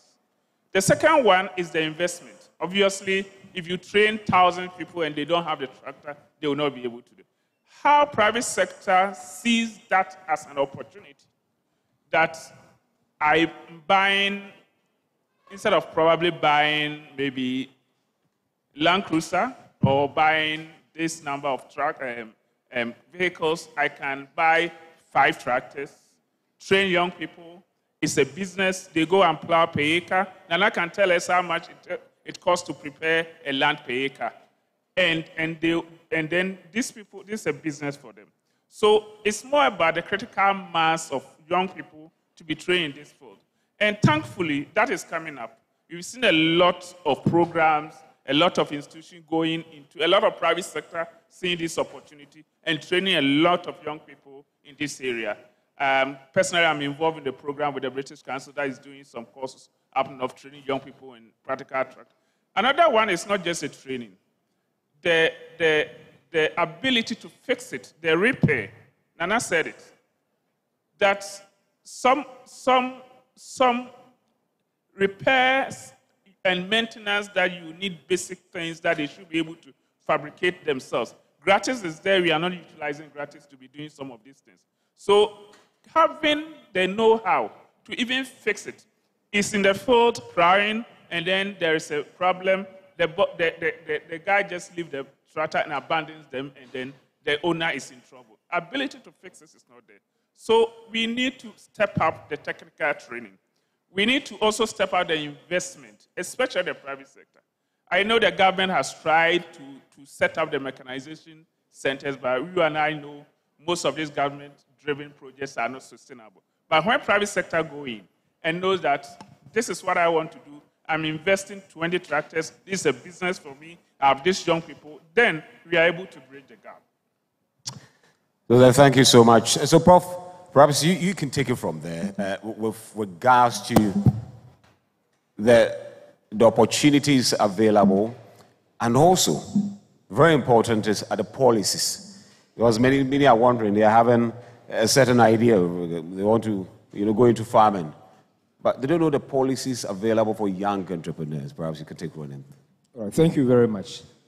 So in terms of the opportunities available for young people like those gathered in this room, like Mr. Safo said, they are numerous. If you pick every commodity within the agricultural sector, you have a chain of activities that you can be involved in. So, Nana speaking, both Nana speaking, they mentioned value chain. The point is that some of the opportunities are complicated, expensive, but they're also low-hanging fruits. So from the input sector, you may not have the capacity to be able to invest in machinery like tractors, but you could have the opportunity to be an agent for a seed distribution firm. So you have not really invested anything. You could be a marketing agent for a company that is in the space. They have invested what they have to invest, but you sell on commission. So at the input level, there are numerous opportunities for young people to tap into.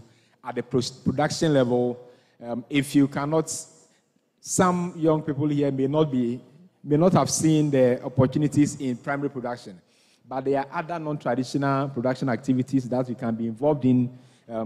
She's doing mushroom, others are doing yogurt. These are opportunities that the average youth who may not want to go into or may not have a positive perspective towards agric based on the orientation we have had can still move into. Now, there are a lot of value addition opportunities in the agribusiness space. So after we have finished producing, what next? If you go out there and you see Nana rice, it is not your traditional Ghanaian packaging that you see there. So some of us are good with graphics, some of us are good with com design. How do we leverage on the competencies that we have? We may not be traditional agric or agribusiness students, but what we are studying gives us the mileage to be able to utilize it in the space of agric. So there are numerous value addition activities. Some are into beverages like breakfast, pick soya, pick rice, mix them into ready-to-eat food. There are opportunities I know individuals who buy maize and just process them into small letters and capital letters. The margins are really huge. There are others who are into post-production. What happens? As a country, we have high post-harvest losses. How do we reduce the level of post-harvest losses? And there are opportunities where individuals can decide to go into distribution of produce. So I know restaurants who may not have the time to be able to go out there to source their vegetables. There are individuals who can go to KJTR markets, race course, at dawn, source these vegetables and supply to restaurants on credit. On campus, there are numerous restaurants here. Do they have a reliable supply of all the raw materials that they need? No. So I see a lot of opportunities along the entire value chain if you pick any commodity. Nowadays, we are also talking about how do we ensure that we secularize what we do in the agribusiness space so that all the byproducts do not go waste. So I know individuals, firms who are into using agric waste to produce products that are useful to us and that are of commercial value. There are numerous opportunities that we can tap into as young people. In terms of policies, yes, there are government policies, but the good thing is that also there are now private sector-driven programs around us. From the government perspective, we have had PFJ, now we have PFJ 2.0. We have youth in agriculture, we have national youth policy. Most of our policies as a country, because we are agrarian in nature, it is not possible for us to see any meaningful transformation as a country if we neglect agriculture. So you notice that almost every policy we have by all governments, agric will be very key. So now the idea is how do we assist those who are willing to be able to have smart input credit, to be able to increase productivity. That is what PFJ 2.0 is about. But in the private space, like what Agri Impact is doing, you have MasterCard-funded projects scattered around us. The question is, there are numerous opportunities, but are we, as young people, prepared enough? Have we prepared ourselves before the opportunities come to be able to tap into these opportunities and get the maximum benefit? So we, on campus here, we have programs like the Cosmos Innovation Center, which is also funded by MasterCard. We have programs by the Business Incubation Center, by the CBD. At the national level, we have National Entrepreneurship and Innovation Program. All these programs have one objective. How do we equip the youth? How do we empower the youth to be able to tap into these opportunities to create decent and sustainable jobs? Because as a country, if there is something that is a major threat to our very existence, it is high unemployment rates, especially by the youth. Every year, we churn out more than 300,000 graduates. The question is, how many of them have something decent doing after graduation? So I think that from the policy perspective, we have, but most of the time, you and I will agree that most of these public or government-driven policies and projects do not really live to see the objectives why we set them out. How PFG combined with 1D, 1F, the warehousing program, how we have managed to let it be what it is now is very mind-boggling. But the good thing is that now we have a lot more private sector involvement. And to me, that is where we must look at. So if you're a young person, you need to know that if you use your smartphones smartly, then you'll be able to identify numerous opportunities around us. So it is a good time to be a youth. It is a good time to be a youth who is also a lady. There are numerous opportunities that we can tap into.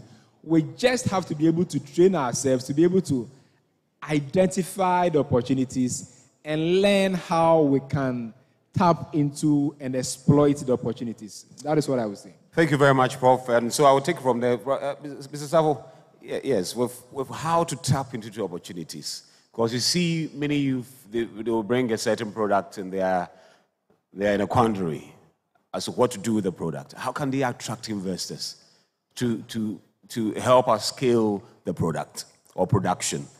How can they do this? How should they go about it to attract these investors, Mr. Savo? Thank you.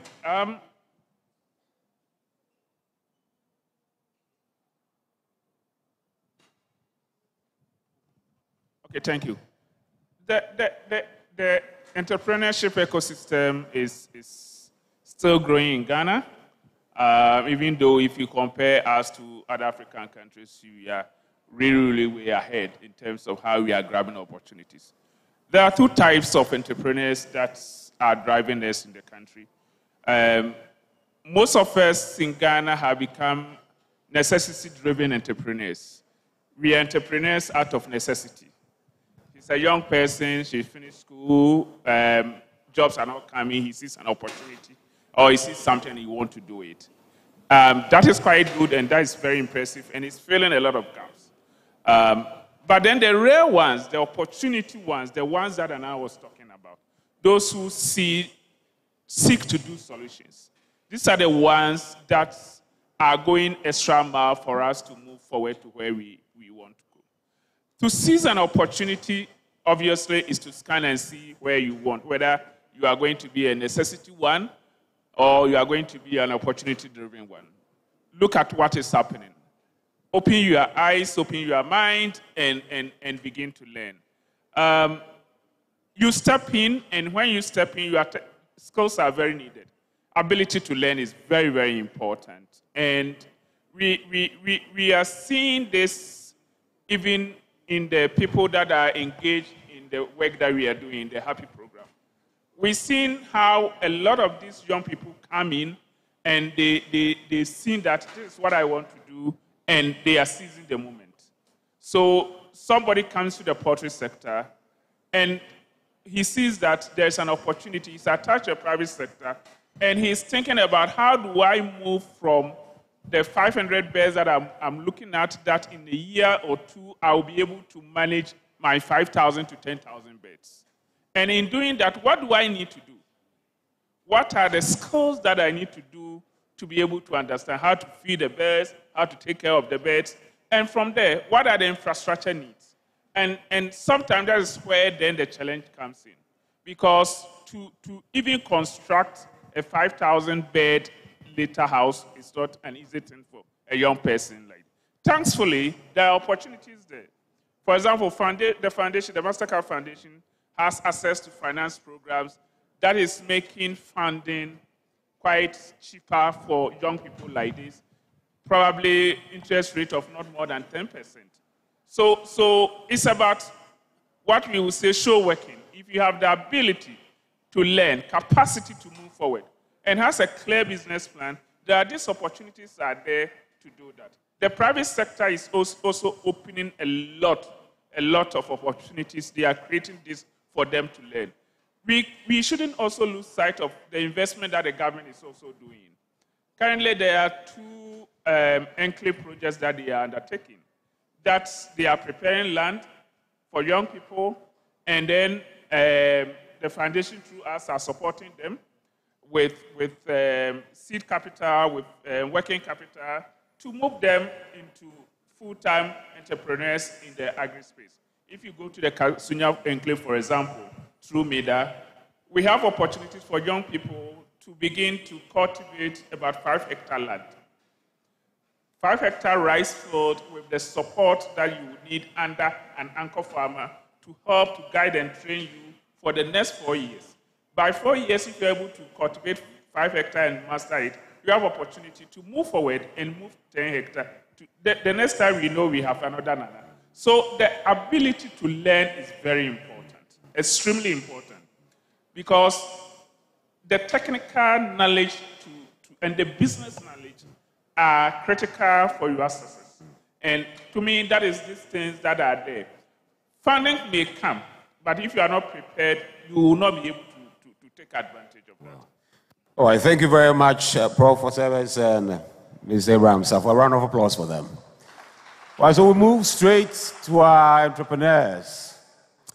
And I'm supposed to start with Louise because I mentioned your name first. But of course, we'll be starting with ladies. Abigail or Sobe. Yeah, no, Abigail, Sobe, and then Bridget. Yes. All right, so since Abigail is with the product, we'll start with Abigail. Abigail, tell us the motivation. We want to hear how you started. What has been the motivation?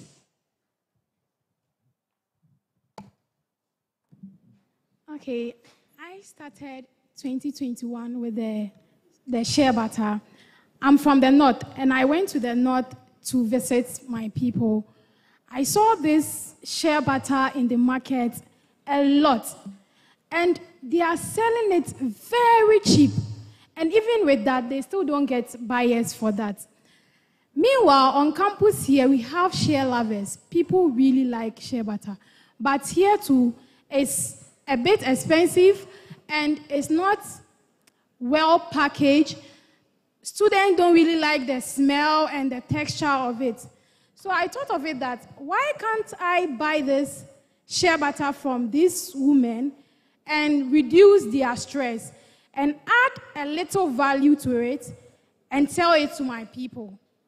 So that's how I started with the Sume Shea. In 2022, I teamed up with another team, and we formed a strong team. We brought up a business idea called Mash Plus. And one problem we identify is that we have mushroom farmers in Ghana here, a lot of them, being it those in doing it small scale or in large scale. But mushroom is a perishable product. Within 48 hours, if you don't get buyers, they are going to go waste, and that will contribute to post-harvest losses. Meanwhile, there is also a problem facing children in Ghana, especially in the northern part. They are facing protein energy malnutrition, which is very, very serious. Meanwhile, these mushrooms have a lot of nutrients and fiber in them that can cure this protein energy malnutrition. So we saw that one too as an opportunity, and we tapped into it.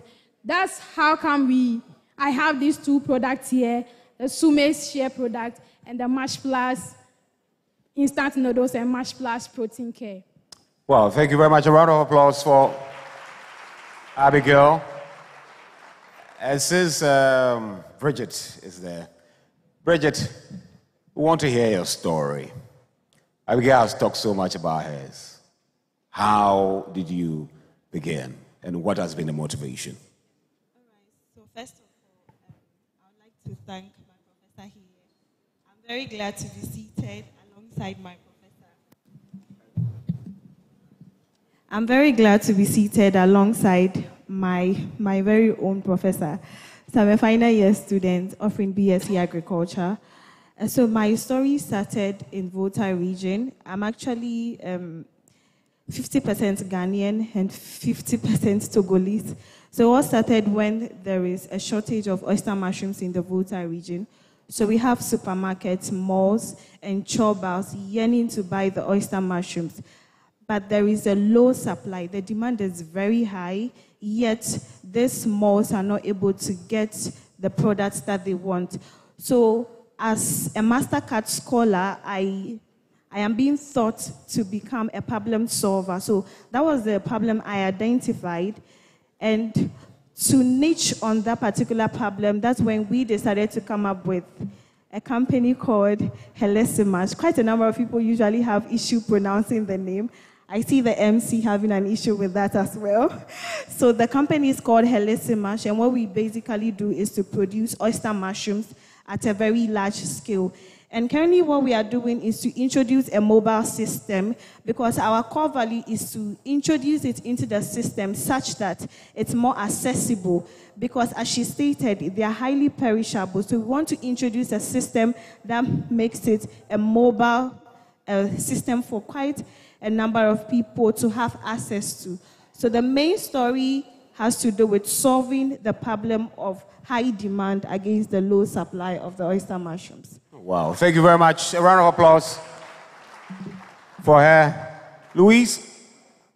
Yes, as I said, I was supposed to start with you, but unfortunately, fortunately, because the girls, the ladies are here. Louise, tell us, what has been the motivation, the journey?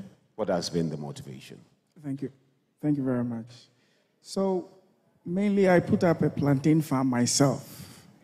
And then when the farm was ready, we took the crops to Abubloshi to sell them. Now, when we got there, it was a take or leave it affair. The market women gave us their price. You either take it or you leave it. So from then, I realized that these persons in agriculture, with emphasis on smallholder farmers, are being overexploited by the middlemen. And so what can we do to help reduce that? And so we came up with AgroPay. So the main idea with AgroPay is that we have an e-commerce platform helping the farmers sell directly to customers.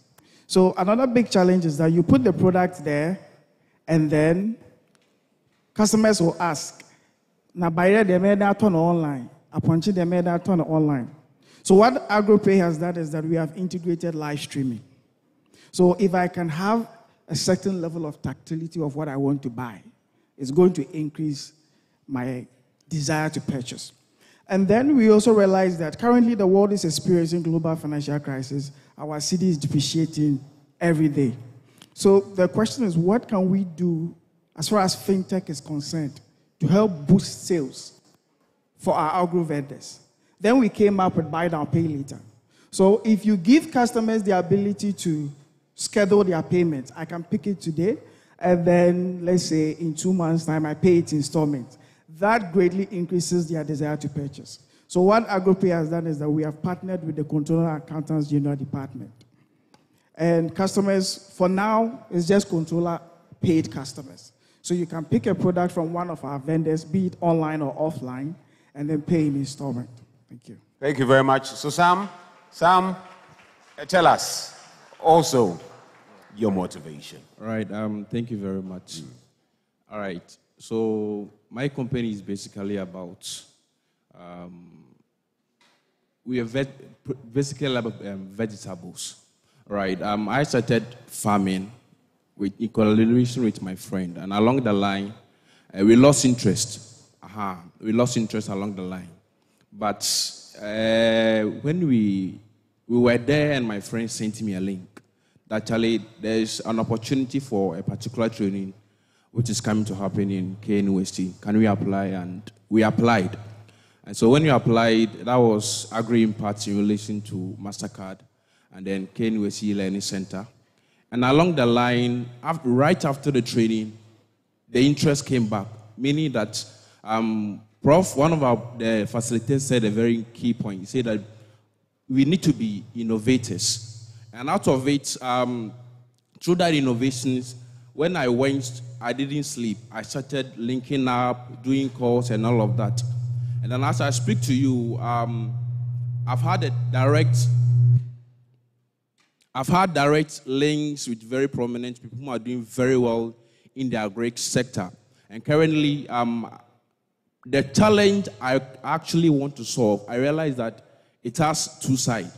One, I want to reduce post-harvest losses, but the root cause of the problem I realized was that there are some of the practices that most of our farmers in the agri sector, especially in the vegetables, are not doing right, which is the inorganic system of farming. So I and my team, we set up a project. Actually, we have done a lot of research, and we've been able to come up with a product, and that product is organic weedicide and organic insecticide.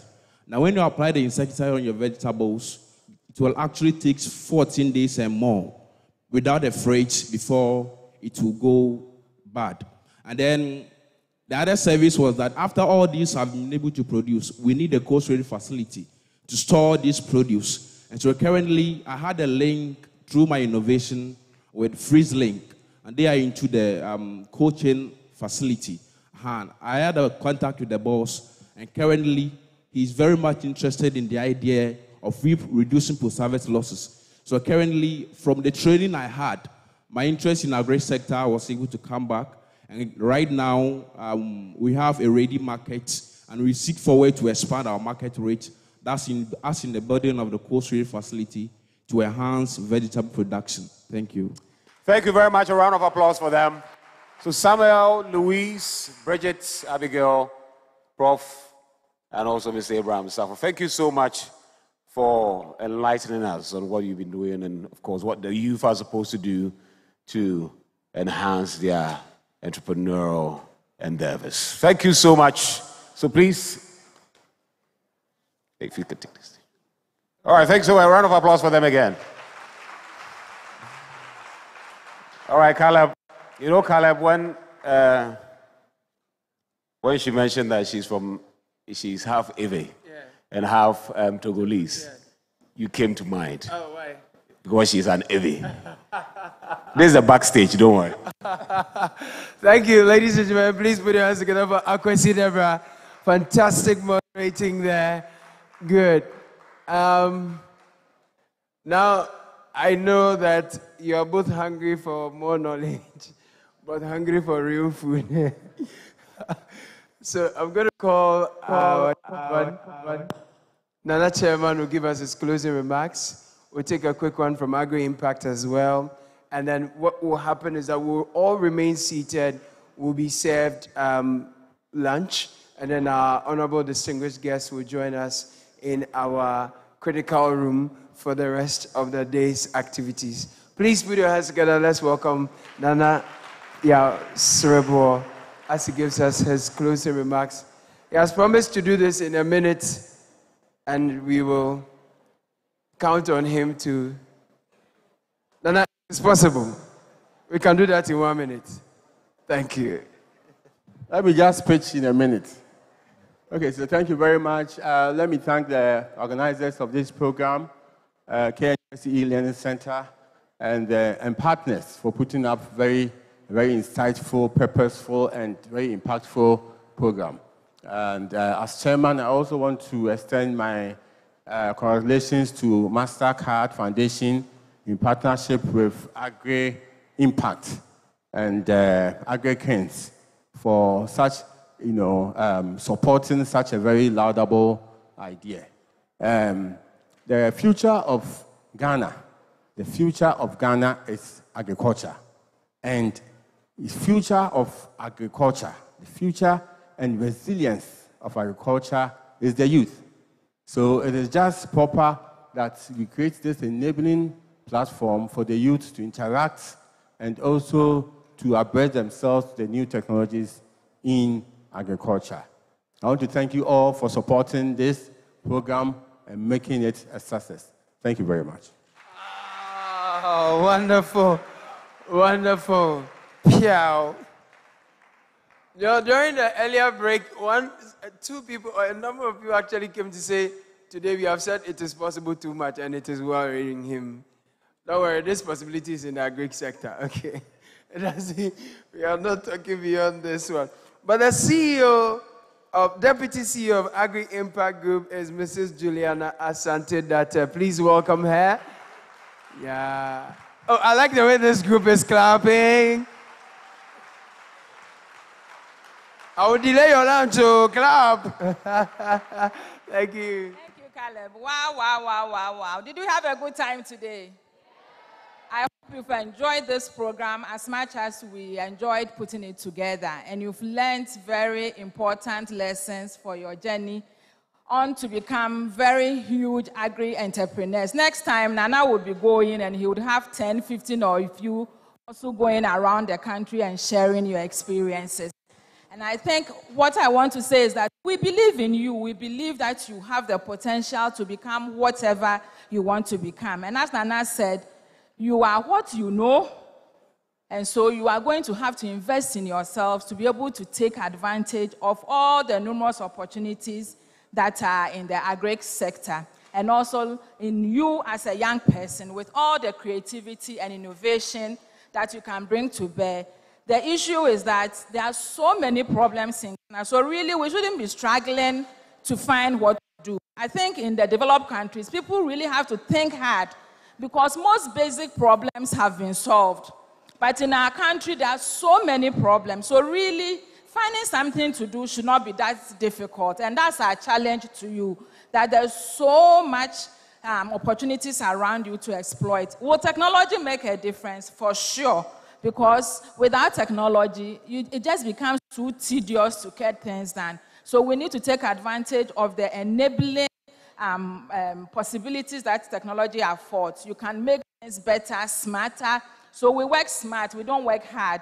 And technology affords you the opportunity to be able to do so. So as you live here, I would hope that what we have discussed, you've learned, especially from the private sector and their experiences, and you'll be challenged to go on to do the right things. I asked one of our young professionals to give me the closing remarks because I wanted to see from the young person's perspective what they learned. So, Caleb, please give me 1 minute and let me read.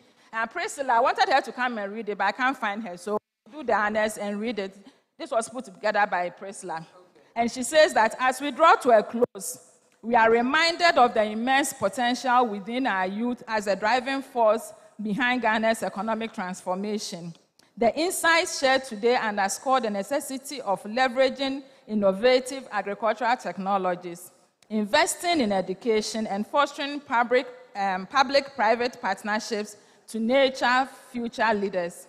Our journey towards redefining agriculture from combating the outdated perception of it being a tedious occupation to embracing it as a creative and productive endeavor is well underway. The strides made through programs like HAPPY, which has successfully created 50,000 jobs and produced significant food resources, demonstrate the impact of focused investment and commitment. The challenges we face are real, from environmental sustainability to the need for technical skills development. Yet, as we've heard, our successes lies in our perseverance, our ability to learn, adapt, and innovate. By maximizing our local resources and committing to purchasing locally processed foods, we not only support our economy, but also ensure the sustainability of our agricultural sector. In closing, let us, especially the youth, embrace sustainable living, seek out mentors, and strive to build goodwill and character in all our endeavors. Together, we can shape a future where agriculture is not just a means of survival, but a platform for creativity, productivity, and sustainable development. I think we can put our hands together for Priscilla. So let me end by saying thank you for coming. And please go to our website. You can apply to join Happy. You can apply to do service with us, the Happy program with Agri Impact, and all our partners. Let me also thank our implementing partners, because without them, there will be no Happy. So NSS, MIDA, New Age, Ghana Cares, CRS, TechnoServe, GEA, and the Ministry of Agric, and Jobaman. Thank you all so much, and have a wonderful rest of the day. Please, what's the website address? Please don't ask me. Where's the young people? www.agriimpact.what? Where are you? Somebody should come and help me. Hey, where are the young professionals, please? Oh, nobody is here. Yeah, please project it on the screen for me. I love it. I know it's www.agriimpactgroup.com, and then you will find the links there. You will see the Happy program and the National Service, what should I say, application link. It's all outside. So visit the Agri Impact website and you'll find the information. We will visit. Thank you very much. Please put your hands together for our Deputy CEO.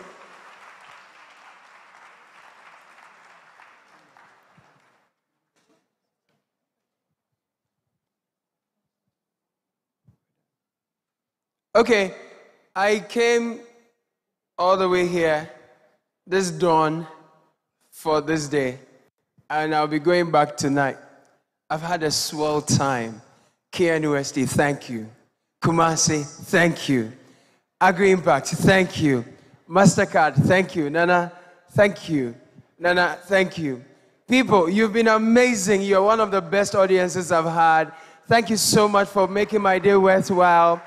I'm going to Accra. I'll be on the radio tomorrow morning, and I'll tell the world that one of the best things is about to happen, and it started here today. And I was here some, and you are going to start the change, and I can't wait to herald your progress.